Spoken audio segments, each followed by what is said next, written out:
Hold up.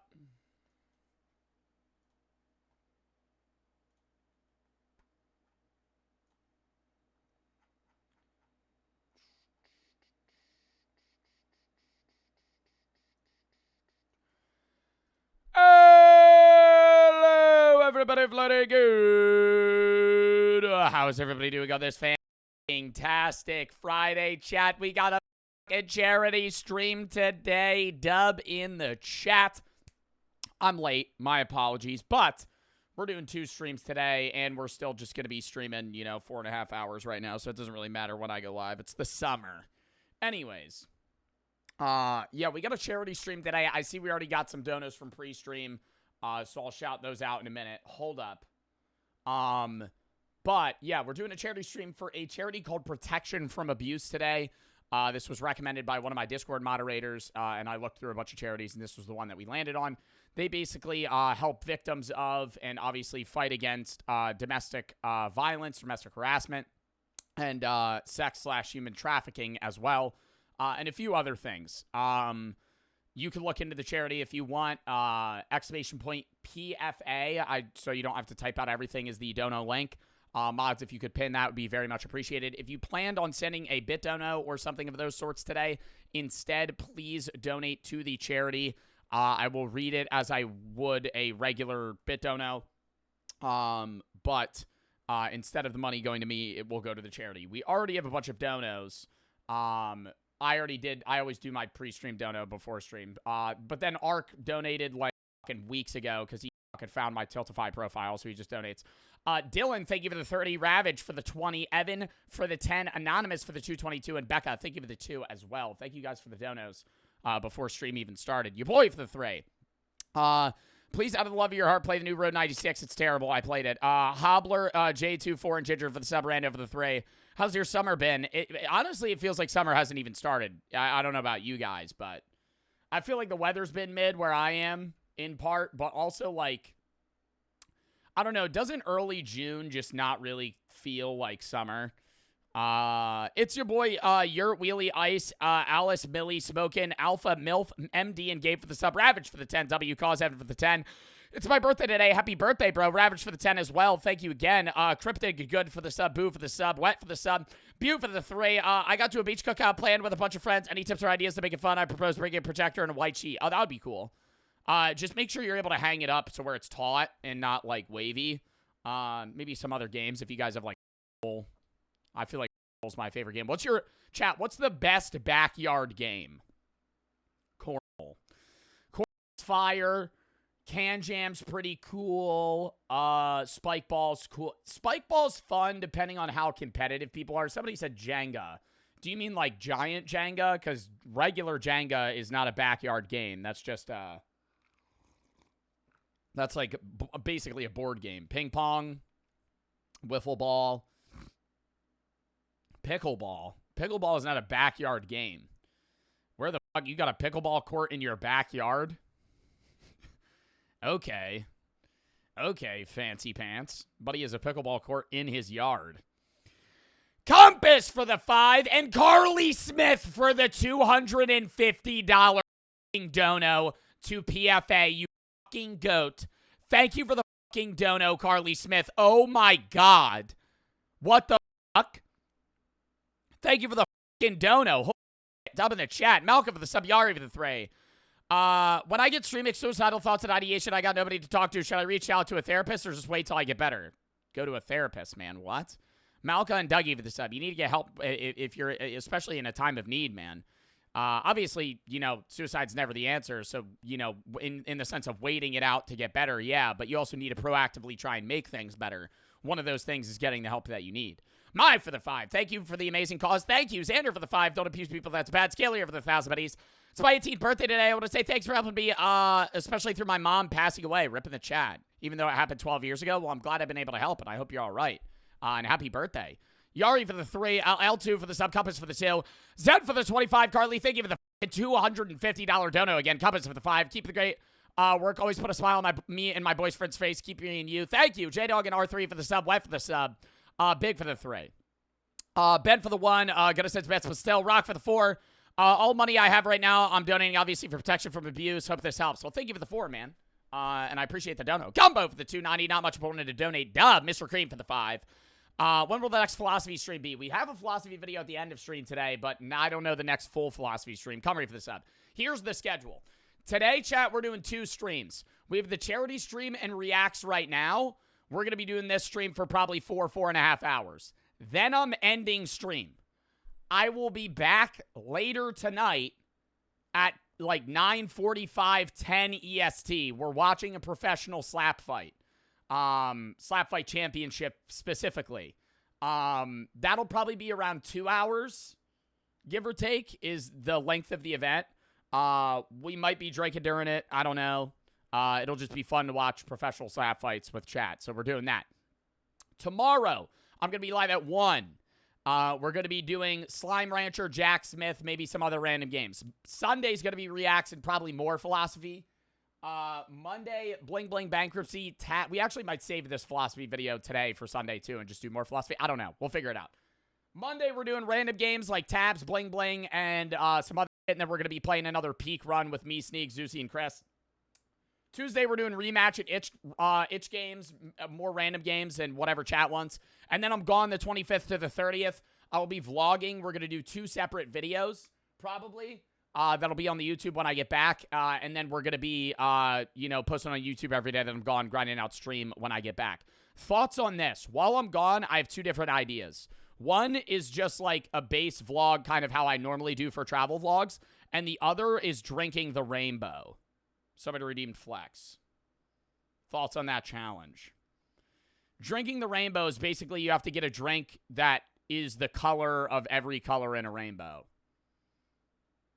I just feel like that's a fun video idea. I don't know. It might be boring. I don't really care. I kind of do the vlog. We'll do both, but not in one video because I feel like they wouldn't mend well. So we'll probably just do 2 separate videos.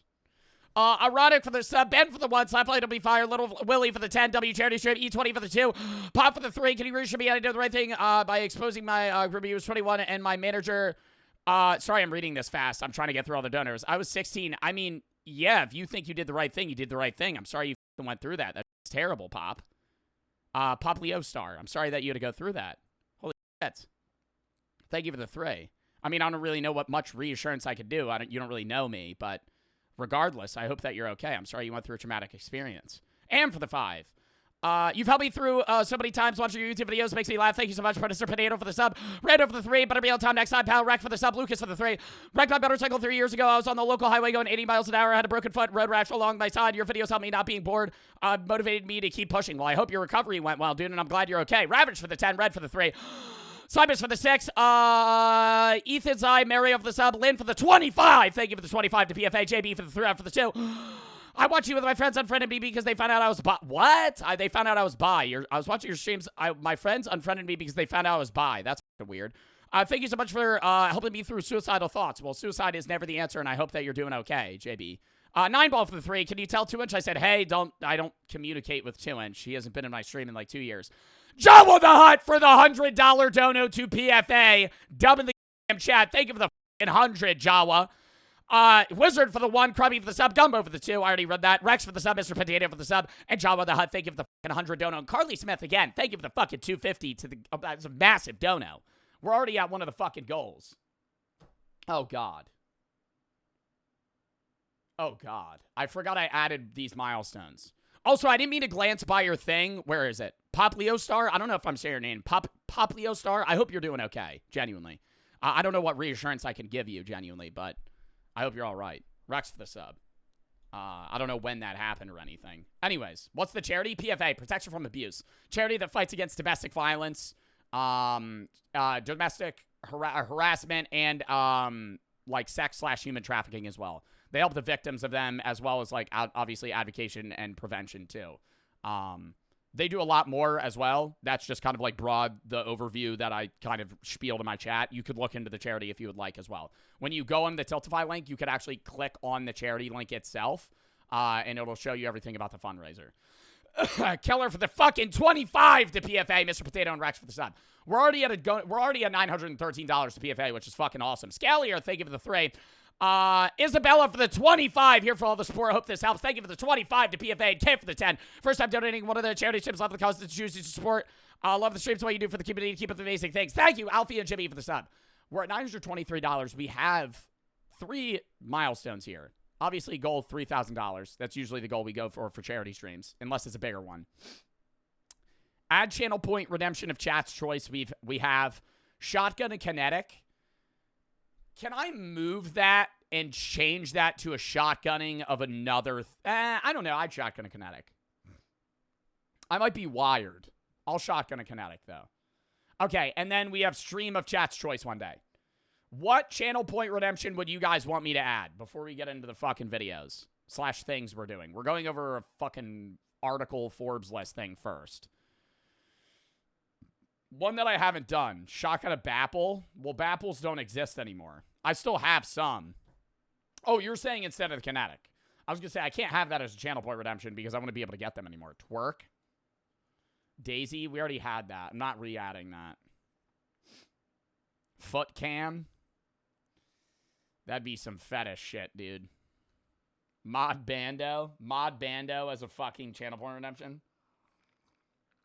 Shirtless stream -1 article of clothing. Okay, what is this? What is this? Can we be real here? Can we be real here? I mean, like, let's have some like genuine actual redemptions here. I'm not gonna add that. I feel like that would probably be like TOS too. I'm not showing feet as a channel point redemption. Kiss the statue in the back.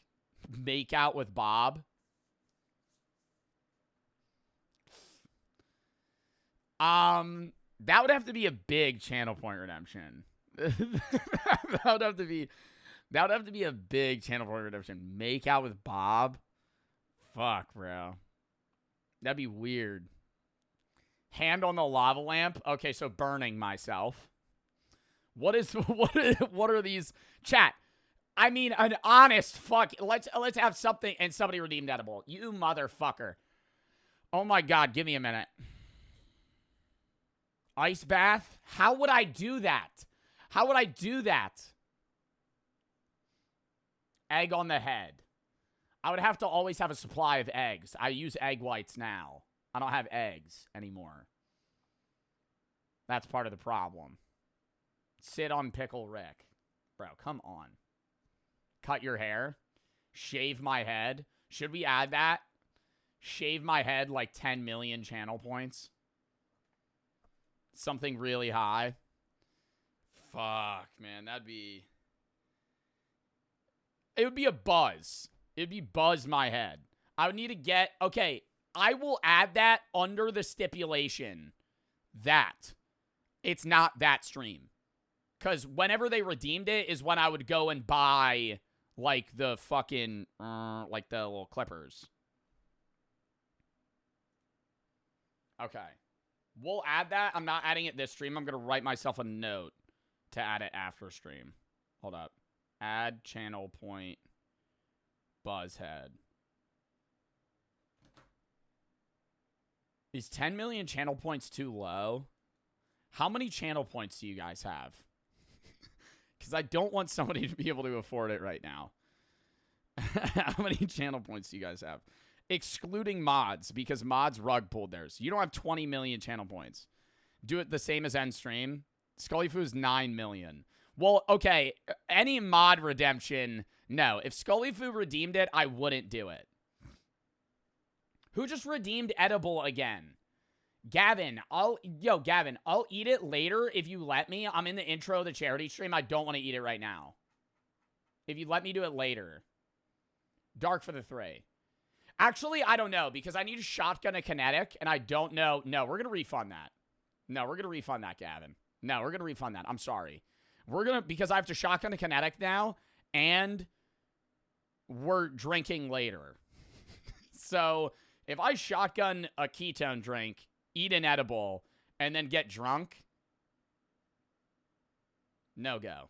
That's a no-go. That's a bad play. That's another night where I eat eggs with my hands on stream. I don't want to do that. That's going to be a pass. That's boring. VTuber Bart. What, as a redemption or somebody redeemed a VTuber? You can't do that on React days. All right, hold up. Let me spam through donos. Dark Messiah for the 3. Probably been watching for 4 years. I watched on the YouTube. Thank you for being here during my brightest and my during my lowest and my highest. Well, I'm glad I've been able to help. Not for the 1,100 biddies. My friend was sexually assaulted from her drunk stepdad while she was sleeping. Holy fuck. She didn't have anybody to go to but me when we were playing Fortnite. Her mom didn't believe her or anybody else. This was Thanksgiving of 23. I helped her and told her the school. Now she's with her mom in Indiana. She has a boyfriend, and I think she's happy. Well, I'm glad that she's doing better, and you're fucking great for helping her out through that. That's fucking terrible. Only thing I've left from her is her bracelet. I feel great about myself because I know I could other out as well. What do you mean I know I could other out as well? Like help other people out? Darn for the sub. And thank you for the biddies. Blizzy for the sub. Sam for the sub. Riley for the 3. I got bullied a lot last year. Even broke my ankle. Posted pictures of me around the school. I hope this helps towards the goal. Big for the sub. Ace for the $15 dono. Mick for the 3. Can we have a lava lamp on the stove? No. Sanitary for the sub. Sauce for the 3. In the on the Army's current rapid deployment brigade. Well, thank you for your service. I'm gonna miss the stream if they send me to Iran. Well, I hope that you're okay, man. Prayers in the chat for you. I'm not religious, but I know that's usually the response. Gavin for the 1. Love your content, man. Love you work out a lot. Watching you while I work out a lot. I watch the YouTube mainly. Look forward to it. Nico for the 1,000. For the 10. I want to strip out you on rematch again. I carried some. That and Gavin for the sub lot. Yo, how about that kid that called me the F slur in Splitgate the other day? Yesterday? Were you guys there for that? That was the last Splitgate sponsor we did. Yo, oh my God. We joined, some kid stream sniped me from my stream. Comes in and he's like, yo, you and JoJo. He starts screaming on the mic. He just starts calling us the F slur. I'm like, whoa. Out of nowhere. In voice chat. Well, I'm like, what the fuck? I mean, I didn't see him after that. I honestly think he might have just gotten com banned. Or just like full banned. That shit was nuts. Line for the 10. My card got locked when I donated. Sub donated again because I got mad, but W charity stream. Well, I'm sorry your card got locked. Thank you for the 10 to PFA. Jimmy for the 2, but a bunch of almost 3 years. Keep it up. Parker for the 3. Gabe for the 25 to the charity. Always got to donate. Keep it the great work. Rocker for the sub. Anonymous for the 2. TB for the sub. Sketty for the 100. Says W charity. W Sketty in the chat. Thank you to fucking $100 dono Sketty to PFA. W fucking VIP. W chatter. L Adden for the sub. Are you a VIP? I think Sketty is. Pop for the 3. Only asking for reassurance because I was told I'm doing it for attention. Hope I didn't ruin the mood. You're not ruining the mood. Dr. Duber for the 3. I hope this helps, man. It helped a long way. YouTube watcher, second time watcher to stream. Well, welcome. Alfie for the sub. Jimmy for the sub.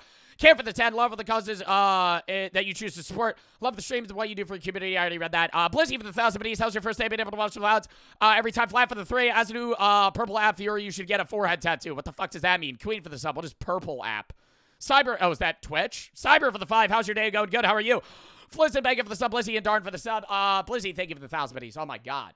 Also, for the people donating bits, there's a few people donating bits. Donate to the charity instead. If they're preloaded bits, I get it because they're already on your account, but still, donate to the charity instead if you are going to be buying bits. We're already at $1,112. I need a shotgun, a kinetic. I need to go grab a key. Count me down. 30 seconds.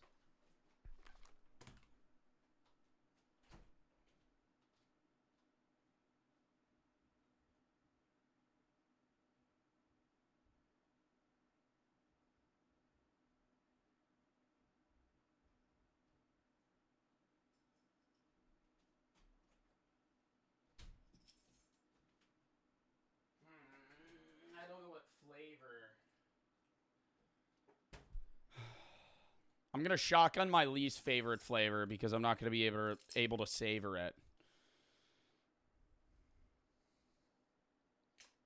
Also,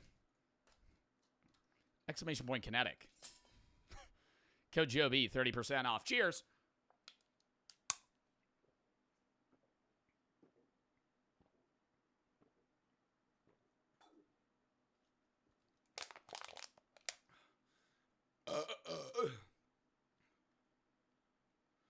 I want to test it. Dub. Ugh. I feel like that was a good shotgun. That actually went down smooth. Zod said, to be honest, I think we should add one that's like 100K so chat can more participate. Yeah, that's fair. What's like a small channel point redemption that's like 500K points or below that we could do? Red Real and Lazy for the sub. Heinz for the sub. Little for the 2. Thank you for being great. Appreciate the charity stream, or look forward to the streams. Thank you, Joel, for the one. I don't know if you saw my last one. I was wondering what your top 5 Joe Bart stream jokes are. I have no idea. Beaver moments up there. Real for the sub. Woo. Moon shoes. Moon shoe dance. Moon shoe dance? What did somebody just redeem? I'm not doing twerk. I genuinely hate twerking on stream. Also for the 10. Last paycheck before my job, so it seems fitting I want to donate since I found out you do charity streams. So thank you for the 10, man. We'll add one. We could do moon shoes. Moon shoes. What, 500K? That's reasonable. Fubi for the 10 gifted subs. Thank you for the 10 fucking gifteds, man. Thank them if you got a sub. Thank you for the fucking 10 gifteds, bro. God damn, dub in the chat. All right, we're already at $1,125. A little rundown of the videos that we have today, chat. We're starting out with an article, actually. We're going to be starting out with a Forbes article about the top 50 richest creators, or Forbes top 50 creators. I think the article is fucking terrible, and I want to rant about it. Then we have the weirdest CIA experiment. It's about spy pigeons. A tribute to Gen Z media. JoJo Siwa's $1,000 tour tickets. The worst summer jobs. Humans are evolving backwards. And then 3 paradoxes that'll change the way you think about everything. Sorry, I'm still fucking trying not to burp. Sketty for the 100 and Kendall for the fucking 100. Dub in the chat for both. Sketty for the 100. Felt so nice I had to do it twice. Dub in the chat, Sketty. Thank you for the fucking $100 dono. To protection from abuse, you fucking goat. Dub in the goddamn chat. Sketty, thank you for the 100. And Kendall, a.k.a. Big Sack Brad. What a fucking username that is. Thank you for the 100. Love the stream show and everything you do. Working on becoming a streamer myself, so I can make an impact like you do, helping people through rough times, brighten their days, and happy to help a good cause. Well, thank you for the fucking 100. And thank you for the nice message as well. Luca for the sub and Fubi for the sub. W fucking donos from Sketty and Kendall. Or Big Sack Brad. Tanner for the sub. Okay. Close the door. Bro, shut the fuck up. Time the kid out that's spamming that. Oh my god. Please.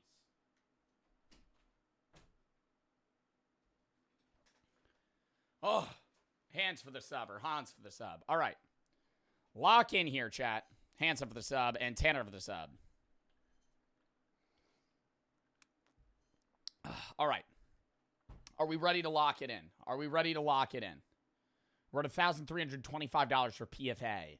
If I don't read donos for a bit, I apologize, but we're going to probably go back and forth, back and forth, back and forth. Also, exclamation point PFA if you want to donate. Also, if you have any videos you want to watch games you want to play, videos, games, it's I find most of the videos that I watch games that I play. So if you have any videos you want to watch games you want to play, send those there. We're running this. 2 streams today. Charity stream reacts later. Then I'm ending stream. I'm coming back like 2 hours later for a professional slap fight at like 10 p.m. EST. Saturday, 1 p.m. EST, Slime Rancher, Jack Smith, random games. Sunday reacts at 1 or 2. Monday, we're doing random games, tabs, bling, bling, bankruptcy, other random shit, and then peak with the guys again. Tuesday, we're going to be doing itch games, random games, and rematch. Then I'm gone 25th and 30th, filming 2 vlogs. When I'm back, we're going to be posting those when they get edited. Posting on YouTube every day. Then I'm gone. Then we're going to be grinding out stream when we get back. Usually take 3 breaks every summer, 1 each month. Danielle for the 2, 69. What's up? Do you think the overall F1 experience is worth the cost? No. Ryan for the sub. I didn't pay to go. No. I didn't pay to go. When I went with that group that was promoting like AI. How? Because I went with that group. I didn't pay. I think it's very... it depends. Box seats, no. Box seats are so expensive. If you can find pretty cheap seats, yeah, it's fun. It's awesome. But it's like you got to get good. You got to get a good seat, like where you're on a good bend of the racetrack. Depends what racetrack you're on as well. Out of the 10, thank you for being a consistent creator. Sui for the 3. You should use your voice you used to the Jarvis as the channel point redemption. Des for the sub. Sketty for the 100. What's the thing you say? Oh, yeah, Sketty for the 3. Thank you for the fucking $300 total to PFA. Sketty, thank you for the fucking 100. Dub in the chat. Ryan for the sub. Maddie for the 40. Grew up with a dad that mentally, physically abused my mom. First memories of my dad being abusive. Still sensitive to loud noises because of it. I'm sorry to hear that. My mom divorced and raised my brother and I on her own. Well, W mom. I owe her everything to her. Well, you have a fucking great mom. And I'm glad that your mom did that for you. And I'm sorry that she had to go through that. And you did as well. Chris for the sub. Parker for the 1. Dad's best friend in high school had a heart attack. Hosted life support the past week. Decided to pull the plug 2 days after because there's no way of saving him. And my dad's not okay. I don't know what to do. Should do to help him. I mean, talk to him. Just be there for him emotionally. Not much else you could do, though. I'm sorry that your dad's best friend died, though. That's terrible. Grace for the 10. Got out of a 5-year abusive relationship. Well, I'm glad you're out of it. And thank you for the 10. Connor for the sub. Hanson for the sub. Ghostly for the 100 to PFA. And Jeb for the 25. Emily for the 100 as well. Oh, my God. Thank you guys for the fucking donos. Adol, thank you for the 10. Emily for the fucking $100 dono. Left a 7-year DV relationship last year. I want anybody in chat to know you may be experiencing DV to let you know that you're strong in love. Thank you for being a W streamer. Thank you for being amazing. Tell Brooke she's the GOAT as well. I will. Adam for the 25 says Joe's goated. Thank you for the fucking hundreds, guys. Oh, my God. Emily, Taylor, Ghostly, and Adam, thank you for the fucking 10. And guys, thank you for the hundreds. Gangsta for the sub. Oh, my God. Oh. Thank you, guys. I appreciate that. And now we're already at a fucking another charity goal. The last charity goal. Streamer, we haven't even started the videos today. Stream of chat's choice one day. What stream do you guys want? Could be a game. Could be an idea. Could be other random shit. I don't know. We'll probably have to narrow it down and do a poll. You can't say Red Dead. It has to be a one stream. One stream. One stream. One stream. One stream. One stream. Stream of chat's choice. Stream of chat's choice. Red Dead Redemption is 80 hours long. Red Dead Redemption is 80 hours long. One stream. One stream. Mind's Eye? Really? Grace for the 5. Abuse should never be a thing. This is my first dono. Well, thank you for the 5. One stream of Red Dead? No, because then you guys will guilt trip me into playing all of it. I know you will. Stoning stream? IRL? I mean, IRL streams I just don't do. I just do vlogs. Like, that's why I do. I just think vlogs are better. Because you're not just, like, sitting around fucking doing nothing all the time. You're able to just record things that are interesting in a given moment. Hot tub stream? You know, Chris was actually planning a hot tub stream. And he wanted to have me on it. Should I try to do another hot tub stream with him? I could. I would have to ask Brady about how I could stream that, though. But we could figure it out. You guys might just have to wait a bit. But I'm down. I'm down. It's just a matter of figuring out when I would do it. Or cooking. We could do this. I'll do a poll. I'll do a poll. I'll do a poll. I'll do a poll. We'll do a poll. Shower stream? No. Which? Hot tub stream? Cooking stream? Another Amazon review? We're probably going to do that anyway. That video did well. People were having fun watching it, and I had fun, so we'll probably just do that again. I was actually thinking, instead of an Amazon... Okay, what should we do? Amazon, Temu, or TikTok Shop next? Or Etsy? Ooh, Etsy. Ooh, Etsy. Ooh, Etsy. Ooh, Etsy would be fire. Etsy has such unique things. I think Etsy might be the best. Etsy or TikTok Shop. Temu is just like... I feel like Temu's in a bad spot right now because of tariffs. Are they gone now? I don't know. We could do Temu. We'll do Temu. I feel like Temu's fair. But I don't want to put shit together. And I feel like Temu's like low quality products. Temu's just drop shipping. All right, well, we'll just do... that doesn't count as the charity... The stream that we're going to do. We were already going to do that. So we got to add a different one. Bro, I already feel that ketone drink. I feel like wired. I've never chugged one of those, so we'll see how this goes. Temu's terrible. Well, I think that's the point, is the products would be, like, funny to review. Just Dance. Okay, yeah, sure. Okay, here are the options. A Just Dance stream, a Just Dance stream, a cooking stream, or a hot tub stream. Which one? Vote on the poll. We'll do Temu on its own. I could actually, bro, I'll go in there right now and just tell my mods to fucking, yo, could we make a tab for Temu suggestions? Question mark. I could just do that now. Cooking streams getting the most. Okay. I would have to figure out how I would do that. I do own a hot plate. I was going to buy a bunch of stuff so I could do it in this room, just so I could do it at my setup rather than having to go to mobile. But I could also try and, like, rent out a kitchen. How expensive do you think that would be? To, like, rent out a kitchen for a day. Like, a good kitchen. A lot. Not a day, but, like, 5 hours. Very. I feel like it'd be, like, $1,000. Which is, like, a lot. But, I don't know. I feel like if I pulled some strings, I could get, like, I could pay, like, $500. I would just have to make it a YouTube video. And just hope that it doesn't suck. Otherwise, that'd just be in the red. But it would be fine. Fubi for the 5 gifted subs. Rick for the 5. Ding for the 5. My dad abused me when I was born until a couple of years ago. I'm sorry to hear that, man. That's terrible. My dog had to be put down recently. I'm sorry to hear that as well.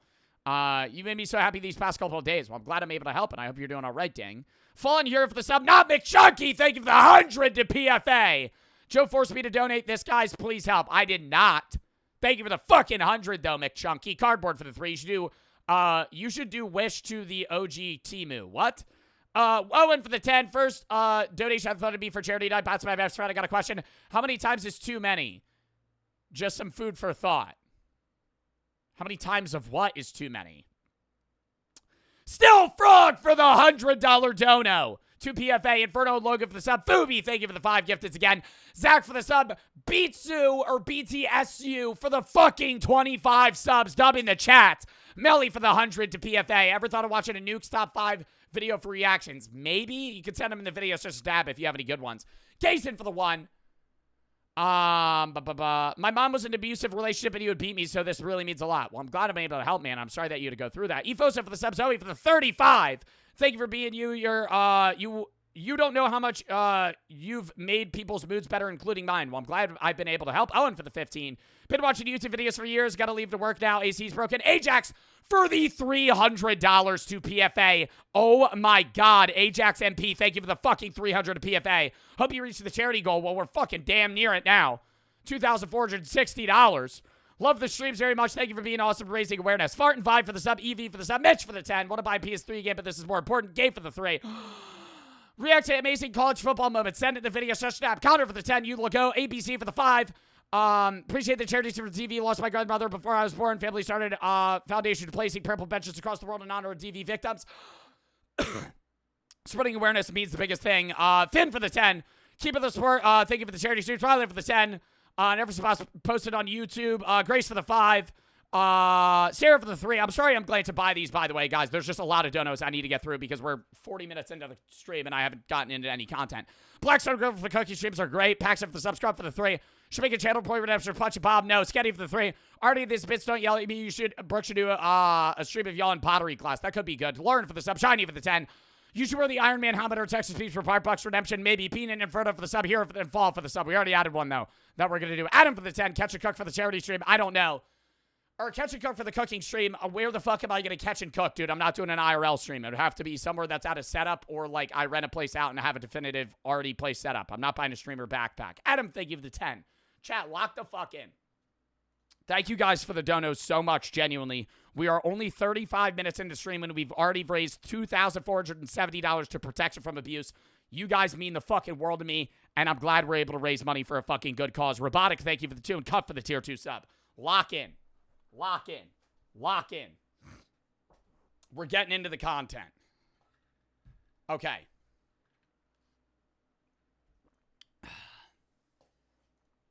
Chavi spamming, are you dumb? Timing this kid out. The fuck is he saying? That might have been an accidental timeout. I don't know if he was talking to me. Mods, can we ban the guy saying the N-word? Thank you. Thank you. Thank you. Actually, untime that kid out. I think I was saying the wrong thing. Or I'm not saying the wrong thing. I think he was talking to the wrong guy. I thought he was talking to me. He was talking to somebody else. Wait, are you the TikToker? Psh, used to be a TikToker. Not anymore. Hold up.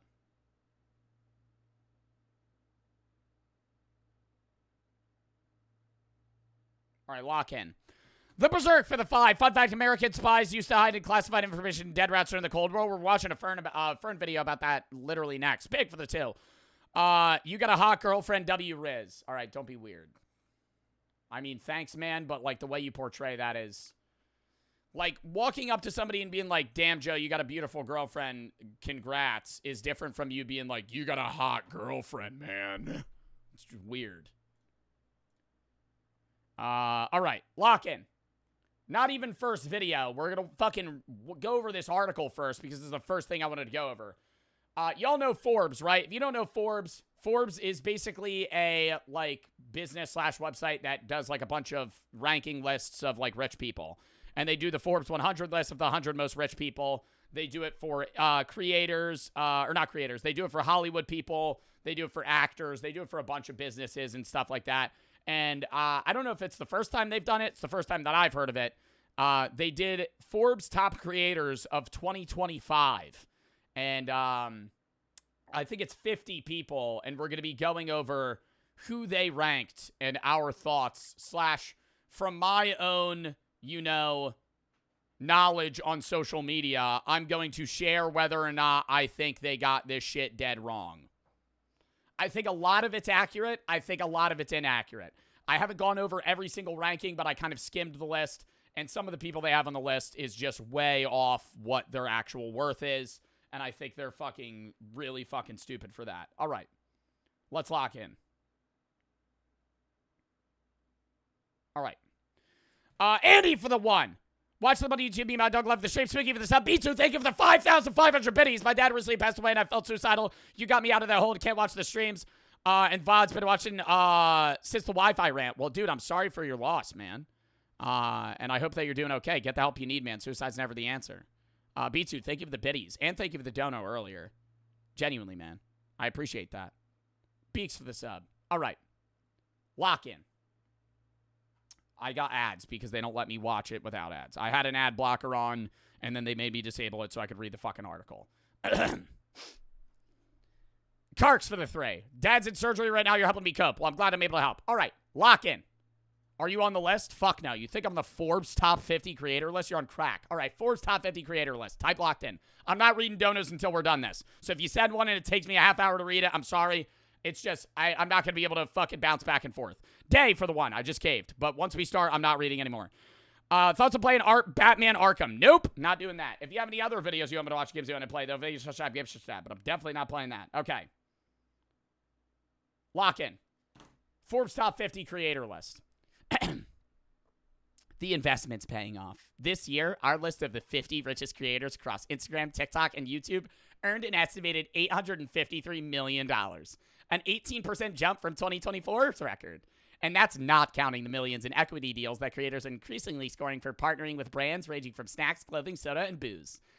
Next year, it's expected the influencer market will expand to $50 billion, said Ryan Detert, the founder and CEO of creator marketing firm Influential, who partnered with Forbes on our list. Do you think that they got, like, accurate info on the net worth of these individuals and, like, reached out to them? Or do you think they just did speculative info?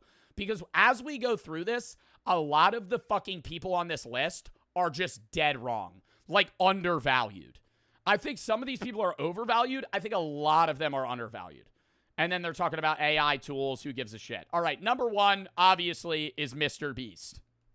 I think that's a fair assumption for the richest social media person.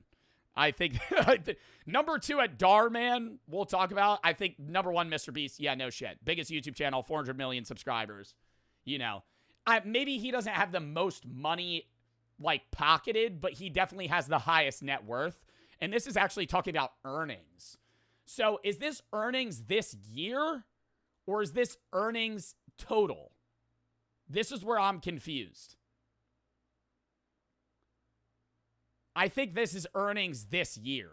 So this year, they're saying that Mr. Beast made $85 million. Because over total, it's definitely more. No way it's total. Yeah, it has to be this year. Okay. Mr. Beast in 20... Wait, is this saying... This is what I'm also confused by. Forbes lists make no fucking sense because is this their list in the first 6 months of 2025? Or is this what they think Mr. Beast made in 2024? I'm so lost at, like, watching Forbes lists. It's so much easier when it's like, oh, top 100 net worth billionaires versus like, oh, they're trying to guesstimate what somebody made in the first 6 months. I think this is what they assume he made last year. Yeah, 2024's record year. It's like when Game of the Year 2024 is actually from games from the previous year. All right.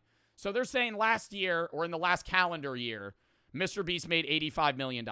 I think that's a fair assumption in terms of profit for himself because he does have the biggest YouTube channel. I think brand deals for him make him the most money. More than AdSense, surprisingly. Because you got to think, if he throws an ad in to a video that's getting what, like 100, 200, 300 million views, how much do you think he's getting paid for that? Like... His video itself might make, $2, $3 million. A lot of that's going for, like, cost of production. I genuinely think almost all of the AdSense in his given videos is just immediately put back into the video. I think his method, and, okay, this is just a side rant about social media in general. I hate when I see small YouTubers try to do the Mr. Beast method. It is not possible. You will never be able to do this. I'm not trying to put you down, but, like, his method is so volatile. Mods, timeout Sunny for spamming for so much. Can we time this kid out and get him banned? And he's gone. And he's gone. Anyways, I think he makes like 20K a video. Are you crazy? You think Mr. Beast makes $20,000 a video? He may maybe $20 million a video, not 20,000. Maybe he doesn't make 20 mil a video. He makes a lot though. But his method is like high production, high risk. So he puts all of his money, all of his production costs into the video, banking that it'll do well. And if it fails, he's just in the red. And at somebody at his size, he's able to have failures. Like, he probably has videos that lose money. He has videos that he records and doesn't post. The video I was in. But even then, he posts at such a high volume in such a high quality that, like, it's unmatched. I don't know what this entrepreneur score is or average engagement they could just find on YouTube stats. Total of followers across all platforms. YouTube's ringmaster of stunts and challenges is, again, the most followed person on social media. Is that true? I think he's the most followed influencer. Isn't, like, Ronaldo the most followed creator or something just because he has, like, 1 billion followers or something? His empire continues to expand beyond digital platforms with candy brands like Feastables. I think that's really what makes him a lot of money. Is his Mr. Beast Burger. I thought that shit shut down. I think Feastables and Lunchly makes him the most. Yeah, the hit show Beast Games is doing well. I still think the majority of his money is from YouTube. Darman at 2, I still think is fair. Because he cranks out videos. Do you guys even watch Darman anymore? Probably not. But even then, like, we rarely watch him. But he posts, like, 3, 4, or 5 times a week. It seems. And, yeah, he's only getting, I don't want to say only, but I'm going to say the word only when he's number 2 on the fucking creator list. He only gets 1 million views a video, but they're like 45-minute videos, and he just pumps them out and pays his actors like $100. And so, like, I'm assuming like Darman profits a heavy share of the videos, and so, yeah, he has to be raking in money. And I don't know if he has multiple channels. Producer of the wholesome YouTube shows, established a full-fledged Hollywood studio and teams of hundreds to create modern back-to-back school specials that garner billions of views. That's fair. What is this view profile? If I click this. Oh, it has like his own individual like relationship status and shit. This is just stupid. All right. We're not going over that. We'll go over like the little info of each. That's not number 3. Number 3, Jake Paul. I kind of want to say that I think Logan Paul should be instead of Jake. I don't think Jake Paul makes more money than his brother. outside of the Mike Tyson fight. When was the Mike Tyson fight, by the way? That was like 3-4 months ago, right? Jake Paul versus Mike Tyson created a huge buzz in November. Yeah, it was on Netflix. So he definitely, actually, this past year, it was in November. So they are going over 2024. So this is for the last year, maybe up to now, or 2024, January to December. I think that's fair to say that in the last year, Jake Paul made more than his brother. But I think lifetime earnings, Jake Paul is less rich than his brother. Because Logan has Prime. And he's in the WWE. And he fought Floyd Mayweather. Aren't the Paul brothers, what did that say? Aren't the Paul brothers going to fight each other? Maybe one time. He'll just fight whoever gets him the most money, which is fair, you know? I think he wants to be a big boxer, but I also think it's more about, like, just raking in cash. He fights for entertainment. He doesn't fight for, like, actual, like, competition as much. Rhett and Link at number 4 is kind of shocking to me. I'm not to the point where I can't believe it, because Good Mythical Morning is one of the biggest shows of all time. I think what makes this more believable is that their engagement rating is bad. They have slightly fallen off. And I'm not dissing Rhett and Link. I love them. Who are they? If you don't know Rhett and Link, you're living under a rock. They've been doing YouTube together. They're the bros of YouTube, right? They're the fucking fathers of YouTube. They've been doing that shit together for literally over a decade. They were on, like, the 2014 YouTube Rewind. Like, they've been on everything. I think the reason they have such high earnings is because they crank out videos every day, similar to how I do, and they get more videos than me and have, like, 9 channels. So, and they have a paid subscription service. I think Rhett and Link make more money than Jake Paul. If you're combining, I'm going to say that. I think if you combine Rhett and Link together, dude, if you watch Rhett and Link, they have their own website where you can pay for, like, a tiered subscription service to them, and it's like $40 a sub. And they have, like, thousands of people that subscribe to them all day, every day. And I mean, you just got to think, bro, they probably get good brand deals too. I think Jake Paul gets, like, a title fight. I think they just have consistency. But that's why their engagement rating's lower. I don't know what entrepreneur score being a 4, though, is. The variety show hosts of the internet continue to expand their comedy empire. I feel like they've launched streaming channels on Roku. Rhett and Link have a channel on Amazon Prime. What? On Roku? The Mythical Cookbook. Yeah, their cooking show. They just take shared percentages of that. They've basically become entrepreneurs. That's why they're not even really, like, characters themselves outside of their main channel anymore. Alex Cooper. I feel like Brooke would know more about this. Are there any women in my chat? I'm not trying to stereotype. I just know that Brooke knows about Alex Cooper. I don't know who Alex Cooper is, so I can't really comment on this. Yeah, I know she's, like, one of the biggest podcasters, and podcasts rake in money, so that's fair. Charlie D'Amelio at 6.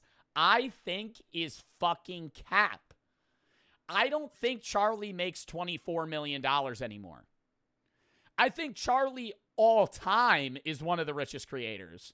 But I feel like Charlie doesn't even really do social media now. Not that she fell off. I think she just doesn't do TikTok. The thing that carries her, though, is she has like 100 million followers. So if she gets a brand deal on TikTok, she's the most known TikToker of all time. Like, by far. It's not even close. Like, not even just like, oh, she, like, fucking 10x's my following. She has just, like, I guess, name value. Like, everybody in a household knows her, so she gets paid more. Made her Broadway debut. The lifelong dancer turned TikToker after seeking the stage. Hasn't left her roots entirely. With shy of 200 million followers, she maintained partnerships with fashion brands like Prada and Kate Spade. Okay, maybe. If she's working with Prada, $23 million in a year. Matt Rife at fucking 7 is a disgrace. Wait, he has less money. Wait, what? Why is Matt Rife number 7 with 50 million and she's number 6 with 23? Is this just like overall score? It's because he has less followers. Matt Rife has not made $50 million this year. I am going, okay, that is fucking an exaggeration. Wait, no, he has Netflix specials. How much do Netflix specials make? Matt Rife has made $50 million this year. You're on crack. You're on crack. He does fucking stand-up. Does stand-up make that much? He began showing his now famous crowd work on social media in 2021. And I can respect the riff, right? I can respect the riff from Rife. But I don't think, this is just a side rant, I don't think a good comedian is a riffer. I think riffers are bad comedians. I riff. That's all I do is riff. I'm not with no material funny. I am reactive. I can just rant. And what is riffing? Riffing is like spontaneous, like rambling and like off the cuff, like work, right? Like he doesn't co-up with a plan. He just rants. Like I come in with like a very base plan, and then it's just I'm right now I'm riffing. I'm just saying what I think. He's the same way. He goes on stage, interviews somebody, and makes jokes around that, which I can respect, and I think that's a talent. But I think people like, that are way better comedians are the guys that have 2-hour sets that they've crafted that are just raw and funny. It's like Sketch. Sketch is my number one pick on best riffer of all time. And not of our time, of Gen Z. Of our day, I think Sketch it's improv. I just spit. It's improv. Sketch is goofy, but he's a great riffer. Anyways, I don't think Matt Rife has made 50 mil. Maybe on the Netflix specials. Mark Rober, fair. I feel like he doesn't post a lot, though. Mark now counts nearly 69 million fans. His videos include trying to fool a self-driving car. Yeah, and he does have Crunch Labs, which makes a lot of money. And I think he does good with Crunch Labs. I think that's a business that generates revenue, but it's like it fosters creativity. I love Matt Rife. Drewski, number 9. That's fair. 14 million earnings. Hip-hop satirist has one of the strongest fan engagement rates on social media.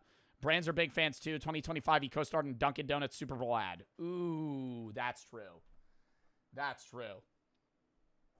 And he has his own YouTube channel, and he does get a lot of money from Prize Picks.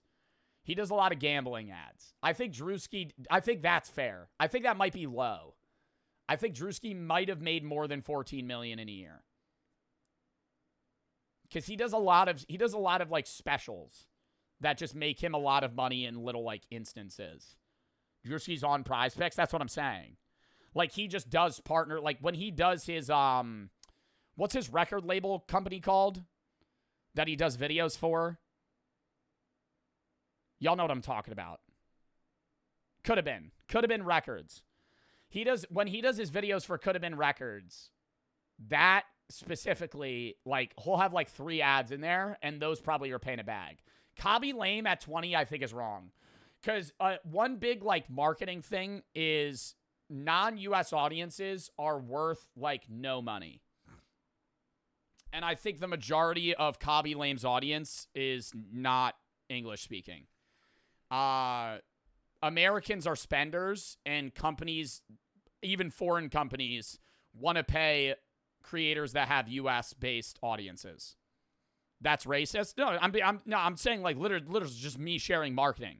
Like companies don't want to pay creators that have a high foreign audience because it's harder to sell products to people from other countries. Americans, it's really easy. And I think Kobby Lame only has a TikTok following. And he just makes like Mr. Bean skits. I think when he started, he was probably making 20 million. I don't know about now. The mime of memes continued to be the most followed human on TikTok, 162.2 million fans.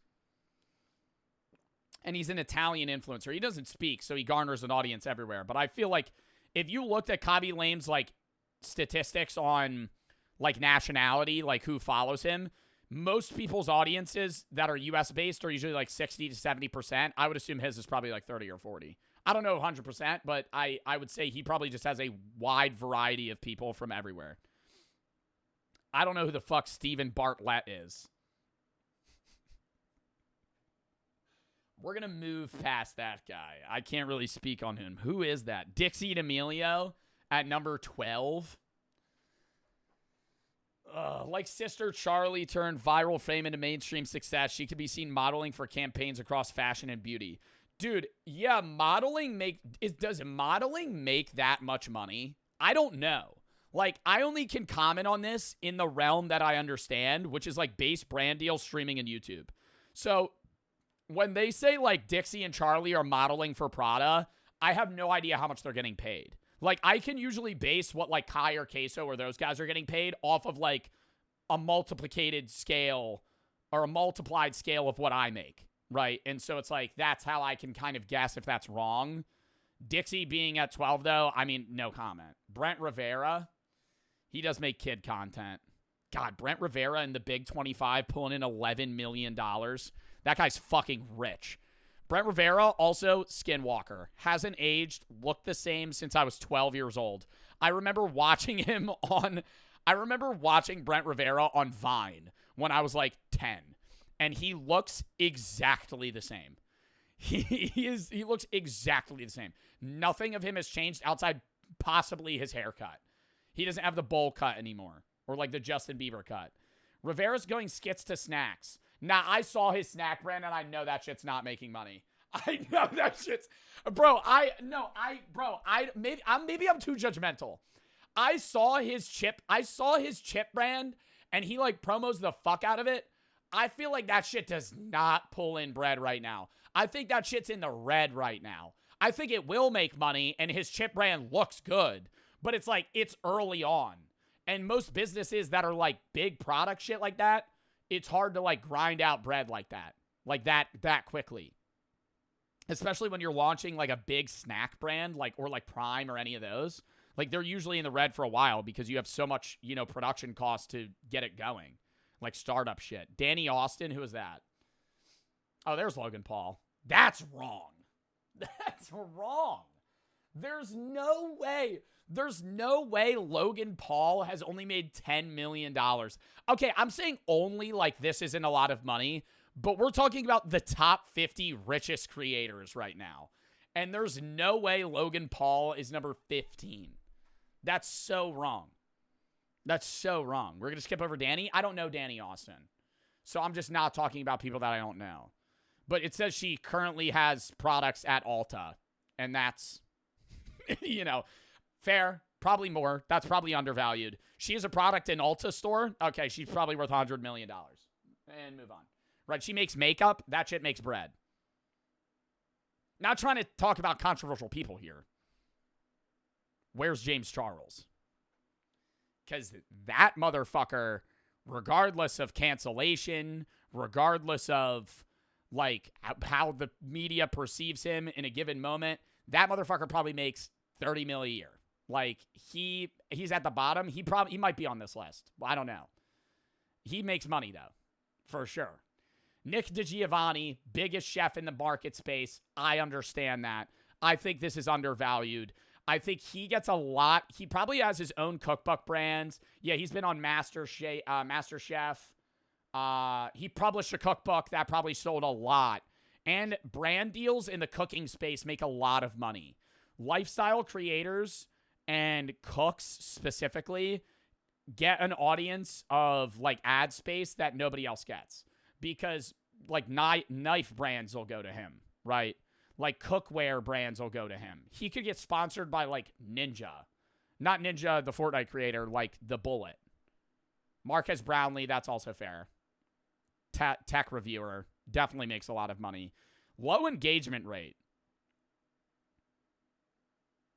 The latest iPhone, the Tesla Cybertruck. Today, his YouTube channel has more than 20 million subscribers. The power to make or break the latest gadget. I think he makes more than that. I don't know his investment costs, but I think he makes more than $10 million for sure. Emma Chamberlain at $9 million has her own coffee brand, undervalued. Stokes Twins at $20 million. I think more. Dude, did you remember when we were watching their videos? The Stokes twins get, like, if you look up their channel. Hold up. I'm literally going to look up their channel right now. The Stokes twins pull in like 50 million views a video. This today, an assassin tried to kill me. 4 YouTuber homes you won't believe exist. I learned extreme camouflage in one color. Oh, they only do post like once or like twice a month. But 74 million views in a video. 30 minutes long. It's kid content. They're getting high CPM, which is how much they get paid per 1,000 views per ad space. Yeah, they just like fill cringe content. Where's Sniper Wolf, speaking of? Miss Rachel? Who the fuck is that? Leave the parenting to Miss Rachel. Viewership has nearly doubled for her YouTube videos, teaching kids everything from the alphabet to potty training. Miss Rachel, it makes videos that teach kids how to take a shit. What, not poop their pants? It's a kid's YouTube channel. She did a licensed Netflix deal. Understandable. Dude, where's Kai Cenat? Where's Kai Cenat? Where's the streamers? Where's XQC and Trainwrecks and Aiden Ross? Why am I on fucking Ryan Kaji? Why am I on fucking... why am I on Ryan's World right now? Where's Queso? Those guys make bags.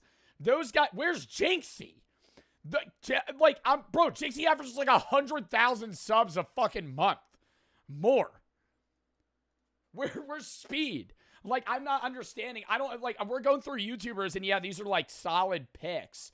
But, like, I think this is cap. That these guys are the top. Ryan is not making 35 mil anymore. Bro's not 5 years old. Those Kinder Surprise Egg reviews aren't doing as good as they used to. The 90-minute movie was a flop. They lost, like, $10 million on that. Get the fuck out of here. This is wrong. I think Ryan's World has probably lost money this year. 0.01% average engagement, 35 million this year? Lies. Lies. That's not true. No. I think, yeah, in his prime, he was making like 500 million. I think they were making fucking crazy money. Back when he was getting 100 million views on fucking surprise egg videos, they were cranking out one every day. Rebecca Zamola. I don't know who this is. Often with her husband, Matt, and daughter, Zadie. Are they a family channel? Kid-friendly videos. Yep, okay. They make that much money. Jacksepticeye. Fair. I have no fucking... I have no rebuttal there. Jacksepticeye, big YouTuber, probably makes 18 million a year. Where's Markiplier? See what I mean? Like, am I wrong, or is this list fucking terrible? I can understand the top 10... But, like, I could just start listing people that I know make more money. Like, not more than Jack specifically, but just, like, more than some of the people on this list. Like, dude, the 24th most valued creator makes 16 mil. Bro, come on. Any of the sidemen. All of the sidemen. The least popular sideman. Makes more money than Adam W. Typical gamer? Okay. Now we're getting into niche picks that I could get behind. Typical Gamo? 17 billion? Probably more. Typical Gamo? That's fair. No Twitch streamers at the top? Well, I mean, typical gamer streams. I think we're going to see Twitch streamers on, like, the bottom half. He's also big in the Fortnite space. Last year, he invested $2 million into launching JoJo, a game studio focused on creating new custom experiences within Fortnite. Yeah. Money. Justine, isn't this a Viner? How is she number 44? We'll get to that. Oh, there's Markiplier. Hello. Mark Edward Fishbach.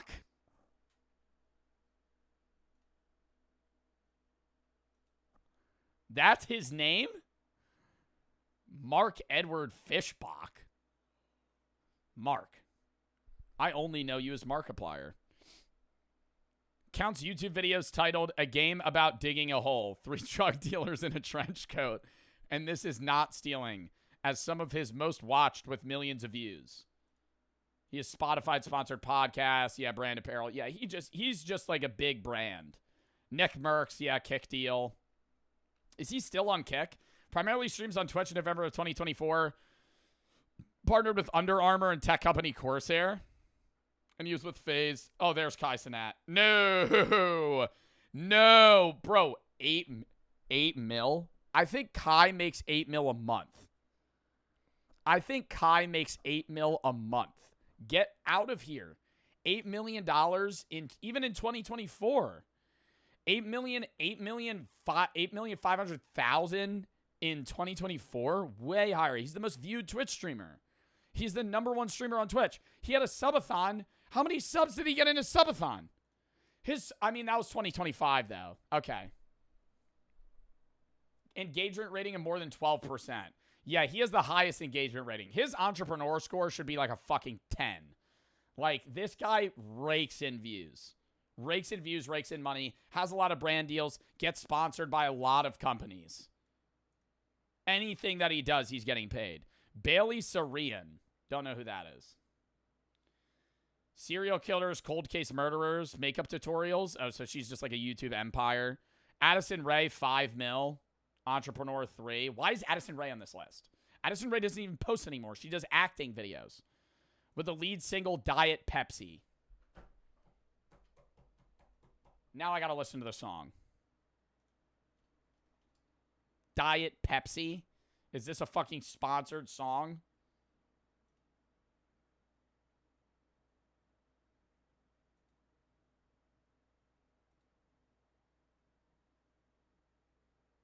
Oh, I've heard this.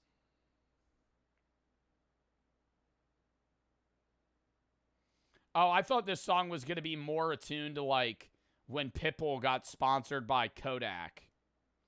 And he went, Dale, take a picture with a Kodak. Take a picture with a Kodak. Save that shit on a Kodak. Save that memory with a Kodak. Every other sentence is him go, Dale, take a picture with a Kodak camera. Get it now, Best Buy. You could get it at a technology store, at your local mall. Kodak camera. Mid-song. Still managed to ink TikTok brand deals with, like, Chanel and Lululemon, even Airbnb. Oh my God, bro.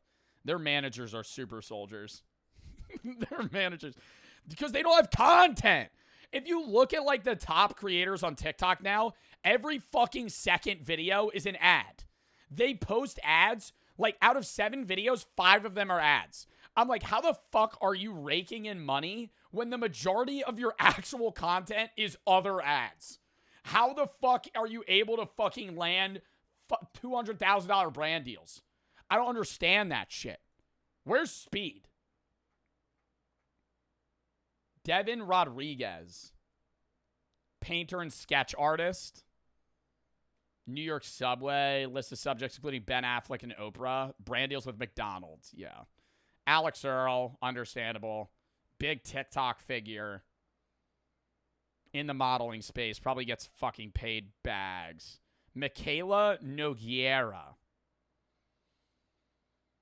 Beauty videos. Erica Kohlberg. Lawyer produces skits and tutorials to help flex your financial muscles. Yo, off-topic rant. I've recently... Hold up. I gotta read donos. Let me say this first. Off-topic rant. You know how, like, every third video on TikTok is, like a video that's trying to be, like, a regular video, but it's actually just an ad for a TikTok shop product, and they try to push it and make it seem like it's normal, but in reality, they're just promoting, like, a Kaizen challenge or some stupid fucking book. There's this one guy, because I'm a pothead... so I get a lot of ads for, like, lung detoxes. And there's this one guy that, like, literally has an office. And he'll, like, wear fucking, like, gloves and, like, surgical, like, attire. And he'll take off his mask and go, you need this lung detox. And I'm like, this guy's not a doctor. Like, this guy's not a doctor. He's cosplaying as a doctor, promoting, like, a lung detox. And all the comments are like, thank you, doc. This is saving me. Click on his profile. In his bio, not a real doctor. I'm like, these motherfuckers are...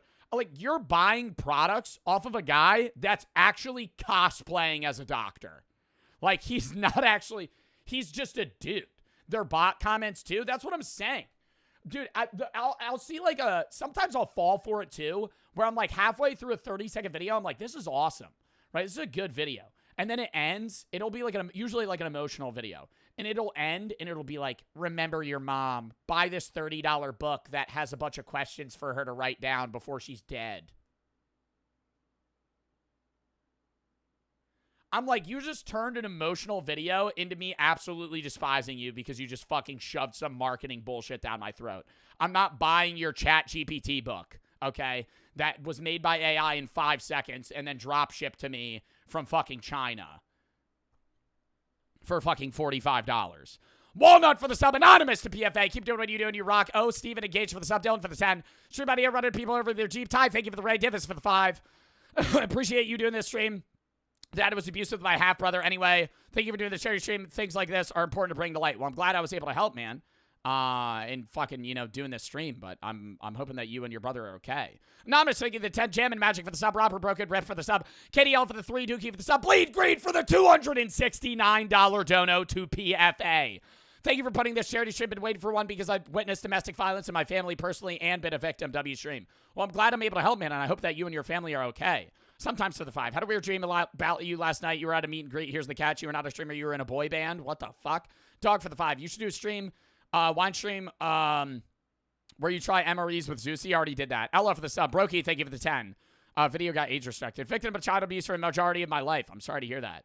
Thank you for doing this. Charity streams means a lot to me and other people. Fanatic, PX for the sub. SZ Pinac, thank you for the 200 to PFA. Double the chat for that as well. Dash for the 3. Landed to Wyoming after 4 hours. Storm for the 10. Absolutely just bought my 3-hour U.S. financial or U.S. history final exam. I'm sorry to hear that, man. Joe for the sub. EG for the 5. Pop for the 5. Gifted's rugged. And YK for the sub. Davey for the 10. You helped me with a lot of my personal struggles. Help me become a better person. Well, I'm glad to be able to help, man. Goober for the 3. Do you see Larry Wheels is at the Jersey Shore? No. Sad for the 5. Enjoy watching the streams. You're my favorite streamer. Goo, Daddy, and Julia for the sub. Cody for the $100 to PFA. Watch your streams where we say now. I want to let you know they make my day. Keep up the great work. Dave, thank you for the 1. Thoughts to play Batman Arkham? No. Only for the sub. Adam for the sub. And Davey, thank you for the fucking 100. Dylan for the 10. And Bleed Green, thank you for the 269. Holy shit. Only Bonsai for the sub. SE, thank you for the dono again, too, man. God damn. We're at fucking $3,120 to protection from abuse. Only for the sub. Awesome. Let's spam through this and then let's get through the let's get to the reacts. Only for the sub. Alan Sheekin Chow. Makes Alan's universe 93 million subs. Okay, not arguing. I'm not saying like these guys aren't big creators, but bro, how are you in the top? I don't understand this. I don't understand how they're making this list. I understand he has 117 million followers. I can tell you right now, top 50 creators, the bottom 50 is still making over 15, 20 million a year.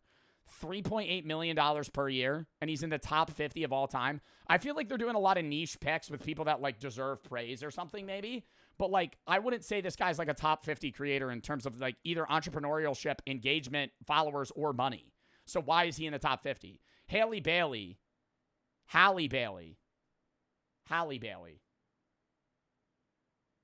I started watching every platform for at least an hour a day, learned the style and applied it to my content. Jake Shane, Fair, 9 million. Hannah Stocking, Josh Richards, Lexi Rivera. Bro, Lexi Rivera, Brent Rivera. Bro, Livy Dunn is not in the top 50 creators of fucking 2025. I can't do this. iShowSpeed. How is iShowSpeed? iShowSpeed is a top 5. iShowSpeed is a top 5. iShowSpeed is a top 5. He's one of the most known creators of all time. What do you mean? What do you mean Bro, I'm gonna fucking lose my shit. Hold up. iShowSpeed. My wire's stuck. iShowSpeed, $20 million. Lies. It's more than that. It's probably 50. It's probably 50 million. 30% engagement rate. What are we making this fucking stupid list on, Forbes? Fire the guy that made this list. Fire the guy that made this list. Because statistically, iShowSpeed, I'm dick riding right now and I don't care. iShowSpeed, I don't give a fuck if I'm dick riding. iShowSpeed is literally One of the most successful creators ever. Ever. He has more fame and more name brand recognition, household recognition than like some Hollywood actors. 30% engagement rate. That's more than double Kai's. And Kai's also top 10. Entrepreneurship 3. This motherfucker travels the country and just makes fucking money. Prolific streamer is world famous for high energy gaming reactions, pranks, and travel content. Darren Watkins. That's a hard name, by the way. God, I'm dick riding. Darren Watkins. That's a sick name. That sounds like he'd be in the NFL. Darren Watkins. Speed got his start with gaming content 2016, 40 million subs. Yeah, he's been in the WWE. He appeared in Championship League soccer matches. He works with Prime. And he had, a semi-successful music career. Brooke Monk. I don't understand how Brooke Monk makes money. I'm going to keep it a stack. You know those creators that they don't fit the minute-long creator fund. They just make skits? Probably modeling. But, like, I don't understand how she makes money. Because she doesn't have an OnlyFans, for the person that said OF. She doesn't have an OnlyFans. It has to be, like, Instagram brand deals. It has to be. Oh, she has a hair care company. K18 Hair Energy Drink with Alani. Wait, she owns Alani?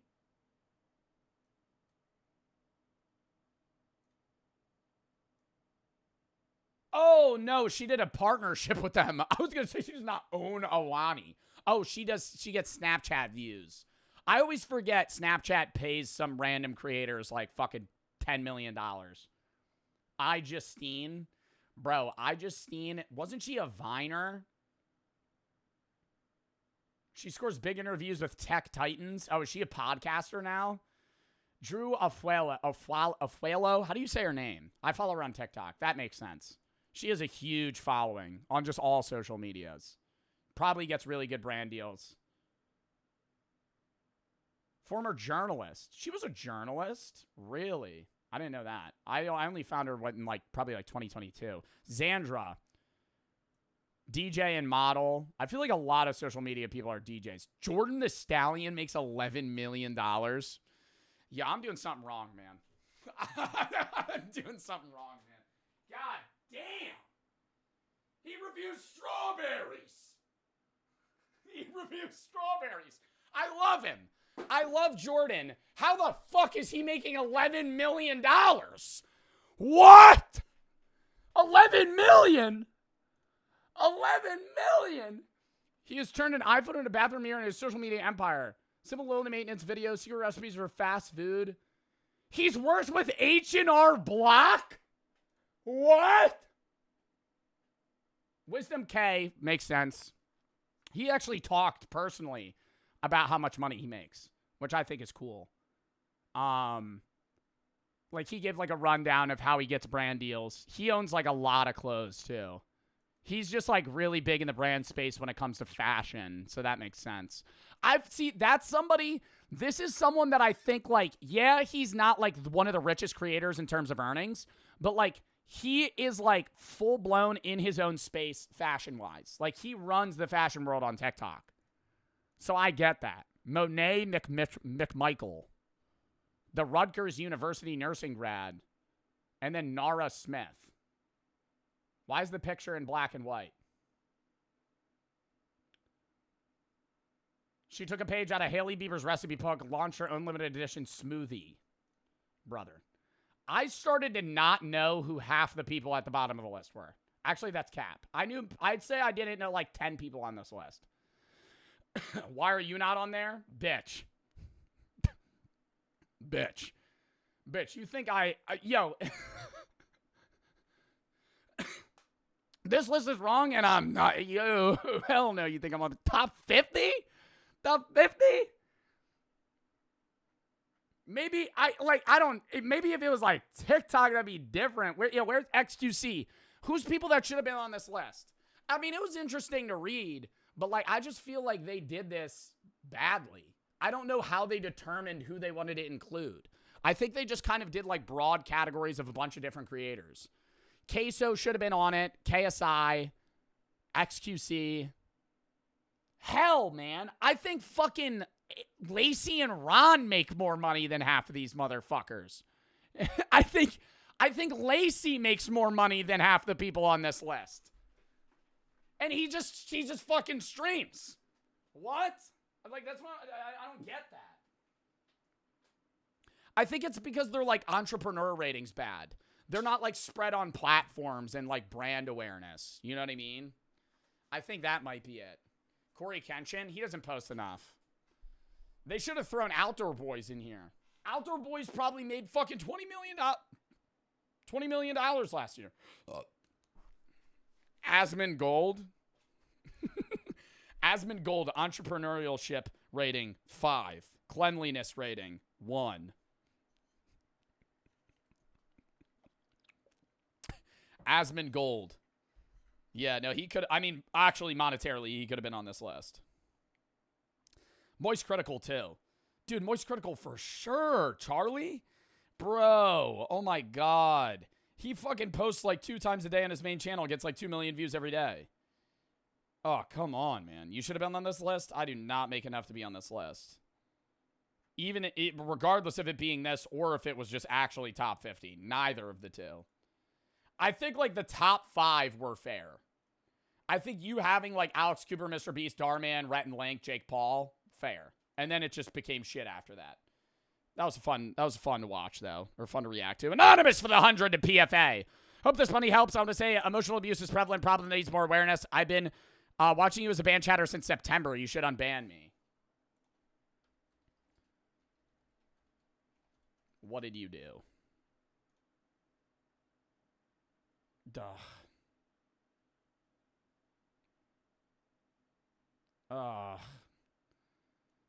I'll give you a second chance, man, but please be a good chatter. Genuinely. Anonymous, thank you for the 10. Or not even anonymous. Scowling, thank you for the fucking 100. Big thank you for the 10. Fuck with this charity heavy. Some backstory. My parents have been slit since I was 2, fighting for custody. Me and my brother have been in the dark about why until a week ago. Apparently, my mom was a domestic abuser, spent child support money on weed. Oh, God. Sorry that you're going through that. GBC for the 5. Thank you for the effort. Support great causes. Glad I could help. Keep up the great work. Loops for the sub. Chief and E for the sub. EJ for the 10. Makes me happy to see all the money raised. Isabella for the 40 to PFA. I want to see any amount of donations still helping. If it's $1, not pressuring, but anything helps. Also, yeah, you reached the goal. Isabella, thank you for the 40. Thank you for the massive support. Yeah. And chat, I appreciate any dono. I think a lot of people apologize when they donate like $1. Dude, $1 to charity is $1 to charity. I'm not going to be like, oh, you didn't donate enough. Romper for the 190 to PFA, you fucking goat. Love how much you care about people in crisis. Keep up the great work. Wonderful to see the charity as I experienced sexual abuse as a child. Well, I hope that you're fucking dealing with that well now, Romper. I hope you're okay mentally. And I'm sorry that you had to go through that. That's terrible, man. And thank you for the fucking dono to PFA. Adam Only, Geo, and Pickle for the body for the 3. What's the charity for? Protection from abuse. Fights against domestic violence, harassment, sex trafficking, human trafficking, and they help victims of all of those, as well as some other things. You can check out the charity, !PFA. Anonymous for the 10. Walnut and Tire, thank you for the raid. Or try for the raid. Ravage, thank you for the 10. W Chat for the big donos. DD, thank you for the fucking raid. And Queen for the 10. Abuse should not exist. Been there, and it'll ruin your future relationships. You're supporting a good cause. Thank you. Chat, we are at $3,495 to PFA right now. Fucking dub. I'm going to go piss, and then we're going to spam watch these fucking React videos. I keep sitting on my fucking headset, and it's pissing me off so much. Oh, my God. Too many wires. All right, chat, have fun listening to Diet Pepsi by Addison Rae.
Taking my innocence in the backseat while I'm drinking a Diet Pepsi. Hashtag sponsored. All right. Josh for the 3. I was on a cruise. Some guy tried to kidnap a child when the cops came to his room. He was right down the hall from his. Holy fuck. Jelly for the sub. Sebastian for the 5. Thank you for helping people who have problems. You should continue. Not for the sub. Thank you. All right. Chat, first fucking video. Let's watch a tribute to Gen Z first, and then we'll get into the weirdest CIA experiment. A tribute to Gen Z media. Dude, it is kind of sad that, like, Gen Z media's coming to an end. At least young Gen Z media. Not, like, right now, but what? Like, the youngest Gen Z, the oldest Gen Zer is almost 30. And the youngest Gen Zer is what? Like 15? 14? So in like, 3 or 4 years, it'll be like Gen Alpha now 15, I think. So it's like it's starting to be like Gen Alpha media now, meme-wise at least. Alec for the 1. No, you don't normally like receiving game requests here, but you can set up with the game session out. Would you ever play the Doom games? No. Also, Hitman games, already played them. Big for the 10. My dad had been in the process of getting his citizenship, just got approved. You've helped me through this unsettling time in my life. Well, congrats to your dad for getting his citizenship. Forgotten for the sub, and I'm glad I've been able to help. Fernando for the 1. Any good philosophy books to start? Plato's Republic. Big book, but great to start. Forgotten for the sub. Every generation thinks they have the best movies, music, TV shows, and books. And as a member of Gen Z, let me just say, I don't think that Gen Z has the best movies. I think millennials have the best movies. We were alive as Gen Zers, but I think like best movie era is like 2000 to 2010. I don't think Gen Z has that. I don't think Gen Z has that at all. I think like the first 10 years of the 2000s was like prime movie era. That we definitely do. Let's start out with TV, and more specifically, cartoons. The hyper-ironic, random humor Gen Z is known for really just stems from the cartoons we grew up watching. I mean, the most popular cartoon of our childhood followed an anthropomorphic bird and raccoon. Was Regular Show really the most popular? I think it was up there. I feel like the most popular cartoon of our era was still probably SpongeBob. But SpongeBob existed for millennials. SpongeBob existed in the 90s, right? I don't know. Adventure Time? I would say Regular Show is probably one of the top 10 most popular. That's probably a Googleable question. What are the most popular cartoons, kid cartoons, of all time? Top 20 best kids cartoons of all time. Well, I don't know if this is like an accurate list. It's at number 1 of Looney Tunes. I think Looney Tunes is fair. Looney Tunes, Scooby-Doo. Yeah. Avatar, Batman, Star Wars, The Clone Wars, Kim Possible, SpongeBob, Phineas and Ferb, Spider-Man, Bluey. That's modern day. Powerpuff Girls, Danny Phantom, Teen Titans, Ben 10. Foster's Home for Imaginary Friends. That's a fucking callback. I don't know how accurate that list is, though. Working at a park with a green man, a ghost, an immortal yeti with a gumball machine as a boss. Bro, you know one show that was popular when we were kids that I never watched? And then I finally gave it a try, and because one TikTok made me want to watch it because he was talking about how funny it was, and I watched it, and it was unbearably bad. Oh my God, what is it called? It's like Uncle something. Uncle something. Uncle Grandpa. Uncle Grandpa is such a bad show. It's like so kiddish. It's so bad. Uncle Grandpa. If this becomes a YouTube video, fucking editor, throw up an image of Uncle Grandpa. Or like the fucking like cover photo. It's so bad. Yeah, I only got through the first episode, But it was like, he opens the door, he's like, oh, hello there. And it's like, oh, God. It's just annoying. Regular show is like a show you could watch when you're 5 and a show we could watch when you're 25 and high. Like, it works, right? It's an all-around show. Same thing with, like, Gravity Falls. I think if we're actually talking about peak Gen Z media, the best cartoon to come out of our generation is Gravity Falls. And that's not even our generation, though. Somebody that wasn't Gen Z made it. Doesn't really get more Just came out during our time. random than that. Regular Show really had a massive influence on Gen Z's humor. I mean, the amount of times me and my friends have said, oh, after something epic happens, it's gotta be in the hundreds. And we didn't just have Regular Show. Oh, Johnny Test, dude. Bling Bling Boy. My God, this used to be my show on Cartoon Network. This was like endless entertainment when this was on. I mean, Phineas and Ferb is probably my favorite show of all time, up there with The Sopranos. While the animation Phineas and Ferb is up there with The Sopranos. I think the humor is pretty fair. I think Phineas and Ferb, the vibe of the show was good. It wasn't like modern day brain rot like Cocomelon, but it was interesting enough to where every episode was its own little random thing that was happening that like connected somewhat to an overall story, which was good. Ermit's trash? No, Phineas and Ferb was good. Phineas and Ferb was definitely a good show. and premise of the show makes it appear like it's meant for little kids, the writing and humor is so clever and witty that I enjoy the show more now at 20 years old than I did when I was a little kid. Other shows like Gravity Falls, The Amazing World of Gumball, and Adventure Time also helped I couldn't get behind Adventure Time. I think it's a little too kiddish at the start, and the animation's terrible. It hurts my eyes to watch. They're like little doodles that anyone could draw, and I don't like that. I think Gravity Falls, I think Amazing World of Gumball was cool, and I liked the humor. I know it's a bad take. I know Adventure Time's really popular and really emotional when it ended. I just never got behind it. Let's talk about I know it's a bad take. Music. Man, from 2014 to 2019, the amount of amazing music that was released is astounding. Gen Z is obsessed with 2016, and I think a main reason— Yeah, no, 2016 was fucking peak media. Peak YouTube.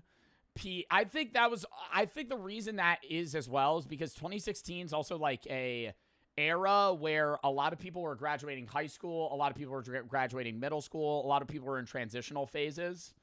And so it's like a memorable time. I always say one of the most like memorable artists or most nostalgic artists of that time was Juice WRLD. But that was 2018. That was like 2017, 2018. Juice WRLD, bro, fucking Lucid Dreams comes on. I get teleported back to freshman year, sophomore year. Teleported. When Lucid, like that beat comes on.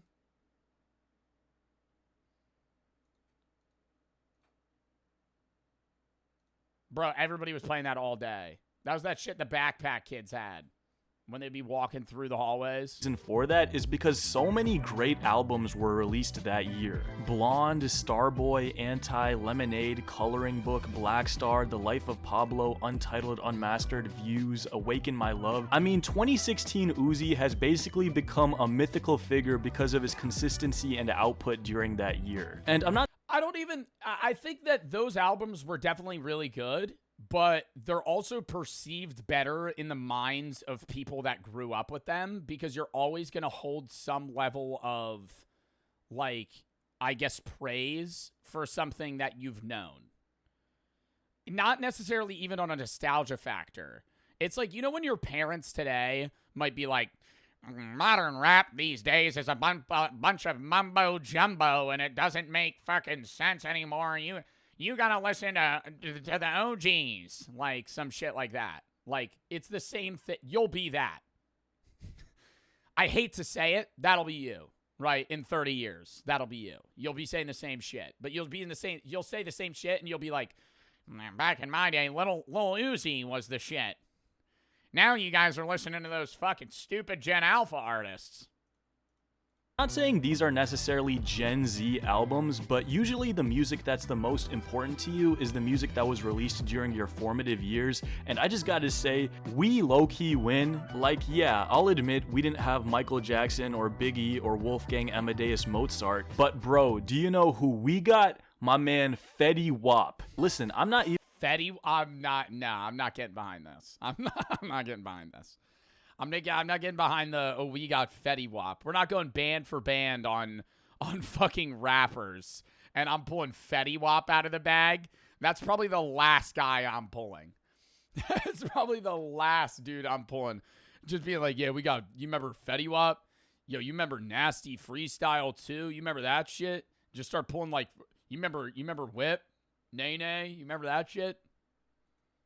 Even being ironic. Watch me whip. Fetty Wap at his peak had the entire world in the palm of his hand. Bro, I know you remember 1738 was big. Bro, another one that was big. I don't even remember his name. I gotta look up the song. You remember Designer Panda? That was big. Where he'd go, Panda, Panda, Panda, Panda. That was huge. Half the song. I'm 30 seconds in and he's still going, Panda, Panda.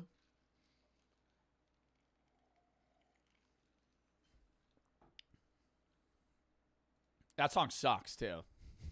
that song sucks too. You look back at it and you're like, wow, this was actually fucking really bad. Yo, I would rather pull out like 6ix9ine for like band for rappers than Fetty Wap. Hold up, I gotta sneeze. Oh.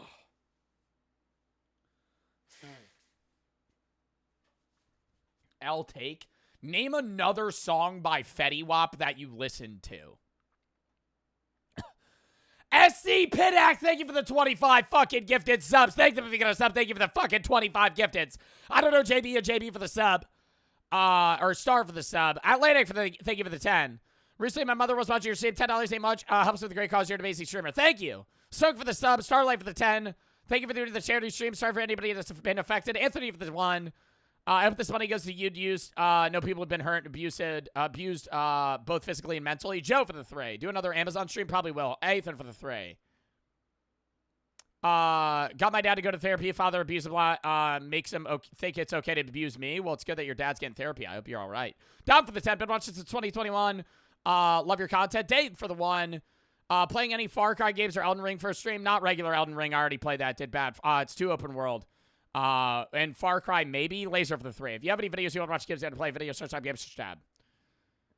Laser for the 3. When is abuse firsthand reach out of your affected? Sturdy for the sub, Liam for the 5. Love the content. Alec for the 135. And PG for the sub. 38. And I got this sewed up. And he had other. Oh, that is another one. Hits like My Way, RGF Island, and again, Fetty Wap was really the king of writing hooks. I don't want to sound like too much of an old head, but modern pop music to me sounds like it's lacking creativity. Everyone kind of sounds the same and is trying to hop on trends, and when someone new does come with an original sound, it's shocking. I miss the days when upcoming artists like Travis Scott, Tyler the Creator, and Frank Ocean were experimenting and pushing boundaries of their genres. Well, I think people still experiment and push boundaries today, but it's similar to where things are discovered and now there's not much else to do outside of reformat ideas that already exist. The early 2000s and the late, early 2010s, it was easier to get big into music because making beats was different. Creating different lyrics and different styles was available. But at some point, you run out of genres of music and styles that you can fall into.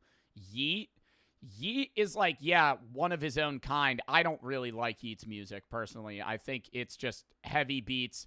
Honestly, Yeet's music, in my mind, is just like a background guy kind of singing in the corner with a heavy set DJ just playing forefront. That's what Yeet's very like. It'll be like, dum, dum, dum, dum, dum. And he'll be like,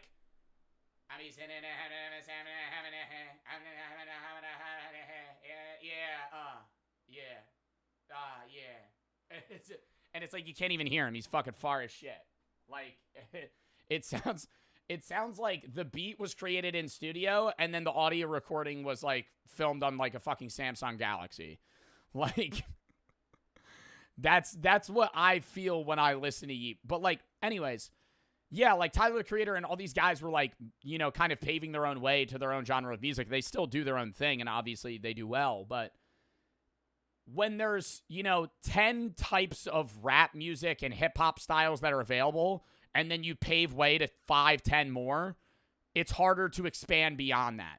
Like, it's like diminishing returns almost, where humans are only able to do so much. You're not like, yeah, are there going to be, in the next 5, 10, 20 years, crazy new music that drops? For sure, right? And there's even new genres that are getting popular. Like, funk music didn't exist, you know, then, like, to the capacity it did now. Like, there was still, like, rave music and other genres, but, like, Brazilian funk and all these other genres, like, they're new. But that's because of modern technology as well, and the adaptation of you being able to create beats quicker. But there's, like, outside of that, you have to wait a lot of the time either for somebody crazy to come around or, like, new technology. Because at some point, it's like there's only so much that you're able to talk about creatively and just, like, musically. And while these guys are still at the top of their game, the new artists to take their place just don't do it for me. I still remember I was in 8th grade when Igor dropped, and I was blown away. It was equal parts soul, pop, and... Nice haircut. It looks fucking bad. Stop. Don't mention it. I'm trying to fucking fix it. It just looks bad. I didn't do it today, but still. All right, lock in. Hip-hop. There was a complete narrative through the entire album. The music videos were beautiful. What's the difference between funk and funk music? Oh, funk music is more hip-hop. Funk music, Phonk, is like... like this one. This is Brazilian funk.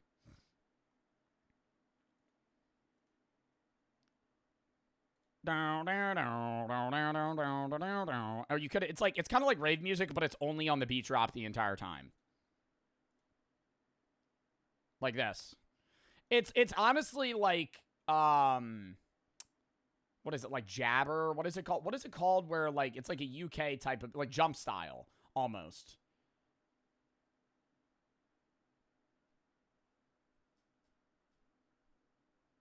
Like, heavy beats, really loud, massive bass. Just like, doom, doom, doom, doom, the whole time. I love it. I think it's fire, but it's hard to, like, differentiate yourself. Like, I know Play a Funk. He makes a lot of good funk songs.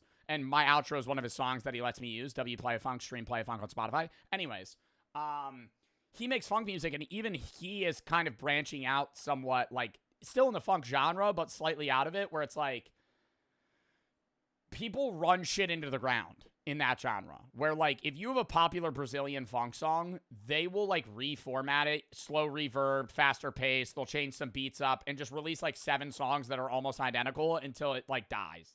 And then they'll just transfer to something else. Which is honestly, like, similar to what, like, all artists do now. Where if something's a hit, they'll just kind of, like, reformat it and just do the same thing over and over again. Beautiful. It was creativity at its peak. The greatest thing about this era of music was that there was something for everyone. There were plenty of pop radio hits, hip-hop was going through its second prime, new wave R&B was on the rise, and artists were starting to mature and find their own sound. I couldn't be happier with the music Gen Z grew up with, and the same goes for video games. If there's one video game that would define our generation, it's obviously Minecraft.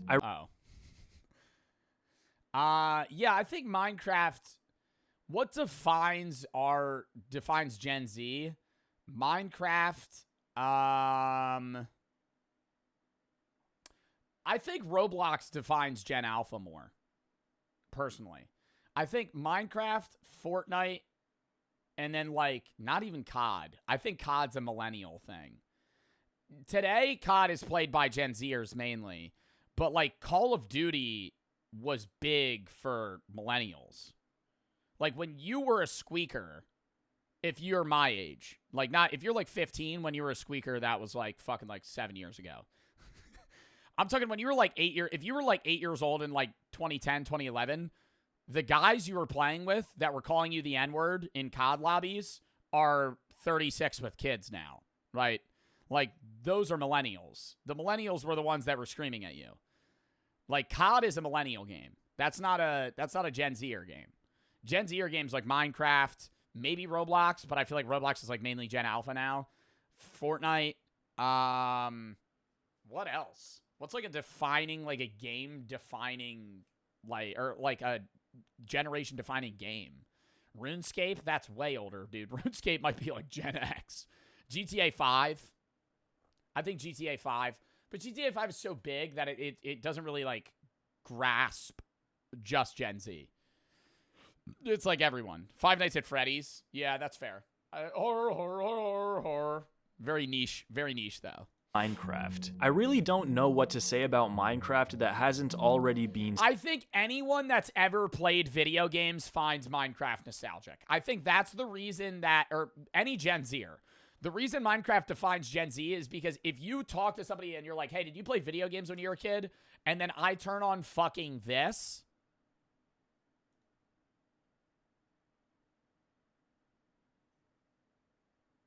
You probably go, like, 1,000-yard stare shit. Yeah, like, you start freaking out. You're like, oh my God, I know this song. Or just like any of them, for that matter. Said, I still fondly remember the days of oh my God, being uncreative and building houses out of like gold and diamond blocks. Minecraft PE was the shit, man. Hopping in worlds with my friends and building roller coasters, mansions, and having full. I used to go on Creative World on my grandpa's computer. This was probably in like 2014, 2013. So I was like 11 or 12. Probably 11. I might have been 10. I would go on my grandpa's computer and I would play Minecraft and I would go in creative and I would just place a whole pyramid of TNT. Like, I'm talking, I would spend like 20 minutes. I didn't know how to do commands with like the wood axe and shit.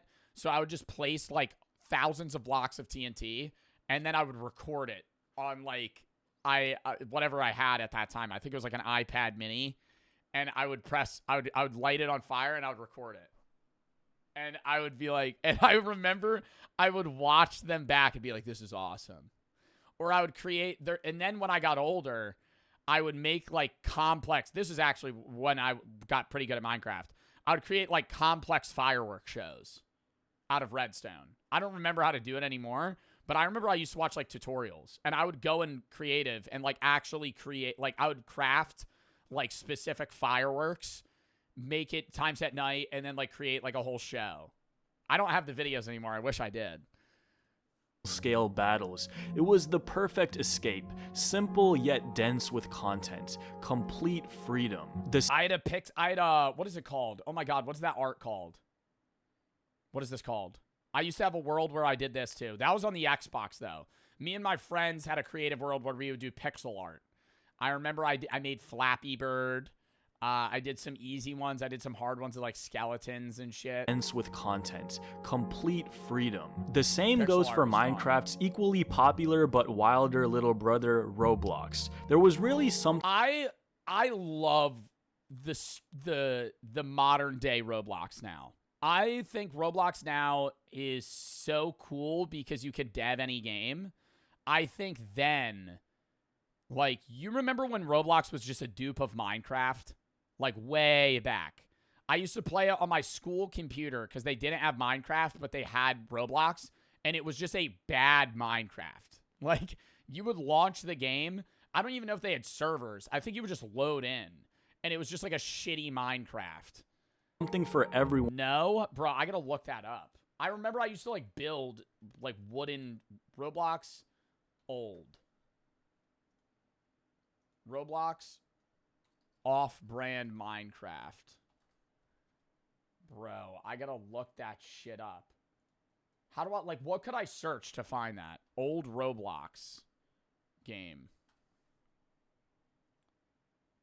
Bro, I'm talking like way old. Like this is probably when I was like 8. Like this is probably like 2010, 2009. You were talking about Castle Miner Z? Is that what it is? No, I never played that. I know what that is though. Bro, I don't know. I remember I played an off-brand Roblox. Or it was Roblox, but it was just bad. One in Roblox. Sports games, fashion games, tycoon games, mystery games. There was so much content and room for creativity and fun for a young mind. And I think we can all agree that sports games peaked during— No! You know the fucking console for Gen Z is the Wii. The Gen Z console's the Wii. Undisputed. Just because I saw Nintendo, I'm like, oh yeah, the Wii. Because no Gen Alpha kid's gonna play on the fucking Wii. Or Xbox 360. I think Wii, PS3, Xbox 360 are those three. Not PS2. PS2's too old. PS2's too old. I think those three. Our childhood. 2K16 is probably my most played game of all time. It really is the perfect basketball game, and bro, how can we forget those old FIFA soundtracks? I need to know now. Unfortunately, these days, sports games— Bro, old FIFA Bro, I was saying this, top 50 games all the time, I had FIFA 17. Now I gotta show y'all. Oh shit, sorry, sorry, I don't want to make my chatters cry again, sorry. Didn't mean to play Mice on Venice again. FIFA 17 soundtrack, bro. Oh my god.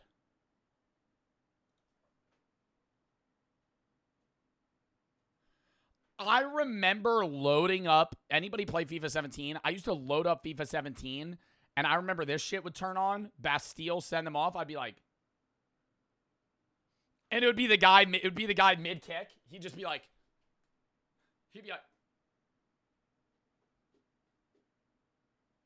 like mid kick. I'd be like, it's time to game. And there'd be some good-ass songs on that fucking soundtrack, man. Not that one. This one?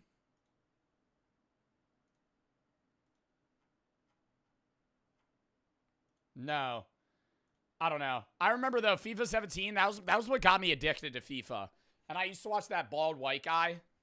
Don't remember his name. He would always do unboxing. He'd be like, oh, hello, everyone. We're going to be doing an unboxing today. And I loved him. Bateson. Hello, everyone. Bateson 87 here. We're going to try and get a 99 overall team. And I'd be like, oh. Games have been watered down to over-monetize. What charity stream is today? PFA, Protection from Abuse. Or from Abuse. Mick for the 3. When you look up cool songs in Minecraft, songs like Castle Raid Peak, Dylan for the 3. Roblox came out in 2004. Minecraft in 2009. Hey, hell, people think Roblox copied Minecraft. I don't think Roblox copied Minecraft. I think Roblox had some game modes or at least play styles that were very similar. Oh my god, I'm sitting on my fucking headset again. Brother. Dave, thank you for the 5 gifteds. FTX Mister for the sub, Sam for the sub, Tyler for the $400 to PFA. Oh my god! I wanted to donate because of the things I may have done in the past. I hope nobody ever goes through abuse, and I hate the person I used to be. I hope this thing balances. I hope this can balance things out a little. Well, Tyler, thank you for the fucking $400 to protection from abuse. And I don't know what you did earlier, obviously, but I hope you're a changed man, dude. And it's good that you're becoming a better person. Tyler, thank you for the $400 to protection from abuse, dude. What the fuck, man? W goddamn chatter. J Dirty and Violent for the sub. McDonald for the 3. Skylanders, Terraria, and Minecraft Story Mode were peak. Lukia, Saint, and Nugget for the sub, Star for the 3. Mango Plonk, Frantic for the sub, Marcus for the 10. You support so many charities. Love from Switzerland. Thank you. Ozzy and Bigor for the sub, Ellie for the 2. 15 now, you really helped me to be the person I am today. Send all the money in my cash app. I've never been abused, but I hate the idea of it. I hope this helps. Anonymous for the 10. Bigor for the sub, Stoked. IDK and SC, thank you for the 25 gifteds yet again. And dude, Tyler, thank you for the fucking $400, man. I want to donate to PFA. Only have bits. Is that okay? The bits go to me. Dank for the sub. You have to donate to the link !PFA. Dude, we are already at $3,975 right now. Holy shit. W fucking charity stream. monetized recycled slop held hostage by corporate overlords. But I still remember the days of try-harding on my park and having intense battles with my brother on Madden. We FIFA Street. even witnessed mobile games like Clash of Clans and Clash Royale. Bro, unmatched. Early 2010s Clash of Clans. Bro, when my uncle showed me Clash of Clans for the first time, I was fucking losing that shit. I used to grind the fuck out of that game. Is this it? No, this isn't it. Clash of Clans theme song. What's the theme song for Clash of Clans? Is this it? What the fuck is this? Where's the audio soundtrack for fucking Clash of Clans? The intro. Clash of Clans song. This.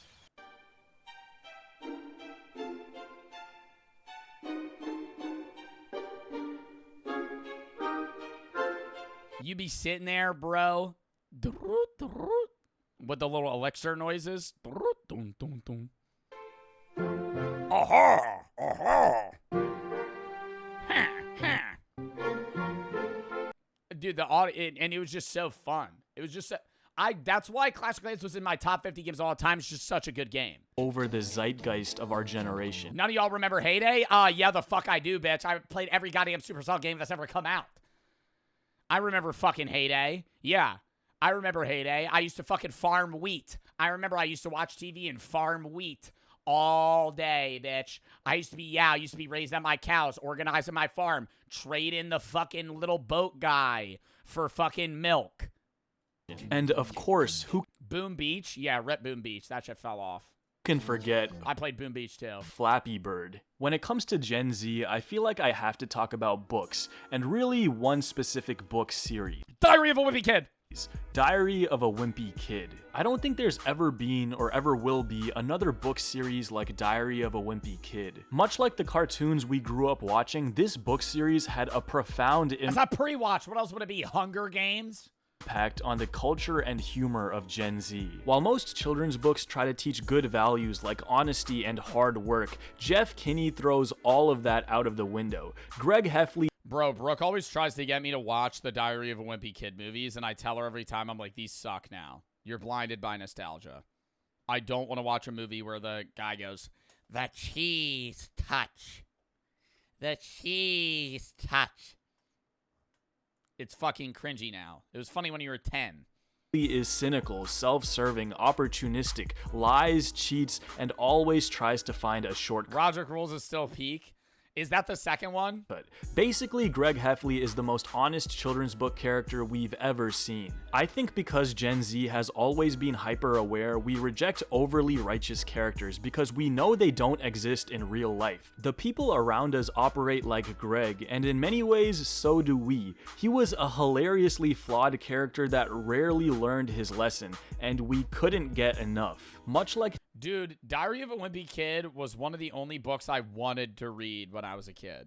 I remember, like, laying in bed reading Diary of a Wimpy Kid, being, like, hype to read it.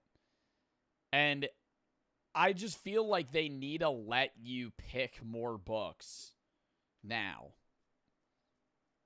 I feel like when you get assigned books, you hate it when you're able to, like, pick them, and it's like, oh, I gotta read Diary of a Wimpy Kid. It was awesome. the cartoons we grew up watching, Jeff Kinney gave us the respect of not talking down to us. The magic of those first 6 books will forever hold a special place in my heart. And clearly, I'm not the only one, with Diary of the Wimpy Kid still being relevant in meme culture till this day. There's an entire subculture of Diary of the Wimpy Kid fanfictions that range from extreme Diary of an Empty Man.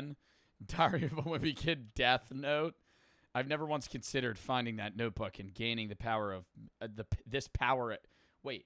that notebook and gaining this power of misfortune. In fact, it's made me happier than I've ever been. extremely hilarious to downright depressing. And from time to time, I still read through this book series because it has a distinct comfort and charm that I can't. I am calling Cap. Who is this? Rowdy, you are not rereading the Diary of a Wimpy Kid books. Can't find anywhere else. If we're gonna talk about Gen Z media, then it's only right that we talk about Gen Z social media. While short-form apps like Vine and TikTok have been huge during our childhood, culturally, nothing really comes close to YouTube. I'm genuinely YouTube for sure. glad. And creator-wise, Markiplier and Minecraft YouTubers. Markiplier is like a part of the childhood, dude. Vomit alert. Oh, I got to witness the old days of YouTube. The days of LA Beast. LA Beast here. Today I'm gonna be chugging a gallon of rotten milk. Ugh, and he just fucking vomits into his like his washing machine. That was the best. The FNAF Vanoss Gaming. Let's Plays OG phase, back when H3H3 was making hilarious commentary videos. What phase members did you guys watch? I feel like that's like a Pokemon trading card game. I used to watch Rain, Jev, Adapt, and maybe Tico, like a little bit, but those three.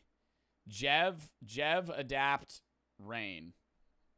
Those were the guys I watched. And that was it. Rice Gum? Was Rice Gum ever in phase? Casey Neistat's daily vlog, the rise of animation channels. There was so much diverse content. But of all the great channels we grew up with, for me, one of them stands above the rest as the greatest YouTuber of all time. Oh my god, when they did Parkours. I can't say his name. Higa. Ryan Higa.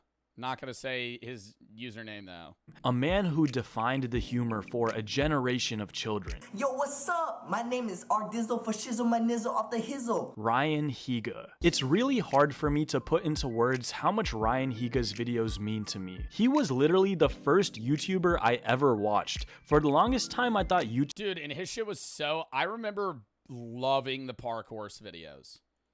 And it was him in his 20s with a bunch of his friends just going, all right, so I'm going to do a backflip off this monkey bar, and then I'm going to fucking triple jump off these bouncy balls onto this suitcase, and then I'm going to swing around and and do the landing.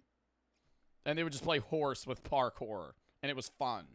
It was fun to watch, but it was like low effort content. YouTube was just a place for music videos until one day my friend showed me Rustin Heber. It was an eye-opening moment. He was edgy but also genuinely funny and made clever social commentary. I still distinctly remember the days in middle school of watching Dear Ryans on the bus ride home. He was truly one of the first personal brands on YouTube, and I think we all need to thank him for paving the way. So Ryan, I think there's only one thing left to say. And follow me on Instagram. I'm posting the... That was a good fucking video, dude. I love that. 2013, 2019, probably the best year I've ever experienced as a kid. I feel like 2019's a bit late. I feel like 2013 to like 2018, 2017, 2019, like that. I mean, that was a long time ago, but 2019 was more modern day. 2019 still respectable. Yeah, like pre-COVID era. Ninjago, Lego Ninjago, My Little Pony. We all lived the same childhood. I didn't realize 1738 was a Fetty Wap song until you mentioned it. Some of my classmates kept repeating that line over and over. Life might never be the same again. Bro, I hate when people are like bumming about that shit. Be happy you fucking lived in that era and make fucking new memories now. People that long for the past so much, it's just like, dude, you're never going to fucking live. Dude, it was just so good in that era. Yeah, respect it. Be like, oh, that was awesome. Now let me have more fun. Because, look, yeah, that shit was nostalgic. Right now is going to be nostalgic 10 years from now. Like, it's the same shit. That's just how nostalgia works.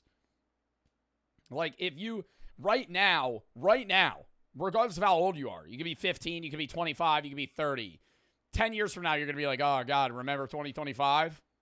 Remember 2025? Oh, those were the days. That's what people say. So it's just the same shit. Until you're like 50 years old, everything becomes nostalgic. At some point. Yeah, remember Joe Bart? No. Damn, Unc, you're 30. No, I'm 23. Next. Redder up for the sub, so I give you the 4 first stone. I want to say, I know it's the 10th of Tyler's. I still hope I love the community and this earth. You're the goat from Missouri. Well, thank you for the 4. AFK for the 3. A notification you were live, but I did promise I'd be back with more bits. Mac Rubber, thank you for the 25 to PFA. Trash, thank you for the 3. Wanted to donate some bits, say thank you. Got me through dark times. Wasn't sure I was going to make it out. My step-grandpa passed last May. Keep doing what you're doing. You help people in ways you don't even know. Well, thank you for the fucking, for the 3, man. Jesse for the sub. Sean, thank you for the 10. Joe for the 2. Says I'm high. Thera, thank you for the 569. To PFA, love your content. Love you, Joe. Your content's great. Define, thank you for the 10. Says W Charity Stream. CB for the sub. Logan for the 50. To PFA, I always want to donate. I can now. Thanks. Well, thank you for the fucking $50 donor to PFA, dude. Joe Bartolozzi for the 3. Says Disney Infinity. Raja, Will, Joe Bar, and Dag for the sub. Body for the 3.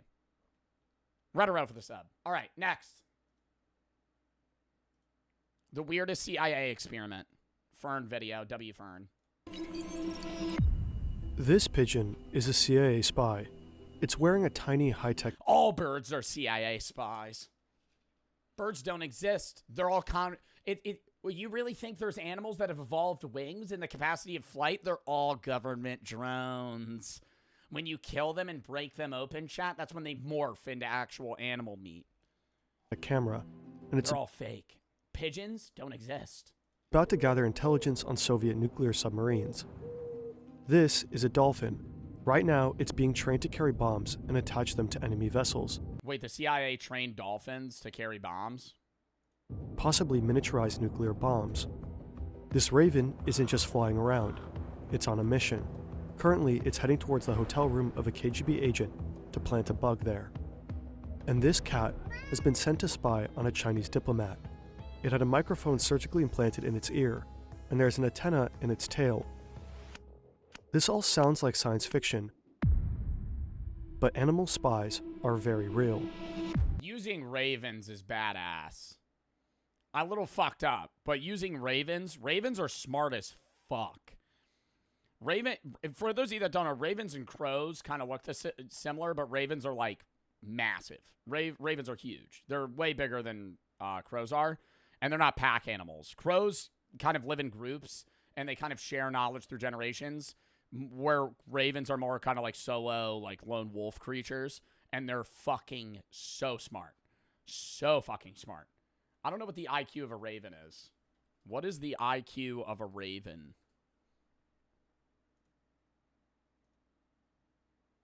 One recent study claims that by 4 months old, ravens have full-blown cognitive skills before reaching full maturity and can rival adult gray apes in intelligence.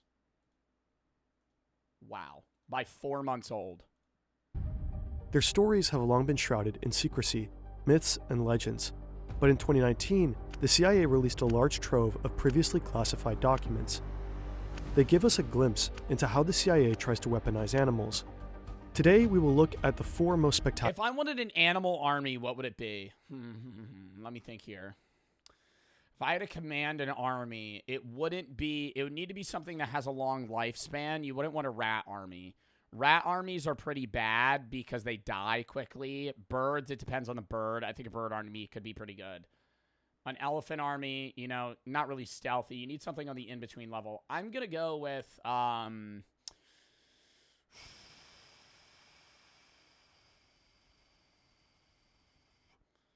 feel like cats would be pretty good. Cats would be a pretty good army. They're smart. They can work alone. You could train them. They live long. And they have a lot of babies.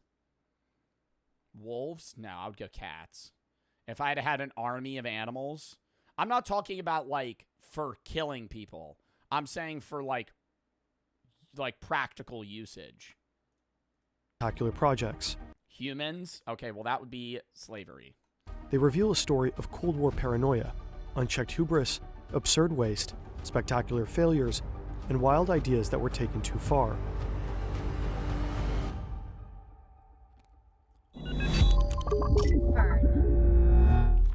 Most of this... The military? I'm saying for personal use. I'm not saying like I'm the government. I'm saying in my backyard, I'm training cats to fucking plant bombs or something Like, that's like, in that situation, that's what the CIA's doing. They're not going to train a human to do that. That would just be manipulating somebody. This video is based on declassified CIA documents. Of course, the CIA wants to present itself in a certain Raccoons! Raccoons. Raccoons. The creatures of the night. Yeah. That's a good army. You could train them well. They're little bandits, too. They steal something. You could rob a bank with a raccoon. You could rob a bank with a raccoon. You got enough raccoons? Hey. You could probably do high scale level crimes.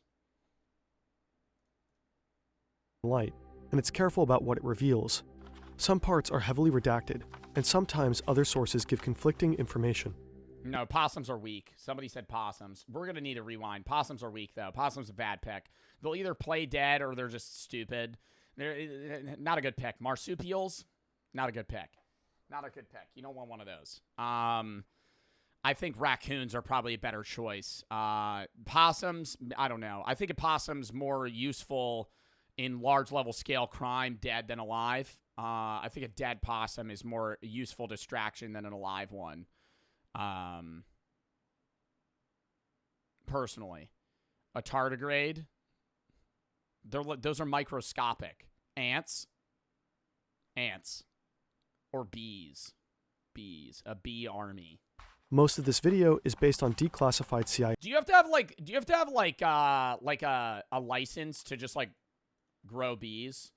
Like, could I just start like raising bees? There has to be some legality on that.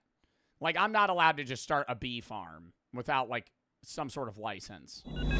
Grow them? Yeah, like, make a fucking, like, farm for bees. Most of this video is based on declassified CIA documents. Of course, the CIA wants to present itself in a certain light, and it's careful about what it reveals. Some parts are heavily redacted, and sometimes other sources give conflicting information. We can only present what we know, and if we don't know something, we'll be transparent about it. Well, the CIA is probably leaving out some of the, areas where they kind of tried to train pigeons to, like, suicide bomb people, if we're being real. Like, there's probably some instances where the CIA didn't want to be like, hey, yeah, we trained an animal to, like, run at somebody, and then we would detonate it. As always, you can find our sources in the description. Humans weaponize animals to make use of special capabilities they themselves lack. A dog's sense of smell is up to 10,000 times stronger than ours. 10,000? Bro, whenever I see Daisy sniffing shit, I always envision her brain seeing it as a visible trail. You know when your dog, their nose starts wiggling and they're like... I'm like, what are you smelling? Because, like, if I smelled what they're smelling, I'd just be like, that's grass. Like, it's just grass. They're picking up scents from, like, 6 months ago that are, like, still lingering within that petal. It's perfect for sniffing out illegal drugs. To cross the Alps and invade Italy, the Carthaginian general Hannibal used war elephants. During World War II, the Polish army deployed a brown bear named Wojciech to the Italian front. In Iraq, the US military worked with dolphins, putting their unparalleled echolocation skills to use detecting underwater mines. And some work with animals is veiled in secrecy. By their nature, it's hard to tell exactly how far these programs have progressed. In 2019, a beluga whale was discovered in Norwegian waters wearing a camera harness. A tag identified it as belonging to St. Petersburg, Russia. It was quickly accused of being a spy. In 2007, Iran apprehended 14 squirrels near a nuclear enrichment plant. The animals were arrested. Apprehended them. Halt! Halt! You're under arrest! Just a squirrel just running away. How did they apprehend a squirrel? They shot it. How are you catching a squirrel? Arrested as spies. In 2018, a senior military advisor told journalists that Western nuclear spies had been using lizards to collect information about Iran's nuclear program. How? Animals have an inherent advantage that human spies lack. People simply don't notice them. Unlike human agents or advanced technology like drones, animals can typically pass undetected, even in secure areas. But there's a problem. Animals are not natural spies. They need training. During the Cold War, the CIA faced a mighty adversary, the Soviet Union. In trying to claim the upper hand, the agency explored all sorts of methods. some of them highly unorthodox: psychedelic drugs, mind control, silent killer weapons, stealing Russian submarines, and, of course, animal agents. I think a raven is the perfect animal, dude, because they're just so fucking smart. And you don't look at ravens. Like, you just hear, ah, ah, ah, and you're like, yeah, it's a fucking bird. In the mid-1960s, the CIA launched Project Axiolite. The goal was to provide reliable trained avian vehicles for emplacement, transport, and/or recovery of reconnaissance surveillance sensors to meet operational requirements as defined by the sponsors. In other words, the CIA was training birds to transport things like recording devices. But which birds were spy material? There were several candidates, some stronger than others. The cockatoo seemed to be a wild card. That's a bad one. That's too unique of an animal. People want to look at it. States, we are completely in the dark as to what the possibilities are in regard to this critter. There were high hopes for the hawks. Brandy and GB are two of the program's hawks. They were especially reliable and determined. They could locate specific objects or features in strange territory. They could carry a 13-ounce package for more than a mile. They could even remove objects from a harness they themselves were wearing. But in general, they were not considered strong flyers. Horned owls respond to a high-frequency whistle and can be recalled by trainers, even in extreme low-light situations. But in daylight, their ability to discern objects... Have you ever seen an owl's ear? It's gross. I'm going to show it. Hold up. Owl's ear.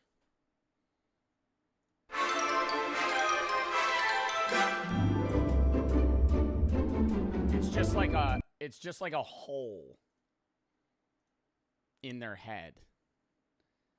Like that's just a hole in there. I mean, obviously, like, our ears are holes, but it's just a big asshole. Is much worse than that of other birds. As time progresses, one unlikely candidate stands out. Why do you know this stuff? I love learning about random stupid shit. Like, random stupid shit. It's just, I don't know, it's just fun. Like, I like knowing, like, little... I think it's more so, like, I go down big rabbit holes of, like, learning about stupid shit that most people don't care about. Like, I'll hear a fun fact about something that most people would be like, oh, cool, forget about it. I'd be like, really? And then I'll spend an hour Googling it. Doodah. And I'll retain 20% of the info. A raven. We now know that ravens are extremely intelligent birds. They have excellent memories, can plan for the future, and are capable of using tools and solving puzzles. Researchers have found that 4-month-old ravens can perform certain cognitive tasks, as well as adult-grade apes. We just Googled that. CIA documents usually stick to dry facts, but Doodah was Project Axiolite's superstar. In one memo, an agent dedicates a whole page to the saga of Doodah. Project Axiolite began at a Navy facility at San Clemente Island, off the coast of California. There, the CIA tested the strength of various birds. Their task: fly from the island to a boat and back. This might sound easy, but the distance was challenging, and the winds could be strong. Most birds can manage to fly between 50 yards and 1.5 miles. 50 yards? 50 yards? What are we fucking breeding chickens? Are you throwing it off a cliff? An animal that can't fly flies 50 yards. What fucking weak-ass bird is that? Doodah, meanwhile, flew 3.5 miles. Oh, God. A few months later, he was almost doubling that distance. He was also problem-solving. In every session, he would figure out exactly the right altitude he needed to fly for the unique wind conditions. Wow. Aggressive native birds posed a major threat. I wish I could fucking fly, man. Just, have you ever, like, looked up at a bird that's really high up and been like, they're having the time of their fucking life? Like, maybe they're actively not thinking about it and they're obviously looking for food. Like, they see everything. They're like a mile up. Not a mile up, but they're high as fuck. They can see, like, over skyscrapers, they're that high. Like, they can see all of New York. Threat to the CIA trainees. Wild gulls and ravens soon figured out their training schedule. Once they knew when the CIA birds would show up, they would lie in wait and then attack. But Doodah solved this problem too. To avoid the gulls, he'd keep to a higher altitude and outfly them. The wild ravens were another matter. they would hide behind the bluffs, waiting for an opportunity to attack. Duda's Why would they attack Duda? solution was to engage in brief dogfights with the ravens, while leading them further and further from shore. After about a mile, they would give up and turn back. Okay, but this is like a used case, though. This bird is just smart as fuck. Raven's intelligence made them good at more than flying. According to Bro was actually the fucking John Wick bird. Like, he had multiple groups of birds trying to attack him, and he just fucking solved it himself. The CIA was like, dude, we can't really train the bird right now. There's Oh, never mind. He's beating the shit out of them. Navy animal trainer Never mind. The Raven's just solving it himself. Bob Bailey, they could be taught to recognize specific desks, open drawers, and carry heavy objects like file folders. The CIA started training ravens like Duda extensively, and eventually used them in the field. According to the CIA documents, this is how they did it. A CIA agent wants to record a secret conversation between enemy agents. He knows where and when it's taking place, down to the building and the exact room. Now he needs to get a recording device close to the conversation as inconspicuously as possible. To do this, he goes to a nearby building with a view of the targeted location, no more than 300 feet away. With him, he has a trained raven. At the appropriate time, he aims a tiny flashing laser at the window ledge outside the room where the conversation is taking place. Then he releases the raven from its cage. The bird takes a disguised listening device in its beak and flies to the spot indicated by the laser to plant the equipment. The agent then turns on a special desk lamp to signal to the raven that it's time to return. Dude, you gotta be fucking kidding me, man. How do you teach a bird how to do this? Like, how do you...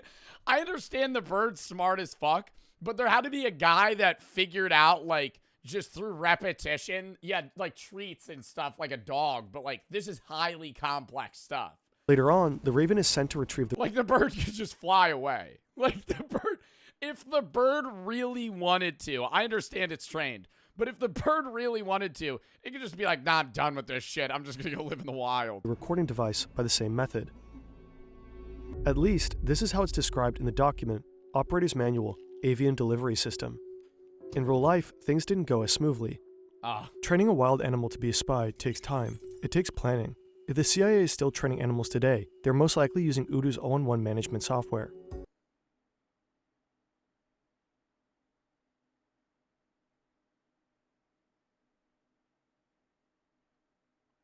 Oh, they're really using Udo? The wrong windowsill. And when a device is molting, they a lot less challenging than spy training, a raven.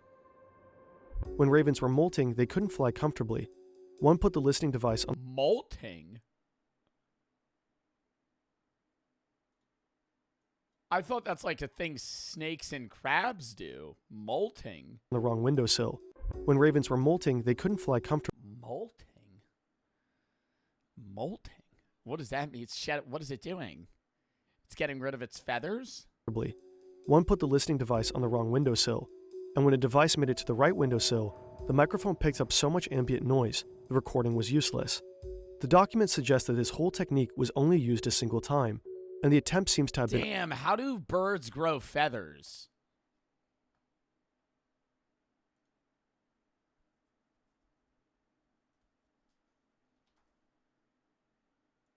Birds growing feathers, time lapse.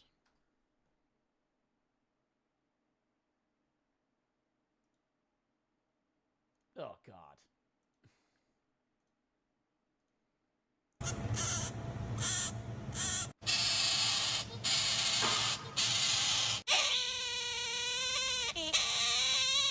Oh, hell no. Oh, hell no. Oh, hell no. What the fuck? Yeah, that thing is so creepy. Oh.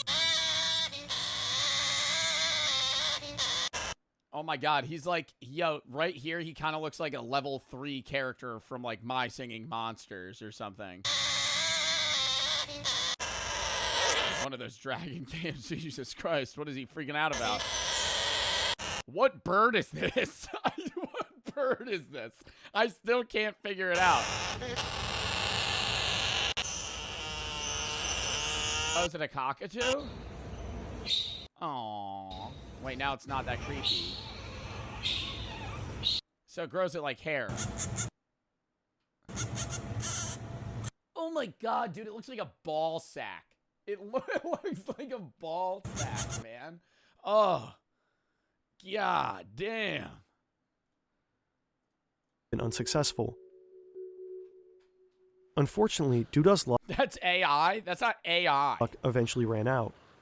One day he was attacked by a pair of wild ravens he'd fought many times before. All 3 birds disappeared from sight, and Duda never returned. He was presumed killed in action. My God, no way they wrote off the bird as KIA. The saga of Duda mourns his loss. He was in a class by himself, writes his trainer. He had a very large bag of tricks and was loved by all. In view of these talents, I suppose I shouldn't have been too surprised when he so quickly became a star on this project. In spite of our deep sense of loss, writes the anonymous agent, we do understand such tragedies are inevitable. Ravens aren't the only birds the CIA uses as spies. In secret locations across the United States, I think another thing about having a bird like that is when you have an animal that smart, you mourn it even more than you would like a regular pet. Like you mourn, the smarter the animal is, the more you mourn it usually. Like if you have a hermit crab and it dies, you know, like I had a hermit crab when I was a kid and I had it for a while. And it died, and I was like, I was bummed for like a day, and then I moved on, you know, and then like or like a fish, right? Like a small goldfish or something, and it dies. You're like, oh, I need to have a fucking funeral for my fish. Your dog dies, big deal. Cat dies, big deal. Your raven dies, oh my God, like that thing, or like if you have a parrot, they live like 70 years and they fucking can repeat words. Project Axial Light was also busy turning the humblest of birds into covert eyes in the skies. It's September 1976. Aerial photographs show the Soviets building nuclear submarines in Leningrad, but the CIA needs more information. Spy planes fly tens of thousands of feet above their target, while satellites are restricted to space. From these distances, it's impossible to take detailed high-resolution photos. Enter pigeons. A pigeon could fly about 100 feet over a target any time, day or night, and regardless of the I wish he started playing like a fucking like boom boom boom boom boom boom boom boom like some Doom music. Enter pigeon. And then he starts playing the Doom at World's End or whatever it is. What is it? Is this it? No, it's not this. This one. Enter pigeon. And it does like a high macro zoom shot.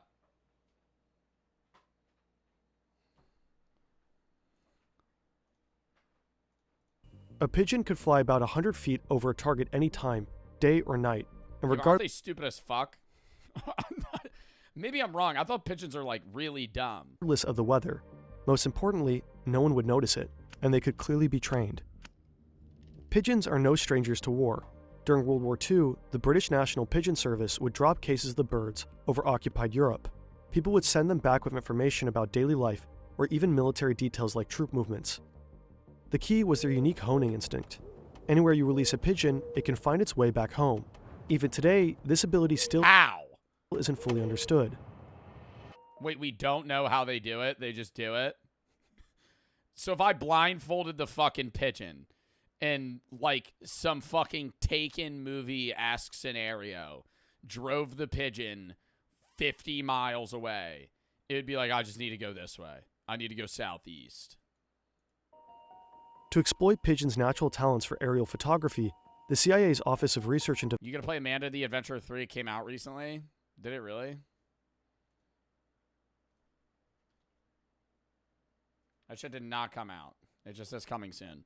Dane Vidalis and Weston for the sub Mesa for the 25 to PFA. We lost our tides. We wouldn't lose our tides and waves if the moon disappeared. We'd lose about 1/3 of what they are now due to the sun's impact. Oh, I thought we would lose them entirely. Juliet for the 1793 to PFA. Very close. A cause very close to me. Thank you for bringing awareness. WStream, WCause. Been watching since you Bed Wars era. Thank you. Spapple and is sick for the sub. Kag God the Big for the sub. Anonymous for the 10. I've had to watch my mom get abused by a stepdad for like 4 years. A week ago, she finally got the courage to call the cops on him. He's now in jail, which is what he honestly deserves. Well, thank you for the 10, man. And I hope that your mom's okay.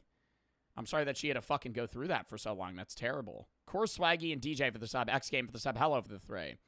Do these go to charity too? I think so. You turned off PayPal as a payment, so I can't donate directly. That's the charities thing. If you can't donate through PayPal and the charity through Tiltify, that's a choice made by the charity, not me. AFK for the 3. If people think there's an afterlife, then why wasn't there a before life? There could be, you just wouldn't remember it. Sketty for the 3. Or your soul didn't exist at that point would be the rebuttal. Pigeons actually fake chat, don't fuck with me. Retora for the sub. Spaggy for the 4. I already read that. And apparently DTM for the sub. All right, lock back in. Development created special 16mm cameras and harnesses for the birds to wear. The harnesses were made of leather and attached to the birds with adjustable Velcro tabs. They were designed to allow the birds full freedom of movement while holding the camera steady during flight. The cameras were lightweight and miniaturized. Each had a small battery-powered motor that advanced the film and cocked the shutter.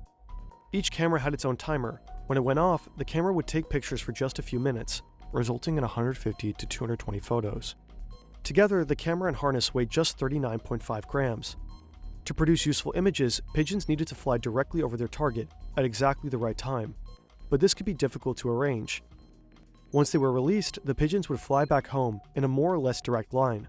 If the target was located on that line, there was a fairly good chance the pigeons would fly over it.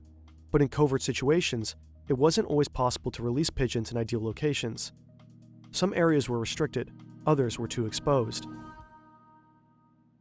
To get around this problem, CIA handlers tried to teach the birds ABC flight. Point A is the point of release, point B is the target, and point C is the pigeon's home loft.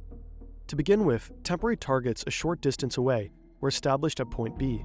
When they flew to these targets, the pigeons were rewarded. Okay, I feel like this is a fun job, though, no? Like, out of being in the military and how, hard and horrible it can be, being the guy that just trains pigeons is pretty cool. Like, you're just like, yeah, I'm training a pigeon to spy on people. Over time, they were conditioned to expect this reward. Next, the reward at point B was eliminated, but to receive a reward at point C, they had to fly over point B first. And that's how they trained a pigeon to move from A to B to C. Once the birds were conditioned, they moved on to longer training flights. Inflatable white radomes 20 feet in diameter were used as point B. The CIA trained and tested birds in lofts in Oregon, Virginia, Missouri, and Alaska. Alaska, it was noted, shared certain geographical features with areas of interest in the Soviet Union. The training yielded mixed results. Birds were often lost along the way. Some birds simply flew away. Some were killed by wild... And they just left? And they fucking lived out the... Imagine you find a wild bird, like, just with a camera strapped to its back. I would fucking freak out. If I saw a bird land, I was like, is that a fucking GoPro on that pigeon right in front of me? Wild birds. On the longer training flights, many birds flew to... The sound's cutting for me? Is the sound cutting, chat? Shouldn't be.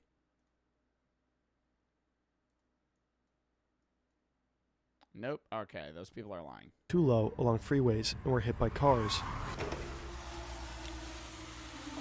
Birds sometimes disappeared while wearing the special equipment that had been developed for them. Losses were time-consuming and expensive. Each time a bird was lost, a new one had to be purchased and trained. Some of the I mean, how much does a fucking pigeon cost? Photos taken were very high quality. Some missed the target entirely. Even when the birds were fully trained, they could be relied on to complete their ABC mission only about 1 out of 4 times. A C flight still held potential, though. If the release point was chosen carefully, with the target area between it and the home loft, CIA analysts felt there was a high probability the birds would fly over the intended target and obtain the high-resolution photos required. So the CIA knows that the Soviets are building nuclear submarines in the Admiralty and Sudomek shipyards in Leningrad, now known as St. Petersburg, and it needs high-resolution photos. Time for the pigeons to shine. An agent will have to release the pigeons with the shipyards between himself and the pigeon's home loft. To do this without being detected will require clandestine release techniques. The documents mention 3 that are considered... Bro, why do we gotta do this shit, though? Like, I'm not trying to get into, like, a war talk, but, like, if we were a peaceful, like, world, we wouldn't need to be training pigeons to fucking spy on people. Mods, time out the kid that's saying it's cutting, because it's just not. He's just fucking spamming it. It's not cutting, bro. Chat, is the audio cutting, yes or no? It's cutting. It's cutting for me too, but I don't think it's because of the recording. I think the devices are heating up, causing problems in the audio and the stream. My device is heating up? My device is not heating up. My PC is fucking normal temperature. Device is not cutting. What the fuck are you talking about? If the stream's cutting out, it's the thing you're watching on. Your mic's cutting out. No, it's not. Anyways, if we weren't in war, like, we would just, like, obviously this is, like, valuable info to learn about animals and how you're able to train them, but it's just like, dude, like, they're doing this for the sole purpose of gaining info on, like, an enemy state. Detected will require clandestine release techniques. The documents mention 3 that are considered as options. One is releasing the birds from underneath a large overcoat. The second option is briefcases and shopping bags If it's cutting out, stop watching me on 1440p and lower it. with trick bottoms. The third option is this Volkswagen Beetle. A hole is cut in the floor. When the car is parked, pigeons are released through the hole. They waddle out from underneath the car. Oh my god, hold up. Yeah, Brittany said nothing's cutting out. Okay, we're good. Zayden for the 3 to PFA. I want to support charity because you're great, been watching for so long and never had got the change to donate till now. Asta for the 1. Fears of Fathom Game Dev just teased the new episode on it, so it looks really good. You should copy. I'll play it when it comes out. Brody and RT for the sub, Low Waffle for the sub. If you have any videos you want to watch games you want to play, videos, show shop, games, step. It's high fan most of the videos that I watch games I play. Squire for the 5. What's the best video you've seen on stream? I don't know. Bronx for the 3. I've watched a lot.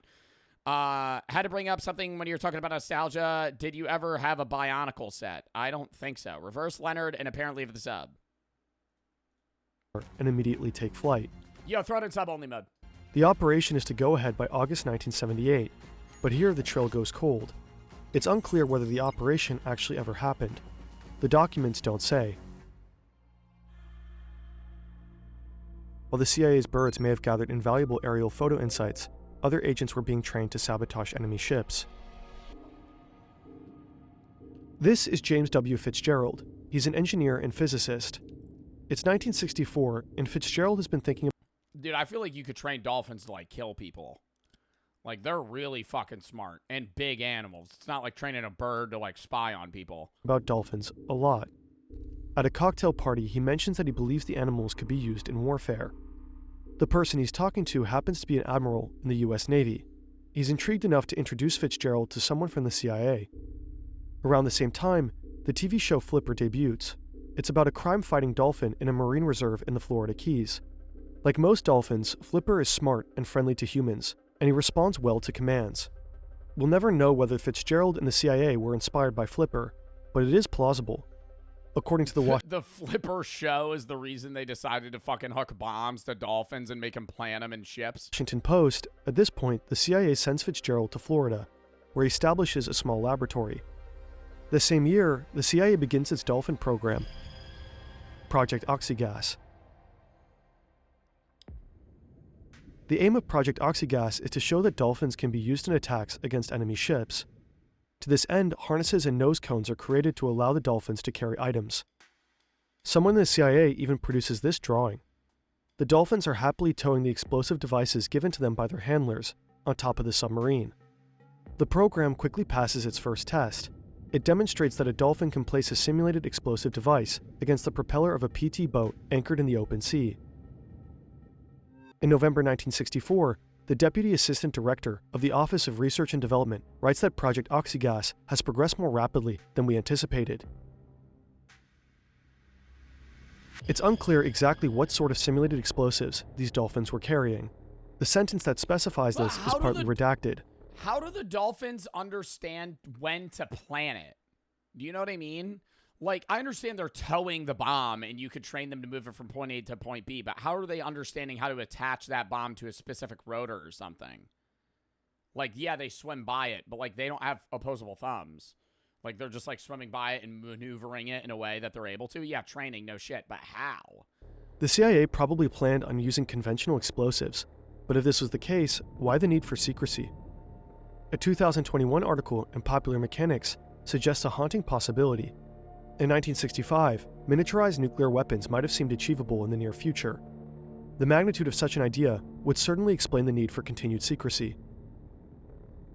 Oh, like they were if they were able to make a mini nuke, they were going to use a dolphin to carry it. I don't know how safe of an idea that is to have a non-human animal carry a nuclear bomb, regardless of how well trained it may be. That seems a little crazy.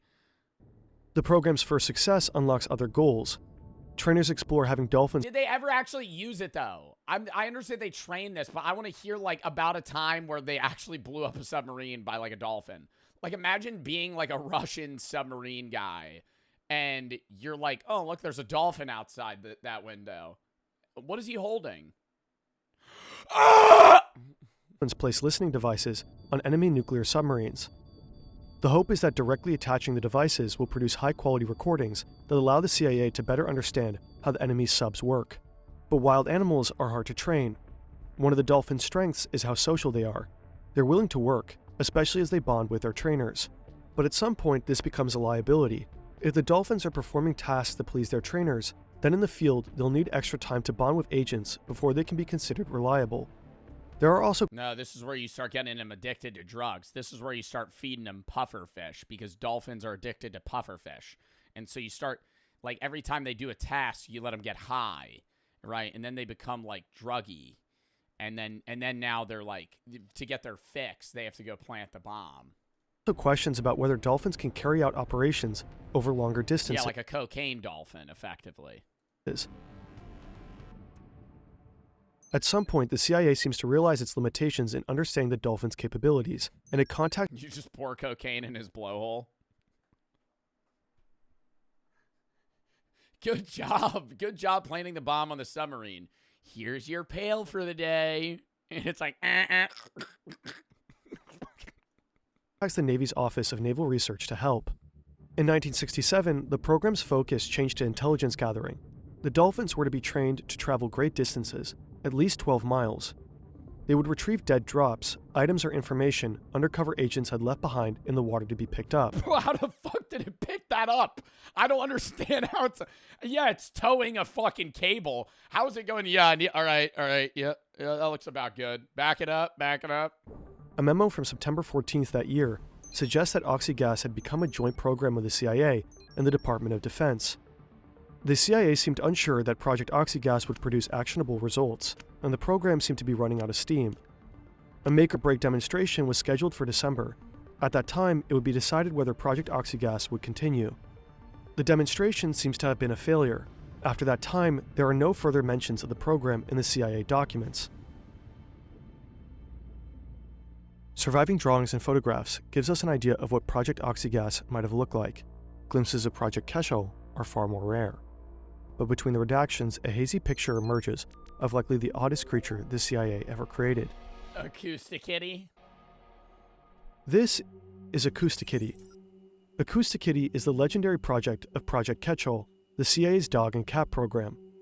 Of all the CIA's animal projects, Acousticity might have been the most controversial and the hardest to corroborate, depending on who you believe. The saga of Acousticity goes in fundamentally different directions. Here's the CIA story. In 1964, the agency wanted to be able to explore conversations held out in the open. Think two Soviet agents having a conversation in a public park.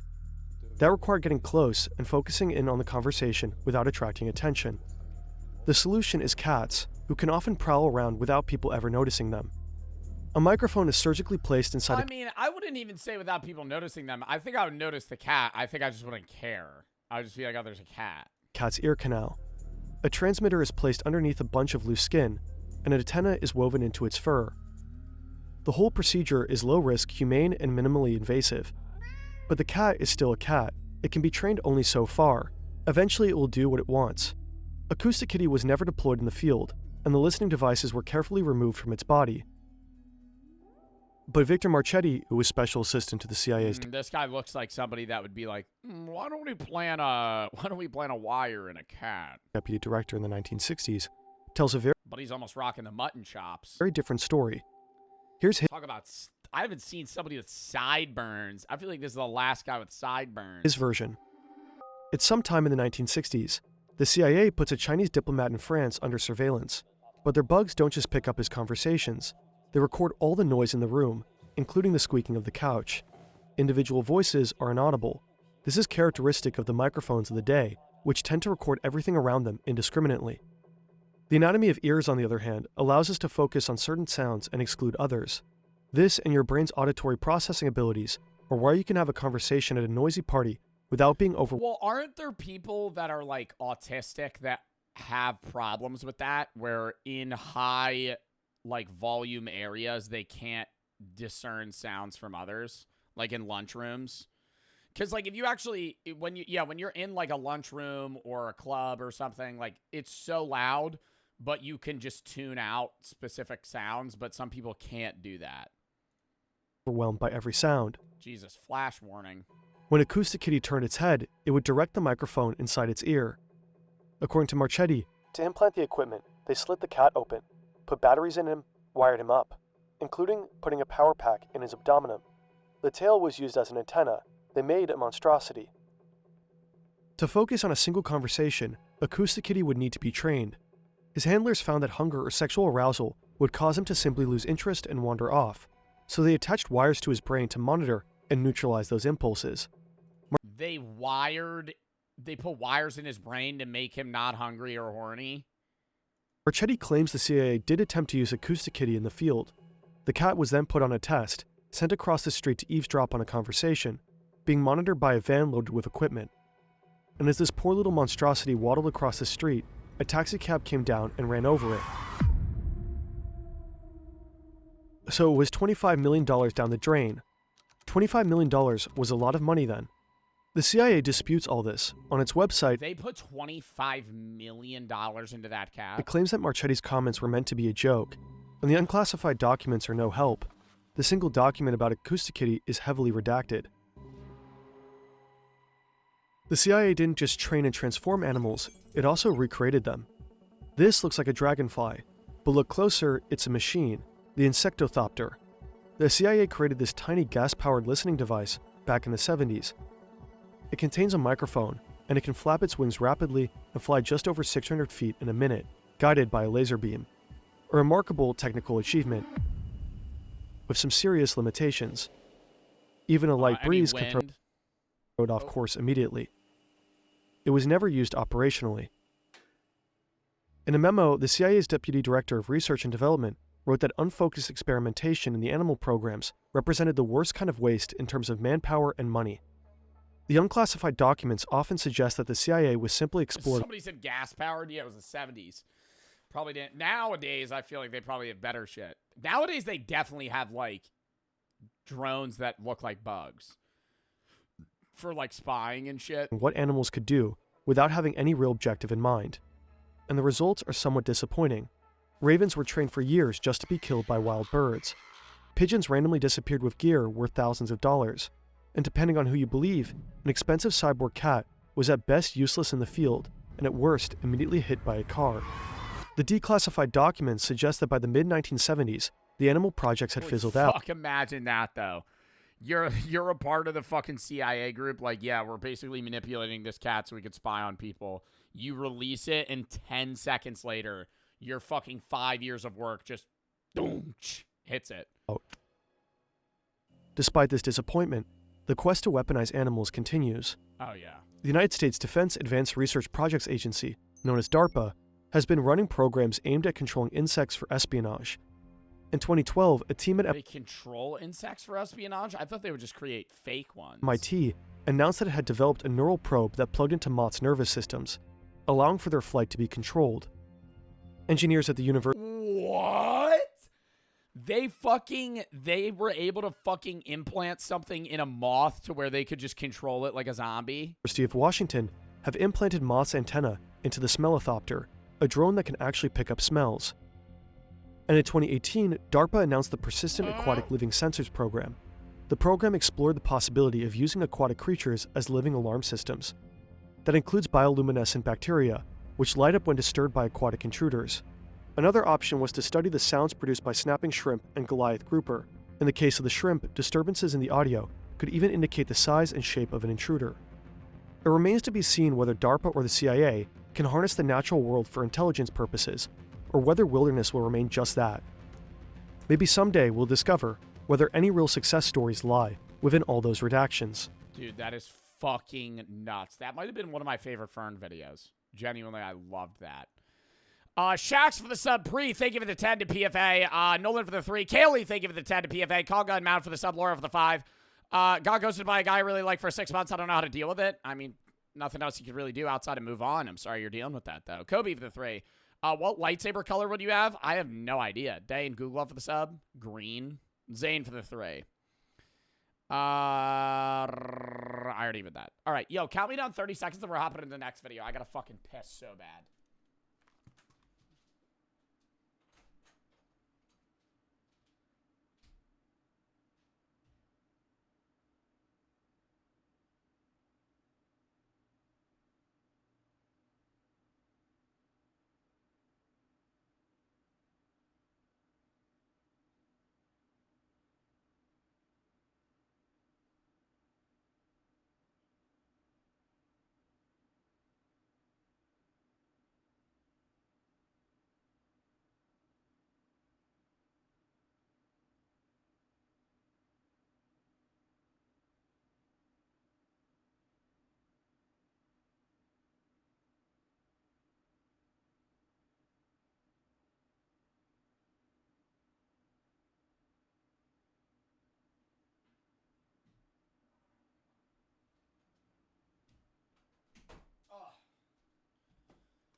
All right. It for the sub. Okay. We're definitely going to have to cut this fucking philosophy video. So we got so many fucking videos still. We'll probably watch that on Sunday. But we have 3 more videos, and we're already 3 hours into stream. We're doing 2 streams, by the way, today, chat. I don't know if some of you guys were here at the start. We're probably going to be live another hour and a half-ish. Then I'm ending stream and coming back at like 9:45 EST because we're watching a professional slap fight from like 10 to 12. But yeah. Tomorrow, 1 EST, we're doing Slime Rancher, Jack Smith, and some other random games. Sunday is Reacts, Philosophy Reacts. Monday, Random Games, Tabs, Bling Bling, Bankruptcy, other random shit. And then we're going to be doing Peak again with me, Sneak, Zeusy, and Chris. Tuesday, Itch Games, Random Games, Horror Games, and Rematch. Kind of whatever chat wants. And then I'm gone the 25th to the 30th, filming 2 vlogs. They'll be uploaded when I get back, and they're edited.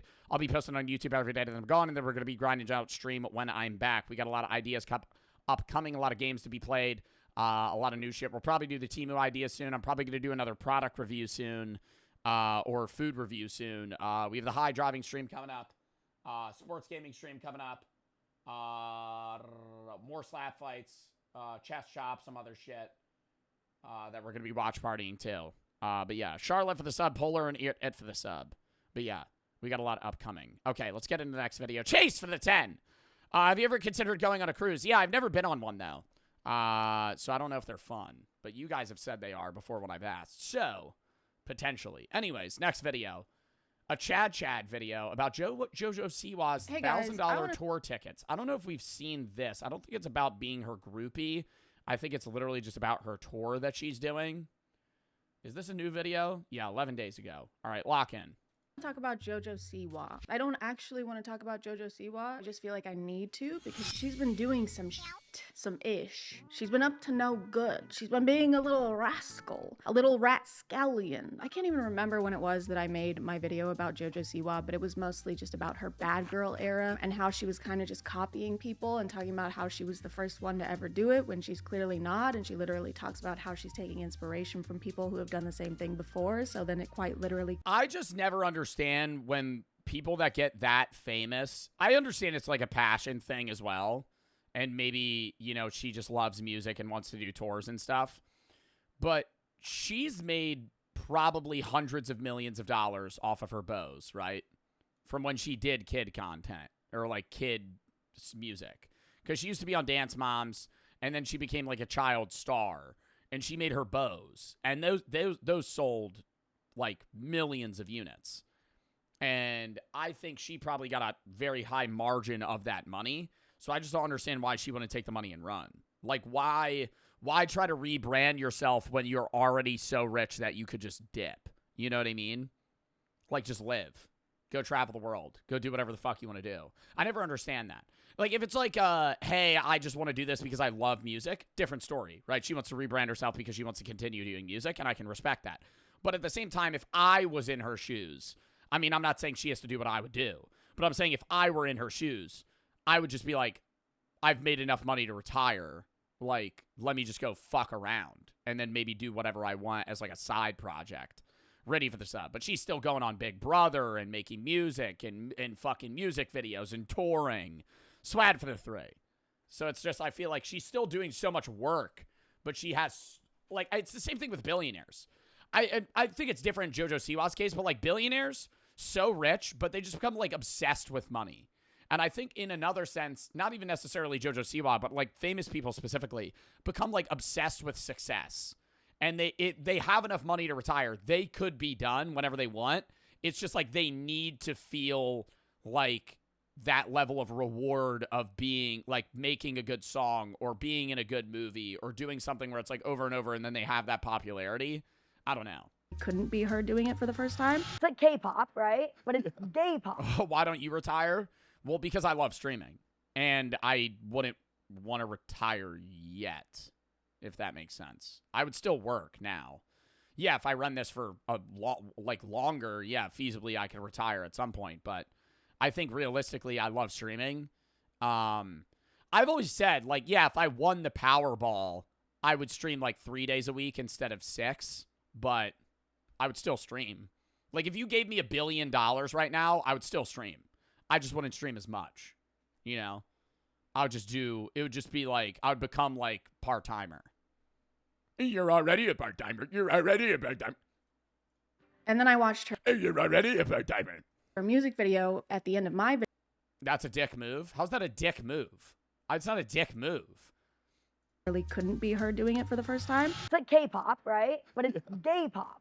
And then I watched her music video at the end of my video where I literally recreated the song with my own voice, and it still got claimed. She or her team, they claimed my whole video. They took all the money from the video, all of it. And I went to YouTube and I was like, hey, what the hell? Why are they able to take all of I respect copyright claims, though, more than copyright sharing. Copyright sharing's like a slap in the face because you just don't get any of the money. If they copyright claim me, I go into it knowing that I'll make nothing. Like the one obesity video that I watched, it's getting copyright claimed, not by the guy that made the video, but by TLC. And so they'll take all the money. I'll still upload it. I just won't get money because I know it's a good video and I want my chat to be able to see it and I paid my editor to edit it. So I'm still going to post it. I'll just make nothing from it. But like when they have copyright sharing, it's like, oh, we're still going to give you some of the money. You just have to give us some because you used our song for 10 seconds. They're going to take 80% of the revenue, and you're not going to make any of the money in the first 3 days of the video, which is the majority of the views that a video gets. Like, if I do a copyright shared video, the first 3 days, I'll make actually $10. And then after that, it'll be like, oh, you made $40. And then it'll be like, oh, call that a day. And I'm like, dude, that's not even covering what I paid my editor. Like, it's not even covering a third of what I paid my editor to fucking do this video. my money from this video because of this 3-second clip that I just used for context. And YouTube was like, sorry, their team is the one that has to review it and say if it's okay or not. It's up to them, sorry. So the people who stand to gain all the money from my video are the ones who decide if they get all the money from my video. It's a very flawless system and I have no issues with it, and I harbor no resentment toward anyone. Well, I wouldn't even blame YouTube for the copyright issue. It's like they have to abide by it because then the copyright owners will come after them. It's really hard to declare fair use in copyright terms, and even if you do have permission, it's hard to actually get that whitelisted in place. Like the rights system between songs, music, video rights, it's just like a whole fucked system. When involved, especially not JoJo Siwa. How about we see what? I think they're not as bad as some other. There's some big companies that will take the rights to certain viral short form videos and copyright them for you. and give you a percentage of shared revenue of people that use them, but they'll take the majority. And what they do is they just copyright strike people and then make you pay them to uncopyright strike your channel. Those people are douchebags. They're the scum of YouTube, and I hate them. I think that if you copyright claim, who cares? If you copyright share, you know, who cares? At the end of the day, you know, you're taking the money, it's fine. Like, it sucks that, like, you're not making anything, but it's like, it's not affecting your channel. If you're somebody that's, like, going around and name drop, no. I had to pay. There was a VOD we watched, though. In one of my VODs, it was on the VOD channel. We uploaded a video, or it was a VOD of a stream, and there was a 10-second clip of, like, a paranormal ghost video or some shit, and it got claimed. And then it got striked, and I got a strike. And what a strike on YouTube does is the first one's a warning. If you get it again, they like mute your channel, and you can't post for like 2 weeks, and they like demonetize you slightly. And then the third time, they just delete your channel. And so you have to get it. You want to get your strike removed. And if you don't do anything, it won't remove for like 90, 100 days. But you want to do all you can to remove it, because you want to have that safety net of getting the first warning. Because if you already have a strike and you get another one, then you're fucked. And your channel's like, you might as well just stop posting for like 3 months to get them removed. So I reach out to this guy, and I'm like, hey, can you remove it? And he's like, yeah, pay me $650 because you said sorry. He's like, normally it's double. I'm like, normally you're charging $1,000?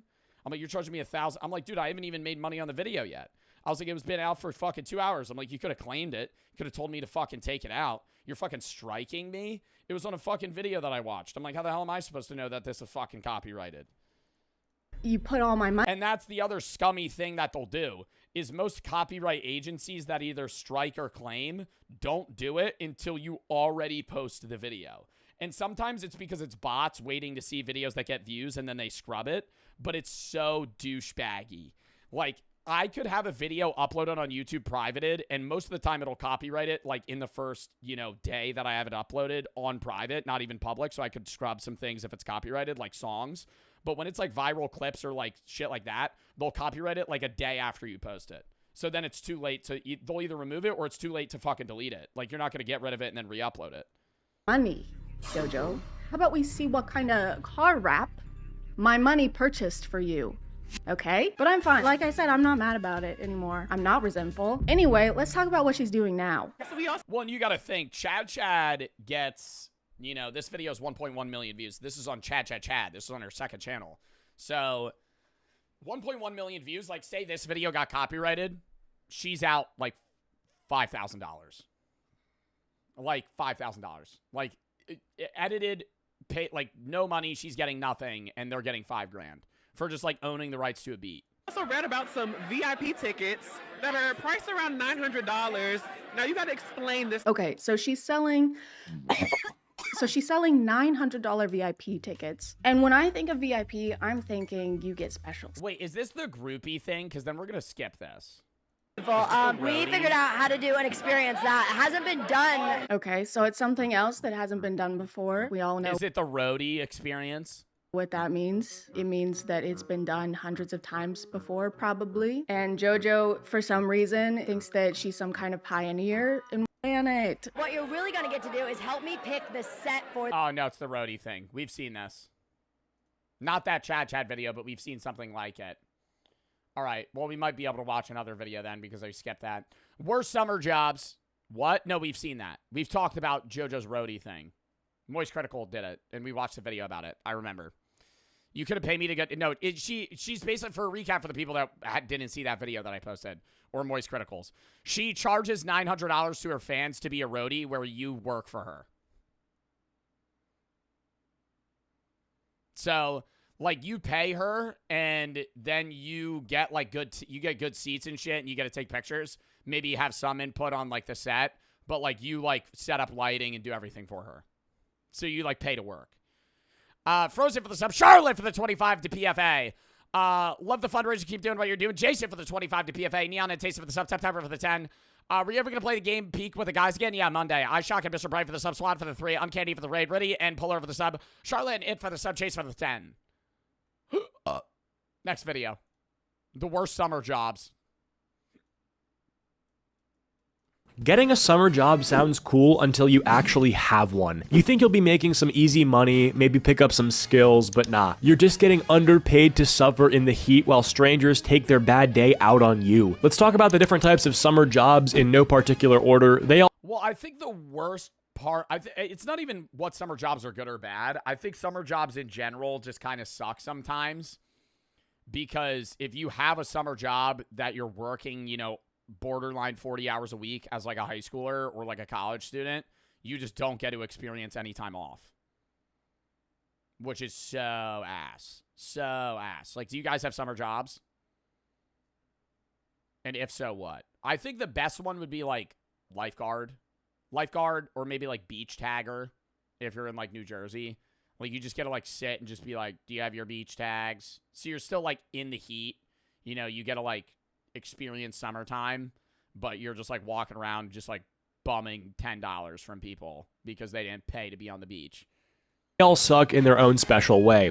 Fun little fact, by the way, for the people that don't know, most beaches you have to pay to be on.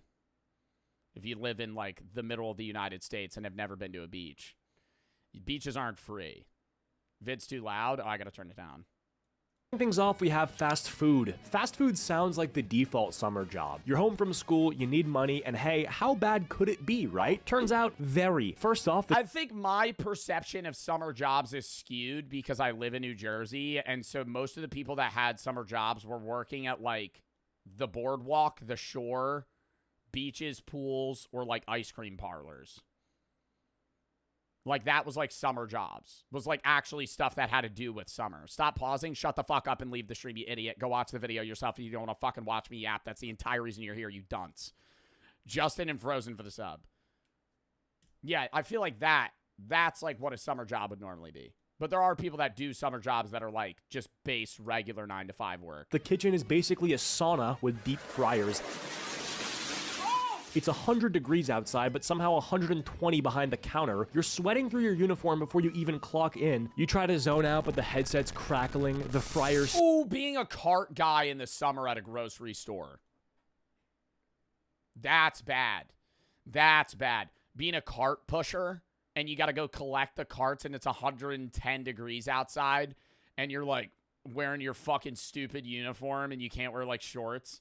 Spitting, and you're juggling 6 orders while someone's screaming that their Diet Coke has ice in it. You clock out covered in grease, exhausted, and too tired to enjoy the money that you made. And the worst part, you do it all again tomorrow because you thought that this would be easy. Even your days off, the smell doesn't leave. Your shoes are permanently crusty, your shirts have invisible grease stains, and you developed a trauma to the word manager. The worst part is no one respects you for it. People act like fast food workers are just lazy or dumb, but they wouldn't last 15 minutes behind the counter before crying. You're out here doing mental math, multitasking like crazy, and dodging oil splashes like it's a combat sport. And sure, you're making... I don't know. I think both jobs have downsides no matter the job. Like, I think most people usually say like service the service industry is bad, but I think there would be people that would argue that being a waiter or waitress is worse than working in fast food. But that also depends on the place of business. Because you could be making less or more money. Yeah, every job has some downside. That's true. But I think, yeah, some more than others for sure. Bros acting like McDonald's is going to war. It's not going to war. It just sucks. Like, you look forward to the summer, and then in reality, you're, like, having a worse time than when you're in college classes or something. Making money, but by the time you Uber to work, grab a snack after your shift... I worked in McDonald's for 2 years, never got promoted, even after I asked. Yeah, that's where you dip. And replace your third ruined shirt, you're basically breaking even. So yeah, fast food in the summer, it builds character, but it mostly just builds rage. Listen, it's summer, you've got time, you've got your phone, so why not make some money? Free cash. 5 hours into a shift, it's 100 degrees out, and you haven't blinked in 40. Lifeguarding sounds chill until you're 5 hours into a shift, it's 100 degrees out, and you haven't blinked in 45 minutes. You're posted up in a plastic chair that feels like it was forged in hell, slowly cooking like a rotisserie chicken. Kids are dive bombing into the shallow end like it's a... Oh, I think being a lifeguard varies depending on where you're lifeguarding. If you're a lifeguard at a pool, that sucks. If you're a lifeguard at a beach, I feel like that's better. Both, it's hot as fuck outside. But, like, one, you're just dealing with, like, really annoying you're dealing with annoying people either way. But one, you're at like a fucking community pool at like a motel or something, and that's just like ass. Versus you being able to be like chilling on a beach or like a lake. Like that'd be better. War zone, you blow the whistle, shout, no running again. Do you think lifeguards like want people to like pool lifeguards want people to like poop in the pool? Because then they're just like off for the day. Just take a dump in the pool. Is that like a real friend thing to do? Your friend's like, man, I got work today. I can't hang out. You just go take a shit in the pool he works at and then just leave. You're like, now you're free. Now you're free. Let's go to the beach. And they look at you like you're the problem. Every kid thinks they're invincible. Every parent thinks you're the reason their child swallowed pool water. And when something does actually happen, a nosebleed, a bee sting, or some kid panicking in 3 feet of water, suddenly it's all eyes on you, like you're about to perform CPR and win an Olympic medal for heroism. But most of the time, you're just sitting there, baking, getting dehydrated, zoning out, and praying a cloud shows up so you can stop hallucinating for 30 seconds. Oh, and let's not forget the reapplying sunscreen every 2 hours like your life depends on it, because it does. You signed up to guard lives, not to lose your skin to UV rays in the process. And what do you get for all that pressure? $13 an hour and a free popsicle if you're lucky. Meanwhile, you're risking sun poisoning and early onset back Free popsicle makes it all worth it though. problems from sitting in the same stiff position all day. You reapply sunscreen every 90 minutes. Is this the last video? No, we got another after this. Can't bring headphones, you can't zone out, you can't blink for too long without feeling like you're about to miss a disaster. It's not a job. It is a human scarecrow position with slightly more liability. Next up, we have the golf caddy. You carry the bags for dudes who treat golfing. Who the fuck's summer job is a golf caddy? Whenever we watch these videos, I like, most of them will be like, okay, yeah, I get that. I've heard of that. I've heard of people being cart girls. Like, there's people that work at golf courses, and they're, like, women that drive around and hand out drinks, and they get, like, you know, paid tips by the guys. What fucking guy? Yeah, what's your summer job? Oh, I'm a caddy. I carry around old people's clubs. What fucking rich-ass golf course are you going to? I've been to nice golf courses. Never in my life have they been like, and we provide caddy services. Like it's a personality trait. They show up in polos that cost more than your entire outfit and immediately start trauma dumping their divorce mid-swing. You ask, what club do you want? And they answer with, let me tell you about the time I almost went pro. Cool, man, can we not do this on hole 3? They ask where you go to school. I feel like that would be fun, man. Being a golf caddy. Yo, they ask you where you go to school. What are you going to do? What do you do for work outside of this? I'd be like, this is a fun conversation. You get to talk to old people that suck at golf, too. That's when it's really fun. Old rich people, that's one thing I've learned. I'm terrible at golf, and you always go, oh, well, there's people that golf at, like, really nice, expensive golf courses. They suck, too. They suck, too. Most people are really bad at golf. Like, your grandpa probably sucks at golf. Yeah, I'm not 100%, but, like, most people are fucking bad at golf. They just have money now, so they golf at better golf courses. They still suck. They still shoot fucking 100, right? 110, right? They can just golf at better places. Like, the majority of people you know aren't golfing like sub 90. School, then pretend to know your major better than Now me, I shoot 150. Now me, I double bogey every hole. you do. They give you That'd be like 130, 120. life advice you didn't ask for. Don't take life too seriously. You gotta invest early. You remind me of me when I was your age. Bro, you've been rich since birth. I'm out here sweating through my socks, carrying your clubs like a peasant in a Renaissance fair. You nod like they're back in my day stories matter, all while pretending you know what a pitching wedge is. You're trying to act professional, but you're one sunburn away from quitting mid-round, and the pay, barely worth it unless you get lucky with tips. And even then, it's like pulling teeth. You just hauled 50 pounds across 18 holes in a 90-degree weather, and they hit you with a crumpled 5 and a handshake. It's not a summer job, it's unpaid emotional labor with bonus back pain. But here's the thing, if you're in a rich area, this job low-key prints. Some of these guys drop tips like they're allergic to singles. You just walked around, made small talk, and now you're holding $100 in cash and a Gatorade. Sure, you're I think that's being a cat, like being a car girl. Being a car girl makes money. Because you just got to go around old guys that are just, like, obsessive and rich. And you got to be like, do you want a Miller Lite? And they'll go, yeah, here's $30. Here's $30. Keep the change. Oh, do you? And then you drive away because they're gonna try and flirt with you, and then you just go, just drive away. You loop back around a half hour later, do the same thing again. Your back hurts and your pride's gone, but you just made in 4 hours what some people make in a week flipping burgers. It's still a grind, it's still awkward, but if the zip code's bougie enough, caddying might actually be the best summer job on this list. Just prepare for mild heat stroke, upper class small talk, and hearing the phrase, "You've got potential," way too many times. Next up, we have being a day camp counselor. They call it a leadership opportunity. Sounds fancy. I have always been told that that was a fire job. I've always been told that being a camp counselor when you're in like high school and college is awesome. It's mid. Bro, but don't you just get to like play games the whole summer? It's low-key mid. What is bad about the job though? No, it fucking sucks. You guys are camp counselors.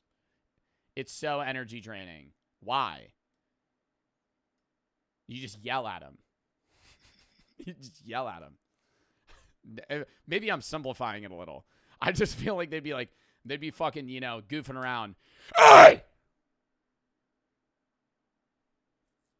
You gotta treat that shit like it's boot camp. Hey! You gotta play knockout and shit? Yeah, that's fun. What do you mean? Energy draining. You gotta play dodgeball? You gotta play basketball? That's fun. Like you're guiding the next generation or something. In reality, you're in charge of 30 chaotic kids whose only goal is to make you quit. It's day camp, so you show up early thinking, cool, I get to go home at night. Yeah, after Oh, then you gotta deal with the drama. Some kid's like, my phone's missing. Somebody stole my money. Okay. Then you gotta play a game of Among Us.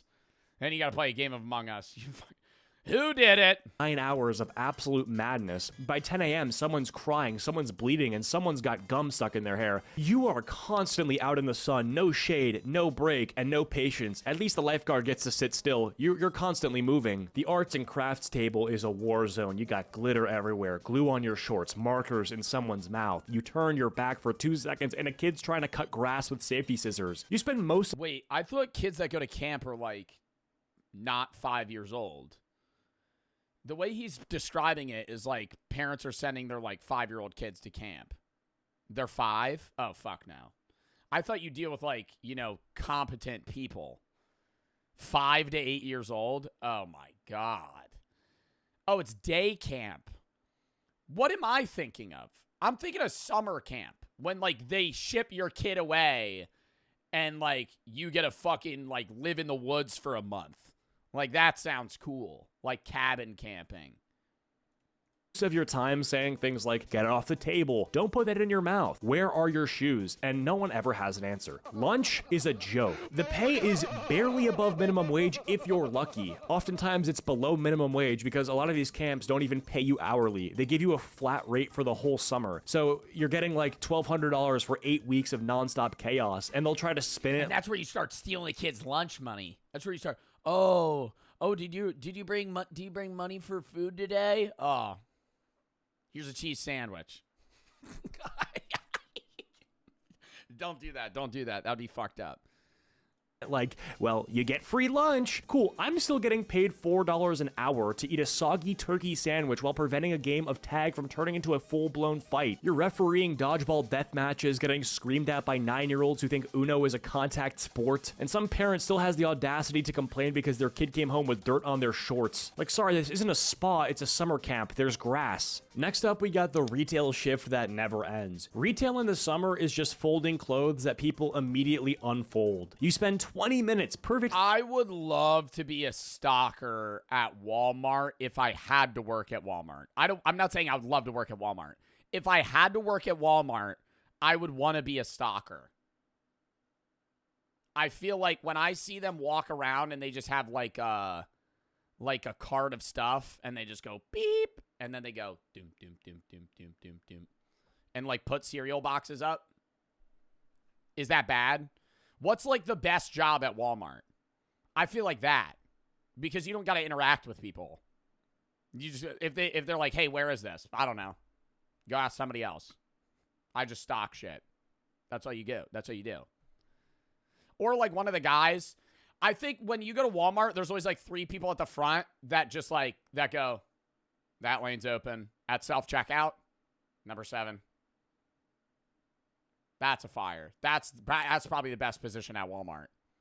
Or security. No, the best position is the receipt guys that stand at the front and just go, you're good, and they don't read it. But those people are like 80 years old. They've been there for like 20 years. Stacking shirts, and then some teenager walks in, pulls one from the bottom, and... What do you mean you don't know? You're stocking. Well, yeah, but I think whenever I've asked a stocker at Walmart where something is, they don't know. Because they just scan shit, and then it tells them where to go. Like, they don't know where they are. The computer tells them where they need to stock stuff. They just scan items and then go do it. They always know? They never know. They never know. Whenever I'm like, do you know where this is? They're like, nope. And then they try to go on a 10-minute mission to find it with me. I hate that. I hate that. If I ask a worker where something is and they don't know, I'll go ask somebody else. I love when they want to help me, but at the same time, I get like annoyed when I'm trying to find something and then I go, hey, do you know where this is? And they go, no. And then they spend the next 10 minutes wandering the store with me trying to find it. Like at that point, I'll go do another lap. I'll go do another lap. You don't need to come on a side quest with me. I think it's also like they get a break from like the same shit they're doing, you know? leaves the whole pile looking like a garage sale. Someone's always how big are your stores? Do you know how big a Walmart is? It's a fucking warehouse. asking for a discount on Finding shit is sometimes hard as hell. something that's already 90% off. This was cheaper last week. Yeah, and gas used to be $2. Times change. You're also expected to push loyalty programs like your rent depends on it. Would you like to Bodyguard bar for the 28,900 biddies. Oh my fucking god, dude. Oh my fucking god. Had all these bits, I thought you might want them. Appreciate your decision philosophy. Very fair. I might disagree with you. Have a very good way of seeing both sides of things. Wish we had more good and productive conversations in the world today. Really think it would save a lot of pain in the end. I know I don't watch a lot of the streams, but I love the VODs. Keep it up. Hold up. I'm donating that. Hold up. 250. Un momento.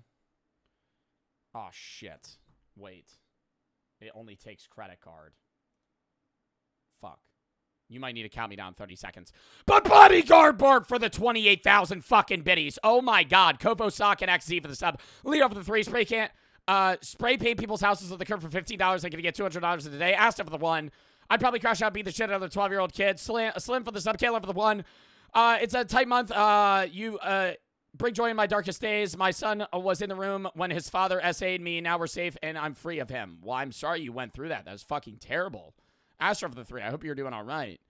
What's the next horror game or horror movie game? Tuesdays, more horror games. I don't know what. Tango for the 1. There's a guy in Chris's chat that makes videos like Bartolozzi. The videos are kind of low quality, but I think it would be funny for you to watch them on stream. I don't send those the videos to Jab. I don't know if I'm going to watch them though. Snap for the 3. Best summer job is an internship. Inside AC, well paid. Timothy and the Lee for the subtweet over the 3. When I was 13, working at a restaurant under the counter, it sucked. But my biggest tippers would always be the gay regulars. They'd give me like B50-year-olds too. Justin Luna for the sub, Frozen for the sub. Charlie, thank you for the 25 to PFA. Jason for the 25 to PFA. Thank you for doing the fundraiser. Keep doing what you're doing. Neon and Taste for the sub. September for the 10. Rosalita for the 1,000 buddies. When I worked at Walmart, the hours were labeled by letter and number, coordinated with employees app. Somebody was looking for something, I just look it up and walk them there. Biaggi for the fucking tier 1 sub for 56 months total. The longest sub in the fucking chat. Done with the chat. Bodyguard, thank you for the 28,000 buddies. I'm gonna go grab my card real quick. Count me down 30 seconds.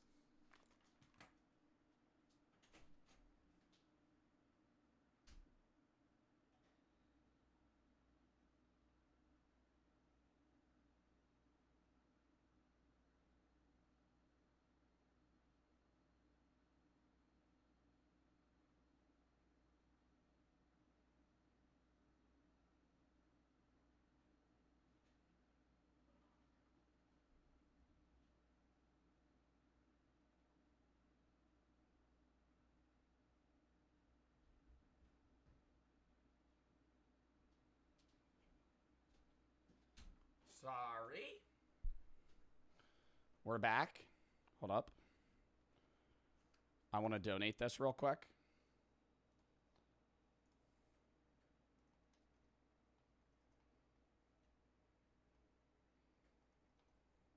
Hold up.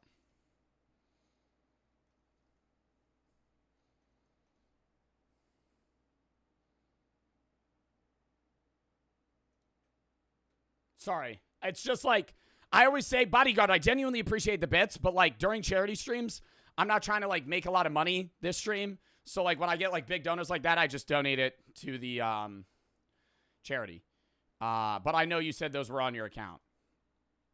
Joe Bart, thank you for the 250. That's me. Anyways, but that's from Bodyguard Bart. Technically, that's not my money. Bodyguard, thank you for the 28,000 biddies though. Sky, thank you for the sub. All right, lock back in. All right, we are now at $4,487 to PFA. Fucking dub. All right. Lock back in. Sign up today? No one ever does. But if you stop asking, your manager acts like you committed retail treason. The fitting room is a disaster zone. Clothes inside out, hangers on the floor, tags missing, and for some reason, always someone leaves behind one single sock. And it's not even from your store. You find iced coffee cups in the jeans, chewed gum stuck to the mannequins. The AC never works, the music plays on loop, and by hour 6 of your shift, you've memorized the entire store playlist, and you started questioning your own existence somewhere between Dua Lipa and Imagine Dragons. Next up, we have the grocery store simulation. This is just retail, but with more old people asking why bread isn't 50 cents anymore, and acting like you personally caused inflation. You're stuck bagging groceries for people who treat you like you're invisible until you— Dude, I don't even have— do you guys have baggers at your grocery store? I feel like that's only like a southern thing. I don't have— I do not have baggers in— I've never seen a bagger in New Jersey. Ever. In New Jersey. In other southern states, yeah. Other states, yeah. Maybe even not south necessarily. More like, you know, like northern south, like Virginia or something. Like Publix has baggers. But like most states, well, New Jersey also just doesn't have plastic bags. You can't use plastic bags in New Jersey. You have to bring, like, when I go grocery shopping, I have to bring bags. That's like a crazy thing for most people. It's so weird. It's so weird when I go to other states and they have just bags. Chiron Cliffs for the sub. Bentley for the 1. It ain't much, but I ain't got much. Well, thank you for the 1, man. Skyline for the sub. accidentally put— Will you ever change your sub goal? No. The sub goal will always be 75. Canned beans on top of their eggs, and suddenly you're public enemy number 1. Every conversation is either way too I don't even really need it there anymore, but it looks weird if I do that.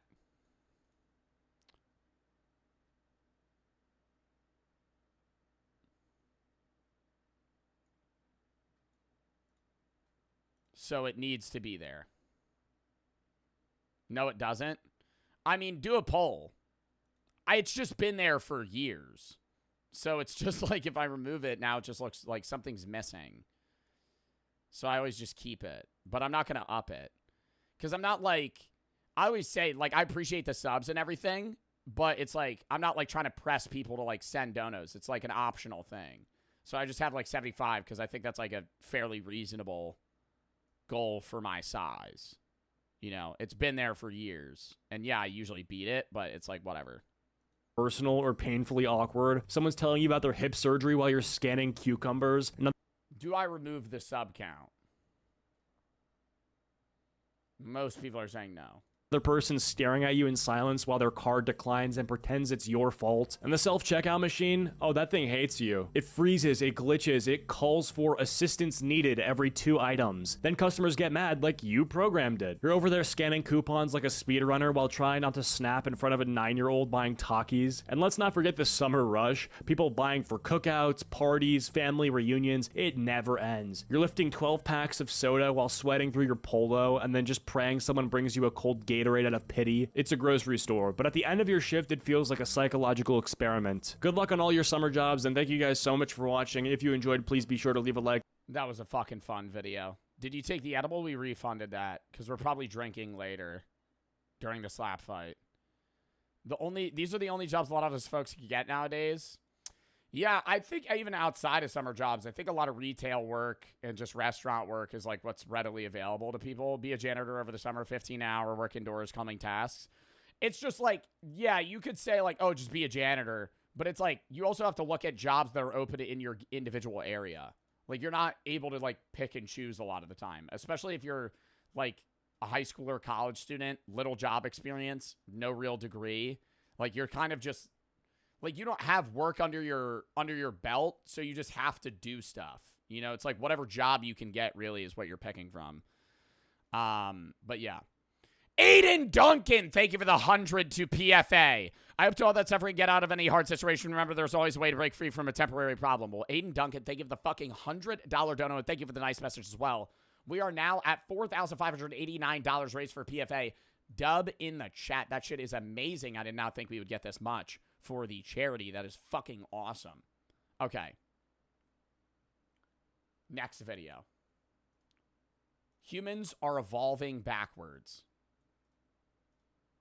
We may watch one more after this. I don't know. We'll see. But we're doing 2 streams today. After I end today, we're going to be live at 9. Like, I'll literally be... I know I'm live right now. I'll be live again in 3 hours and 45 minutes. We're going to watch this video. Then I might end for, like, 2 hours. So I can, like, you know, take a shit, eat, and set up the stream for the slap fight. Because I have to, like, get the feed to come up on my screen and shit. Do you have normal pinky toenails? No. Why are you asking me that? Humans are evolving backwards. Each and every single... Braden, thank you for the 3. What's the charity for? Protection from abuse. It's a charity that fights against domestic violence, harassment, sex trafficking, and human trafficking, as well as some other stuff. And they help victims of those specific crimes. Braden, thank you for the 3. T-Gal, thank you for the 10. You help me through the tough times of my recent life. Whenever I need somebody to distract me from life, your humor is always there. I wanted to say thank you. Well, thank you for the 10. And I'm glad I've been able to help. And I hope you're doing all right. Humans are evolving backwards. Lock in. Each and every single one of the approximately 8 billion people on Earth today are considered Homo sapiens, the only species of the genus Homo that is still standing after 2.8 million years of existence. Yeah, but some of y'all got Neanderthal DNA. Some of y'all's ancestors were getting it on with other species. With our specific species having been present for just about 300,000 like you, of those nearly 3 million years. So less than a blink of an eye by universal standards, but a longish time nonetheless. And this long, yet not so long time frame has created ample opportunity for change, and change we have since those very first days on Earth. And actually, there is probably a lot more differences between us and the very first modern humans than one might think. Now, many of these differences are extremely minute and barely recognizable, with some being invisible to the naked eye, while other changes have come but then gone. And what I mean by this is that in some ways we are now more alike to the first people than other groups of humans from say 50,000 years ago were. And this is nicely demonstrated by something that has greatly changed through time, but is now reverting to how it once was: our heights. It's a common misconception. Yeah, haven't we gotten much taller over the years? Or is that the common misconception? That humans have always been getting taller. And oh, I thought that was true. Because aren't there, like, old castles from the 1600s where they're, like, 1600s castles for short people? Where, like, the halls are really tiny. And they're, like, I remember seeing, like, videos and images about castles where, like, the ceiling is, like, 5.5 feet. And you walk through it, like, why is this so fucking small? And it's because the people of that time were tiny. Maybe I'm wrong. Maybe this is like a Mandela effect thing. Instead, in reality... Can we just watch the vid, bro? Oh, sure thing, man. Here, you could go watch it yourself. Ban that guy. Oh, sure thing, man. Here's the video, man. You could go watch it. Height has been a wild roller coaster. I never understand that shit. Dude, literally, there's like a subsection of my audience that's like, I hate when Joe yaps before the video even starts. Why do you watch me then? Aren't you watching me to hear me yap? I don't understand when somebody's like, why doesn't he just fucking play the video? The whole point, just go watch the fucking video. And for the better part of the last... Sorry, you want me to be like Sniper Wolf and just go... Oh, yeah, because that's crazy. Taller. And instead, in reality, height has been a wild roller coaster. And for the better part of the last 100,000 years, we've been on a downward trend. And what the fuck happened in that spike? What happened here? When was the in the 16,000 BC, men were averagely like 6'5"? Trend. And not to mention that while getting shorter, we've also gotten smaller proportionally. And one of the biggest changes became first noticeable roughly 10,000 years ago, when height suddenly dropped by about 10%. And researchers believe that this may have been tied to dramatic shifts seen in the climate and our adoption of agriculture, which in the early days resulted in restricted diets and malnutrition, and thus stunting our growths. And then additionally, the presence of livestock introduced new diseases, which took a toll as well. And it's only been since very recently that we've started to reverse this trend, getting taller and bigger once more thanks to richer diets and healthcare following the Industrial Revolution. And so far we've made a remarkable comeback, rivaling height. Holy fuck! Wait, what? Dude, that happened in like 5 years. We've spiked in height as the world by that much. It's not seen since 9000 BC. But on the contrary, something that apparently has not reversed yet. We're averagely the same height as people from 9000 BC now. In like a 10-year span. Seen since 9000 BC. But on the contrary, something that apparently has not reversed yet in any visible ways is our bones, which seem to be considerably lighter and weaker than those seen in the earliest sapiens. No, because I drink 2% milk. Big milk. Fuck big milk. Anyways. Now, I feel like I got strong bones. I feel like I got strong bones. I gotta start, you know what I gotta do? I gotta start, like, kicking metal telephone poles like those guys on TikTok. That'll strengthen my bones. I just gotta start, like, bashing my head against the wall in, like, scaling amounts over the days. And that'll, like, make me really fucking, like, unstoppable. Specifically, a team found that the amount of porous bones in recent modern humans might be just 1/2 of what it used to be, with the earliest of our species having bone densities and robustness much closer to what was seen in more stocky homos. What about the guy that punches trees for fun?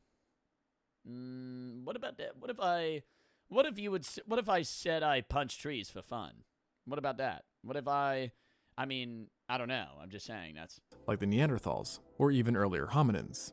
And this startling drop has likely resulted in a stark limitation to our power output, as our bones cannot take the stress that they used to, and is likely partially behind the rise of bone-related diseases, like osteoporosis. Now you might be wondering, why has this happened, especially considering that our diet is now pretty good. And the main suspect behind this development is actually quite clear to researchers. I feel like it's just lack of exercise. The more you do, the stronger your bones have to be. Joe Bart gas. And that is the dramatic difference in human lifestyles of today versus back then, with two distinct pulses or switches being seen in recent history. The first one again had to do with the adoption of farming, which led to less nomadic hunting, meaning people didn't need to be built for taking down absolute units of animals like they did before, having a much less physical lifestyle. And then the second, much more recent hit to our bones came within the last 100 years or so, as truly sedentary lifestyles have become much more common thanks to 9-to-5 jobs and other functions of complex society. And what's interesting, and quite concerning, is that the damage seems in some ways to be permanent. And I mean this in the sense that everyone all over the world, at all stages, appear to have weaker bones now. And even if they work out frequently?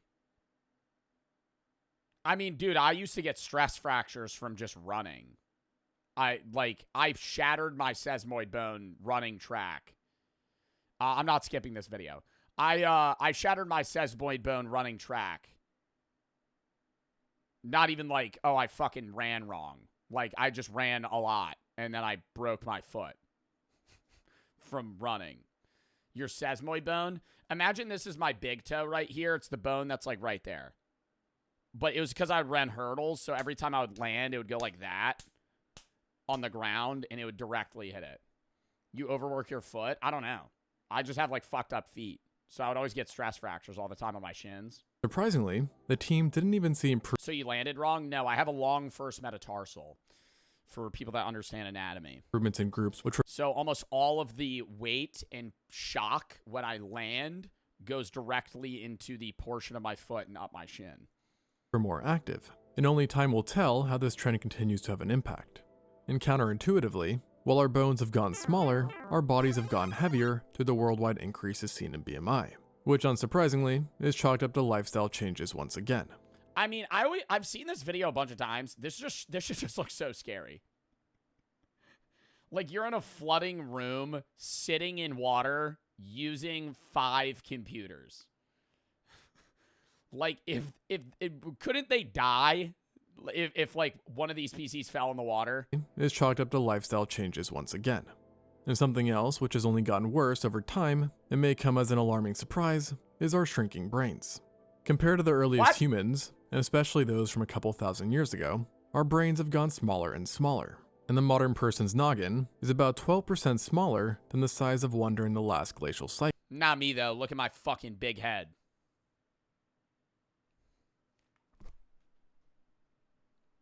Holy fuck. Why does the...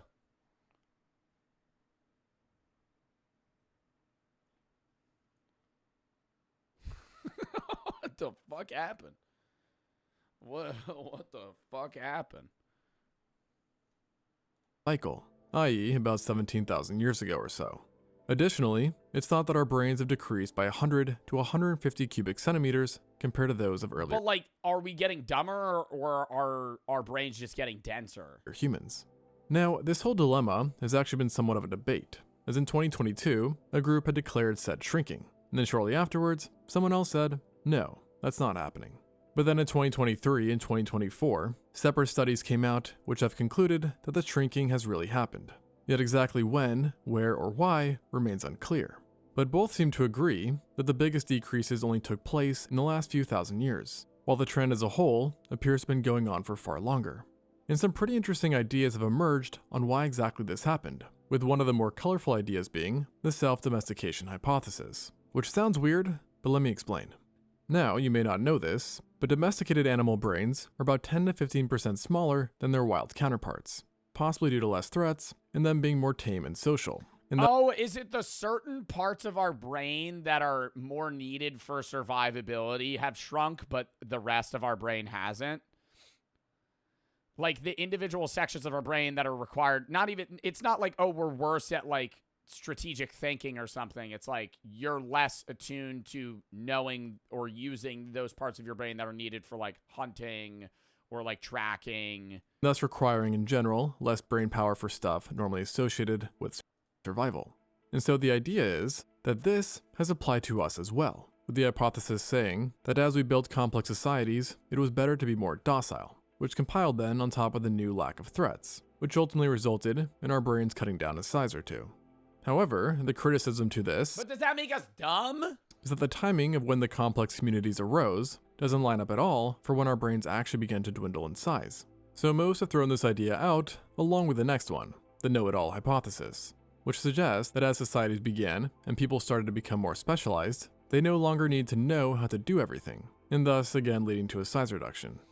Yeah, I could see that where it's like, yeah, societally with specialized labor, you get really good at one thing instead of knowing how to be moderately good at everything. After all, in modern society, you no longer have to worry about trying to survive a predator attack, or how to hunt, forage, bring down an elephant, and so on and so forth. But again, I mean, that's not even modern society. That's just like, once we got beyond hunter-gathering.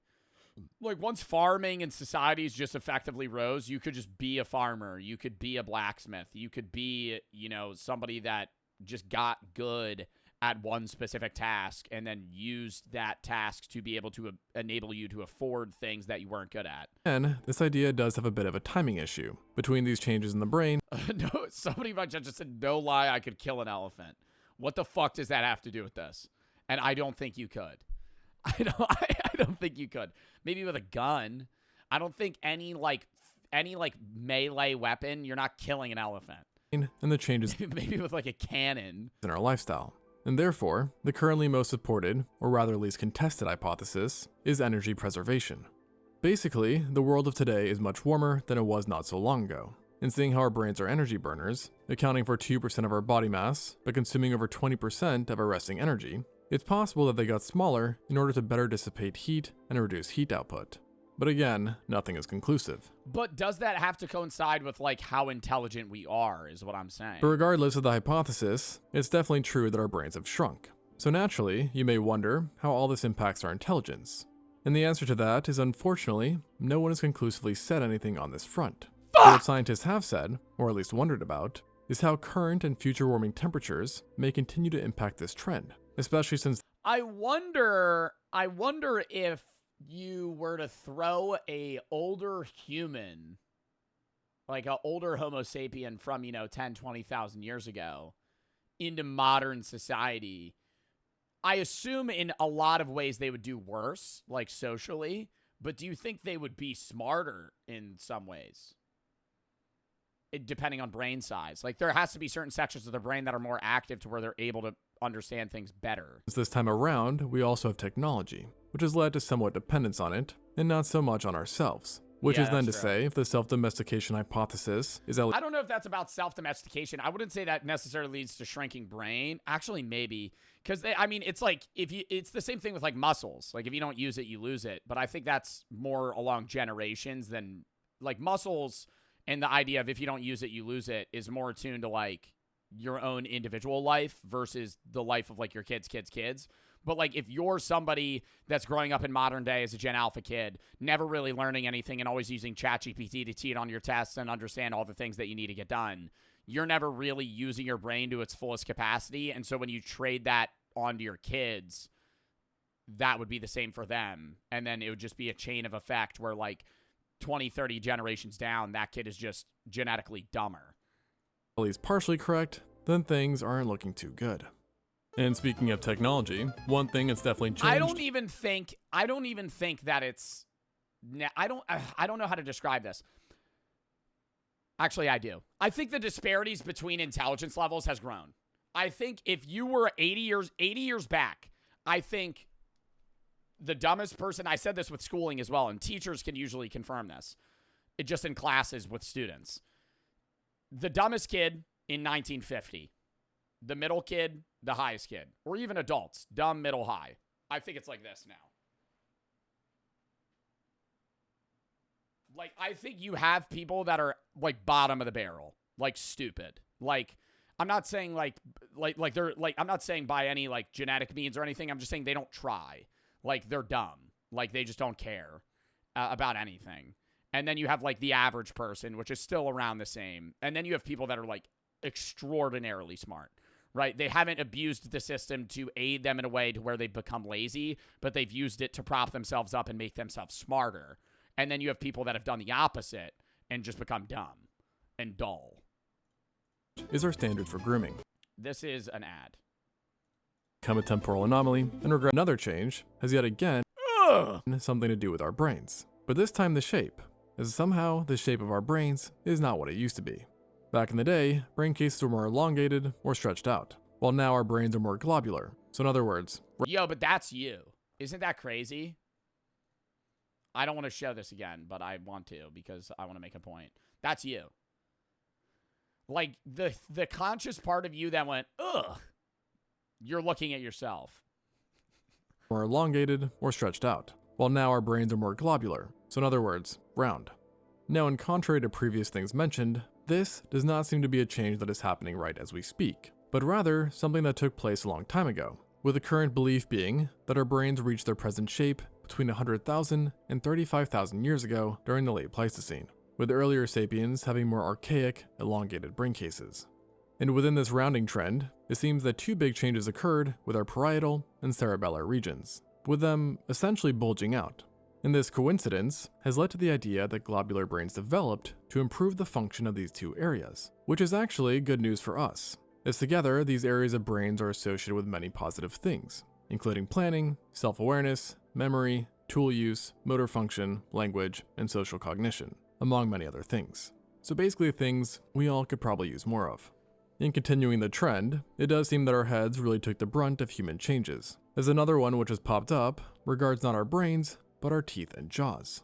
Today, in many societies, Well, our wisdom, that's why the majority, like, who here has gotten their wisdom teeth removed? The majority of human jaws no longer support wisdom teeth, so that's why you have to get them removed. Like your jaw and your teeth used to be able to fit in your mouth, and now they can't. I have mine, but I think the only reason I have mine is because I have tiny teeth. Like, my teeth are all small, so my wisdom teeth fit. I have 3 out of the 4. I was born without one. So mine grew in. Like, I can feel them. They're fat-ass teeth just in the back. Strong, defined jaws are seen as a good thing. And perhaps this is because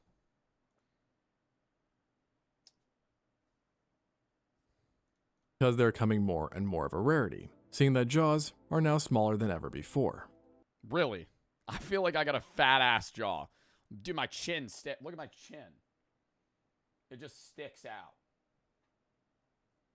Like, I go this is me, like, trying to push it down. There's just a lip. Rin for the 3. I knew a kid who was actually, not ironically, bottom of the barrel, unintelligent. He didn't know what a percentage symbol was. He didn't know how to do basic multiplication and no perception of problems going on in the world while being the single most insecure person I ever met. He was 17 years old. Well, where is he now? Inner Ope and Shift for the sub, Ryan for the sub, Viking for the 3. Want to say you're carrying YouTube and Twitch. You helped me a lot. Well, thank you. Floggy and Lamich for the sub, Richie and Nebula Attic for the sub, 27 for the sub, Bobat for the 40. To PFA. Anybody who is a victim of TV or other forms of abuse, I'm very sorry you had to deal with that. You aren't alone in any capacity. Men, speak up because you could be victims too. Don't feel like you aren't just because you're a man. You matter in this world. Well, thank you, Bobat, for the nice message. W Bobat. And they put in parentheses your coolest mod. Ches for the sub, Solo for the sub, T-Bunny and Zaz for the sub, Finn for the 1. I think I read that. I don't know. Did I read that? Finn for the 1. Sorry for the small datation. This show means a lot. I had multiple experiences with abuse and family, so this helps a lot. Laughter for the sub, Farrell for the 20. Both of my parents have been in trouble for causing domestic violence. Other family members, too. My mom committed suicide when I was little. Rip in the chat. Been watching for 2 years. Keep doing you. Well, I hope you're all right, man. I'm sorry you went through that. Chief for the sub, Jam for the 3. Was banned a while ago for saying I was 12. I was at the time, but now I'm not. Love the streams. Well, you could get my mods to unban you now, but you were breaking TOS then. Astro for the sub, T-God for the 10. You helped me through tough times in recent life when I was, whenever I need somebody to distract me. Your humor's always there. I want to say thank you for that. Well, I'm glad I'm able to help. Braden for the 3. Ren for the 3. I already read that. All right, lock back in. And actually, Homo sapiens as a whole have been developing smaller jaws and teeth compared to earlier Homo species, regardless. Well, we're able to cook and make our food more eatable without effort. Like, you're able to cut your food up. You're able to, chew your food easier. And that's been happening for years. Like, ever since fucking fire and just, the invention of cooking things. It's been easier and easier to chew food. But it's only been in the last 10 to 30,000 years that Edible? No, dude. the speed of these changes has rapidly picked up. Oh, edible, not eatable? Oh, I thought you were telling me to eat an edible. And researchers think that there are a few reasons behind this. Firstly, in the account of the trend of things getting smaller overall, our jaws have shrunk proportionally. But then, in addition to this, our vastly different diets and lifestyles today are major players as well, with special emphasis being on the diet. Thanks to the agricultural revolution, and in recent times the rise of fast and processed foods, diets had never before been made up of so much soft food, leading researchers to think that the lack of harder stuff has made our jaws weaker and smaller. I'd just be chewing gum, dude. I don't know if that helps. I think it's majorly genetics to why I have a jawline. I chew a shitload of gum. Like, I just be going and obsessively chew gum. I probably go through like a pack of gum every other week. But I probably chew, if I have it. There will be times where I don't chew gum for a while, but if you give me a pack of gum, I'll finish it in 2 days, 3 days. And this has actually been replicated in research by giving animals soft food diets and studies, which have Do you think early humans were gay? Yeah. I think being gay, some people try to say being gay isn't natural. I think it's entirely natural when you look at animals that aren't even human as well. Gay people have existed since the dawn of time. I think more historically, I think maybe bisexual people were more common rather than like people that are just gay. But I think that also might have been just survival need. I think there were more likely people in like 30,000 years ago. Yeah, they might have had a kid, but they also might have just been more sexually attracted to men or women, obviously, if they're a woman. Owski for the sub. Surprise, surprise, found that yes, it did make their jaws shrink. And what's more, is that our ancestors did unsurprisingly not have nice beds to sleep on, just hard surfaces, or at least harder than current beds, which might have actually benefited them, as it would have helped keep their mouth closed when sleeping, which as a result leads to a better developed jaw. And one of the biggest drawbacks of these changes for us has been that while our jaws and teeth have both shrunk, our jaws have done so at a much faster rate, and thus leading to less space for teeth and a massive increase in certain ailments like impacted wisdom teeth, misalignment, and pretty much any other general teeth-related issues. And of course, with smaller recessed jaws, you now also have a smaller airway, which in turn can result in a condition called sleep apnea, which is basically where you stop breathing in your sleep intermittently. And let's just say, that's not good. Now, fortunately, we are finding some ways to counter What is this? What is this B-roll clip of this kid just slumped? this, mainly in adolescence. But if this does freak I gotta piss. Hold up. I will be back in 30 seconds. I'll play a different song. I'm done playing Doom music. Hold up. Count me down.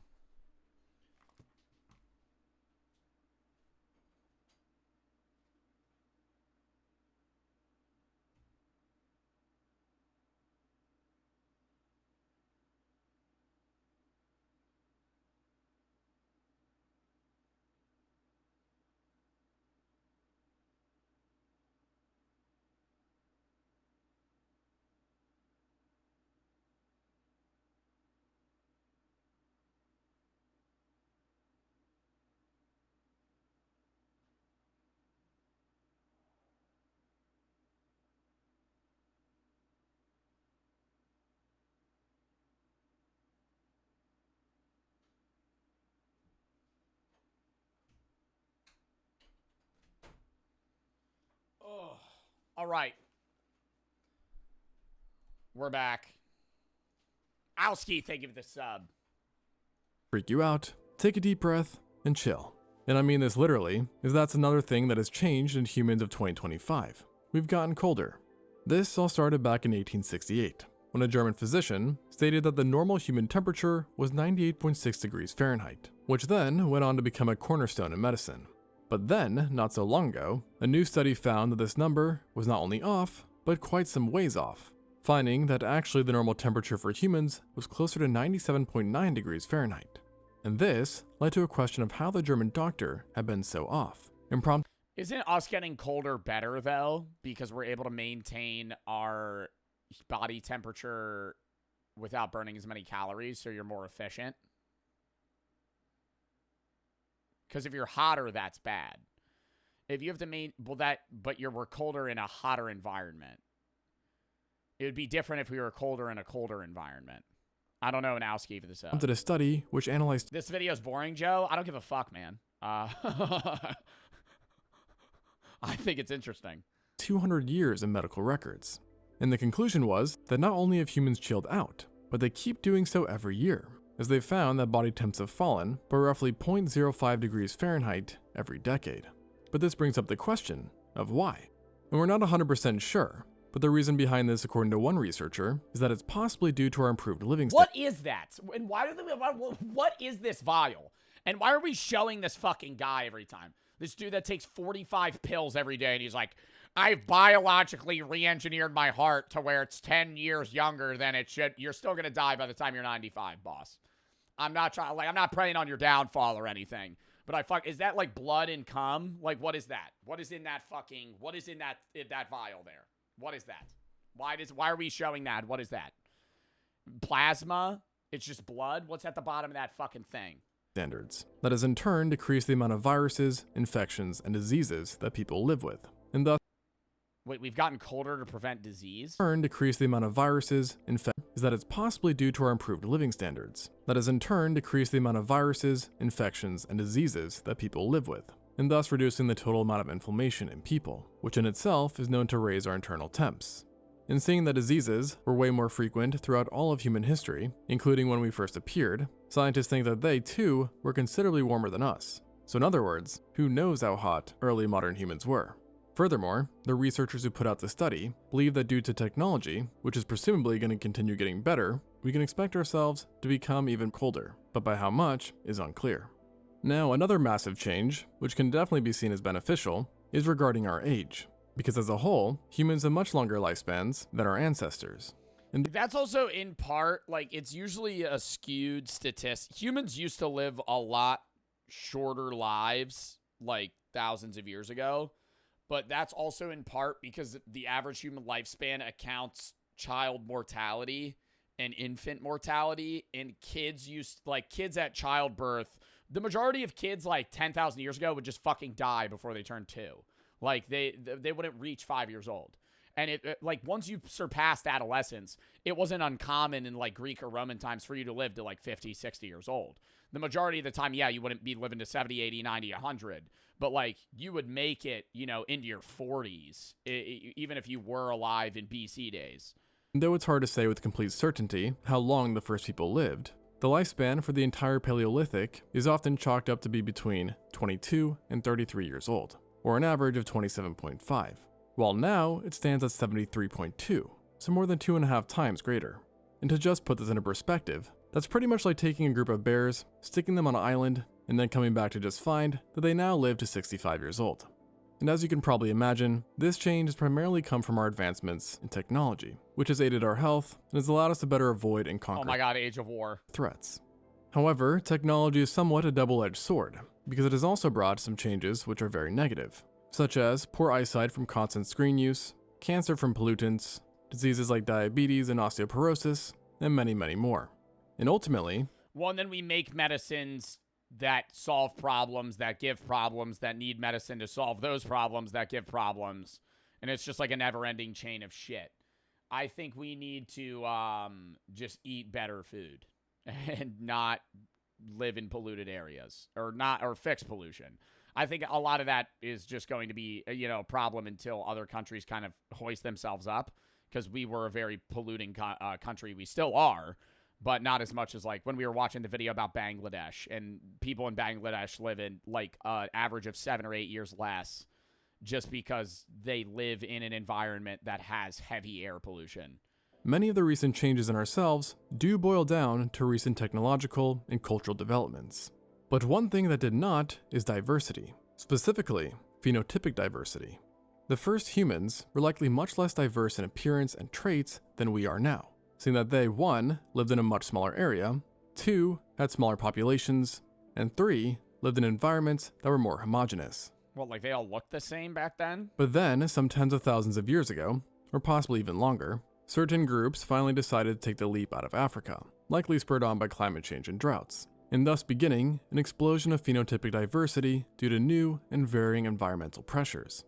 Over time, these groups would go on to populate every other continent on Earth, minus one, where in the presence of very different environments, developed adaptations that weren't seen prior.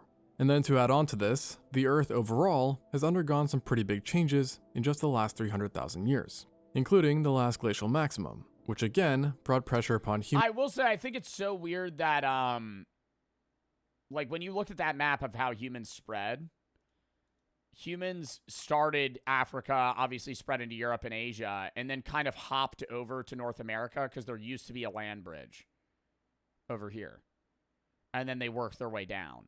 Instead of us going across the water, which is what, like, Columbus did and everything, because they didn't know that there was, North and South America.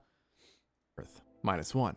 We're in the presence of like the land has changed so much while Homo sapiens have been alive that literal ways they were able to cross over just don't exist anymore. the very different environments, developed adaptations that weren't Pangea, well, Homo sapiens weren't alive then. seen prior. And then to add on to this, the Earth overall has undergone some pretty big changes in just the last 300,000 years, including the last glacial The Bering Strait still exists in the winter? Really? maximum, which again brought pressure Enough where you're able to walk over it? upon humans and thus more adaptation. And all this combined resulted in changes in evolutionary pressure on certain traits. One of the more obvious and well-known ones is pigmentation, as in areas with less sunlight, lighter skin developed to better allow the penetration of UV rays, and thus improve vitamin D synthesis. Meanwhile, some propose that eye color too has been impacted by sun levels, And certain researchers found that blue eyes, for example, became a thing as it increases intraocular light scattering, which in turn suppresses melatonin, and perhaps reduces the increased rate of depression seen when someone lives in a northern latitude and experiences shorter days. Wait, so people with blue eyes are less likely to get depressed in dark and cold environments? Depression light scattering, which in turn suppresses melatonin, and perhaps reduces the increased rate of depression seen when someone lives in a northern latitude and experiences shorter days. And then on top Wow. A little fun fact, if you have light hair and blue or green eyes, you have a way higher chance of getting skin cancer. of skin color and eyes, straight hair popped up in some groups for heating purposes, as it allows for hair on the neck and scalp, which in turn helps keep the area warm and allows cold moisture to be removed more No problem. easily. Also regarding the eyes again, the epicanthic fold seen among Eastern and Northern Asian populations has been touted by some as being an additional adaptation for protecting the Bro, explain this shit to me. Why do I have so much extra skin on my fucking eyes? Look how baggy they are. Like, for me to stretch out my eye skin, I have to go like that. I can't see? Bro. Like, I have to, it looks like a wrinkly ball sack. Like, my eyes. That's very common. Yeah, it's hooded eyelids. But why? Like, what evolutionarily made me have that? eye from forceful snowfall and helping diminish the amount of sun glare that one experiences. And honestly, just regarding our overall heads, we see various adaptations in each and every group, which has helped them Like, bro.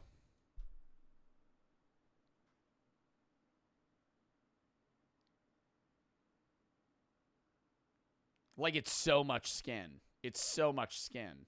better to adapt to their environment, resulting in some people having flatter faces, different nose shapes, body builds, and so on.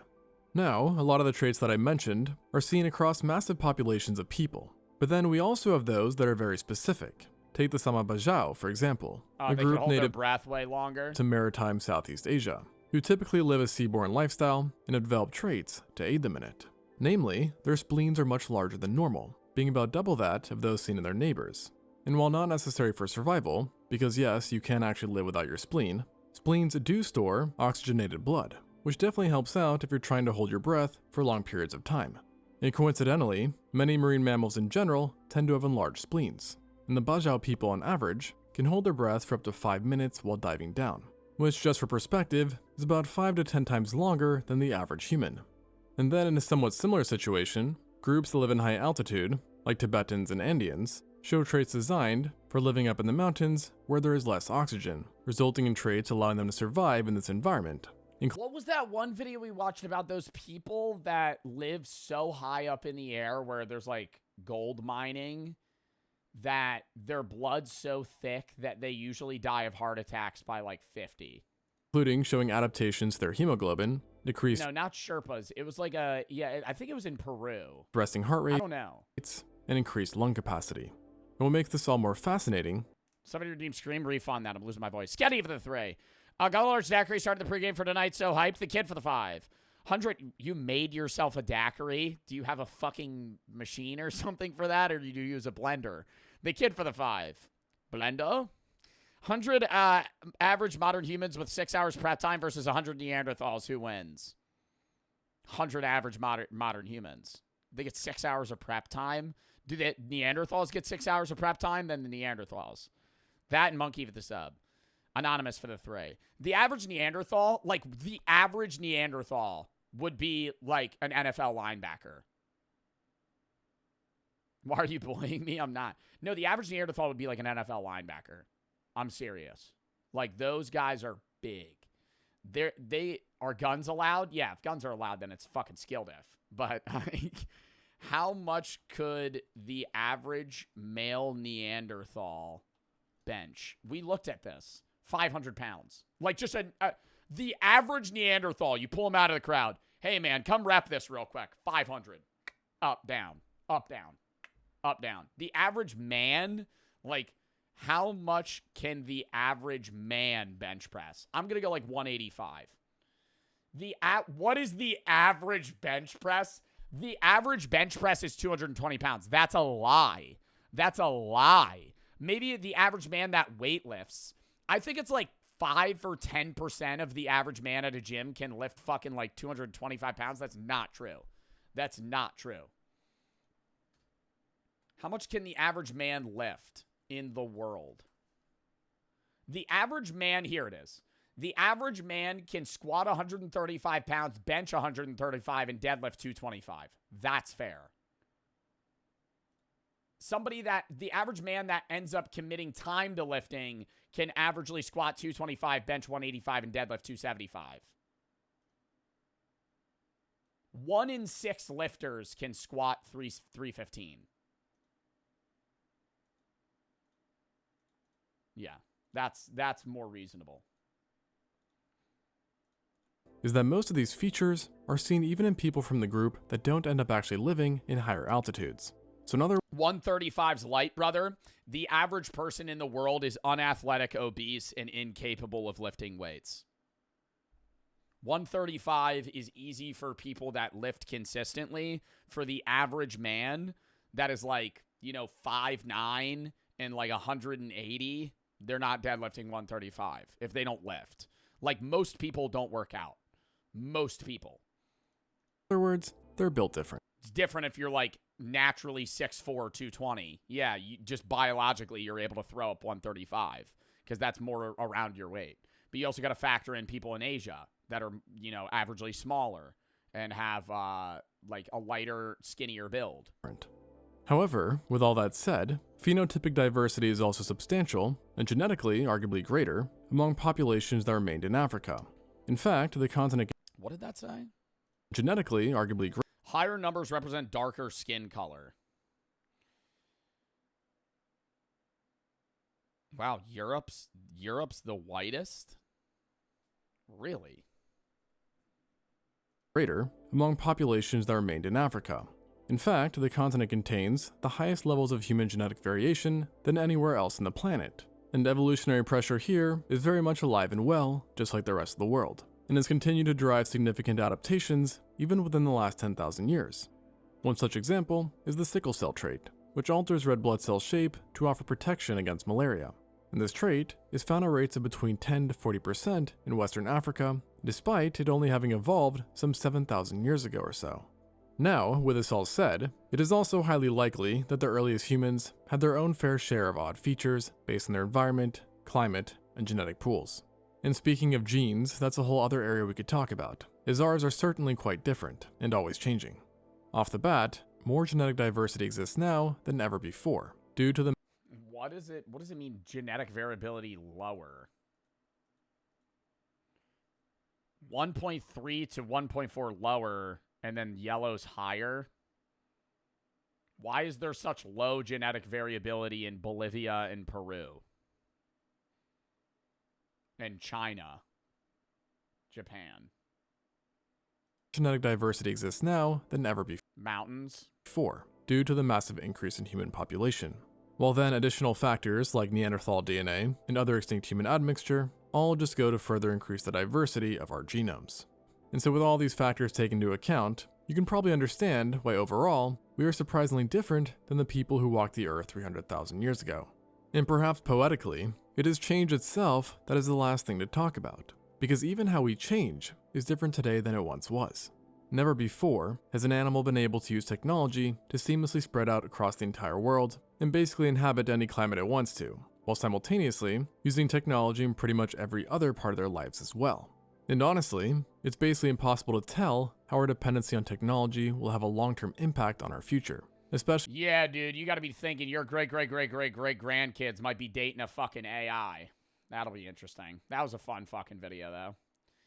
Imagine a video like this being made in the year 2500 about the changes we made physically because of technology. Dude, definitely that will happen if people are still alive. That was a fun video, though. Pig for the 3. Black people have the lowest level of myostatin and the highest testosterone among the other races like Asian and white. Black people are the most genetically gifted. Brandon for the 3. You're saying for physical sports. Next Saturday, there's a UFC fight. It's called UFC 317. You think you could stream it? No. Louis for the sub.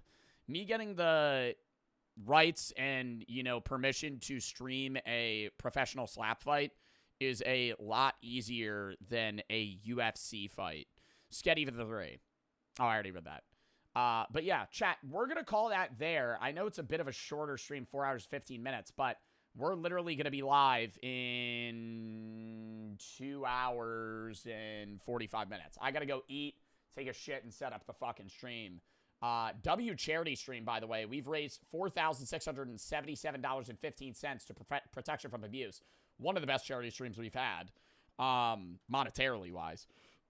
And it was a fun fucking stream. I hope you guys had fun watching. I had a fun time streaming. Thank you to everyone that donated. And even if you didn't donate, I appreciate just the support for the charity in general. Cardboard for the 3 says, you missed my bits. How come we weren't like bugs back then? We were so big because of oxygen we didn't get so big. What? Big and Terra for the sub. How come we weren't big like bugs? Then since they were so big. We weren't around when oxygen levels were that high. Bugs were, but that would have been our ancestors all the way back. But yeah.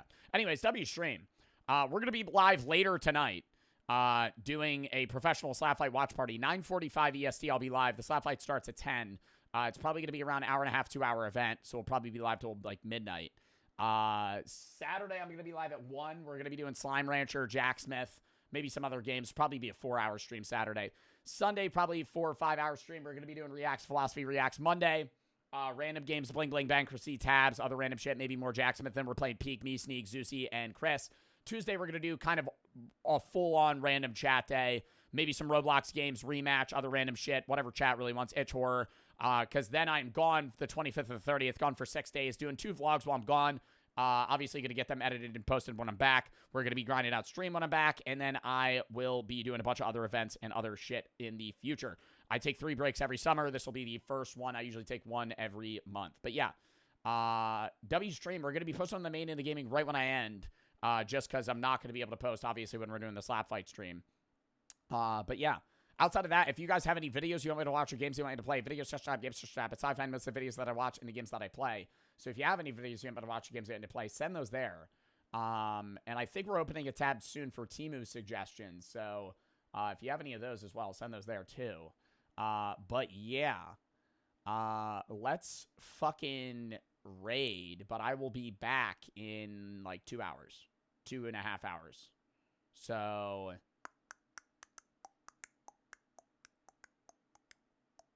actually, we might not raid right now because I'll be back. We'll raid after we're done the slap fight. But W stream. Appreciate y'all, and I'll catch y'all later. I will see y'all when we do the slap fight.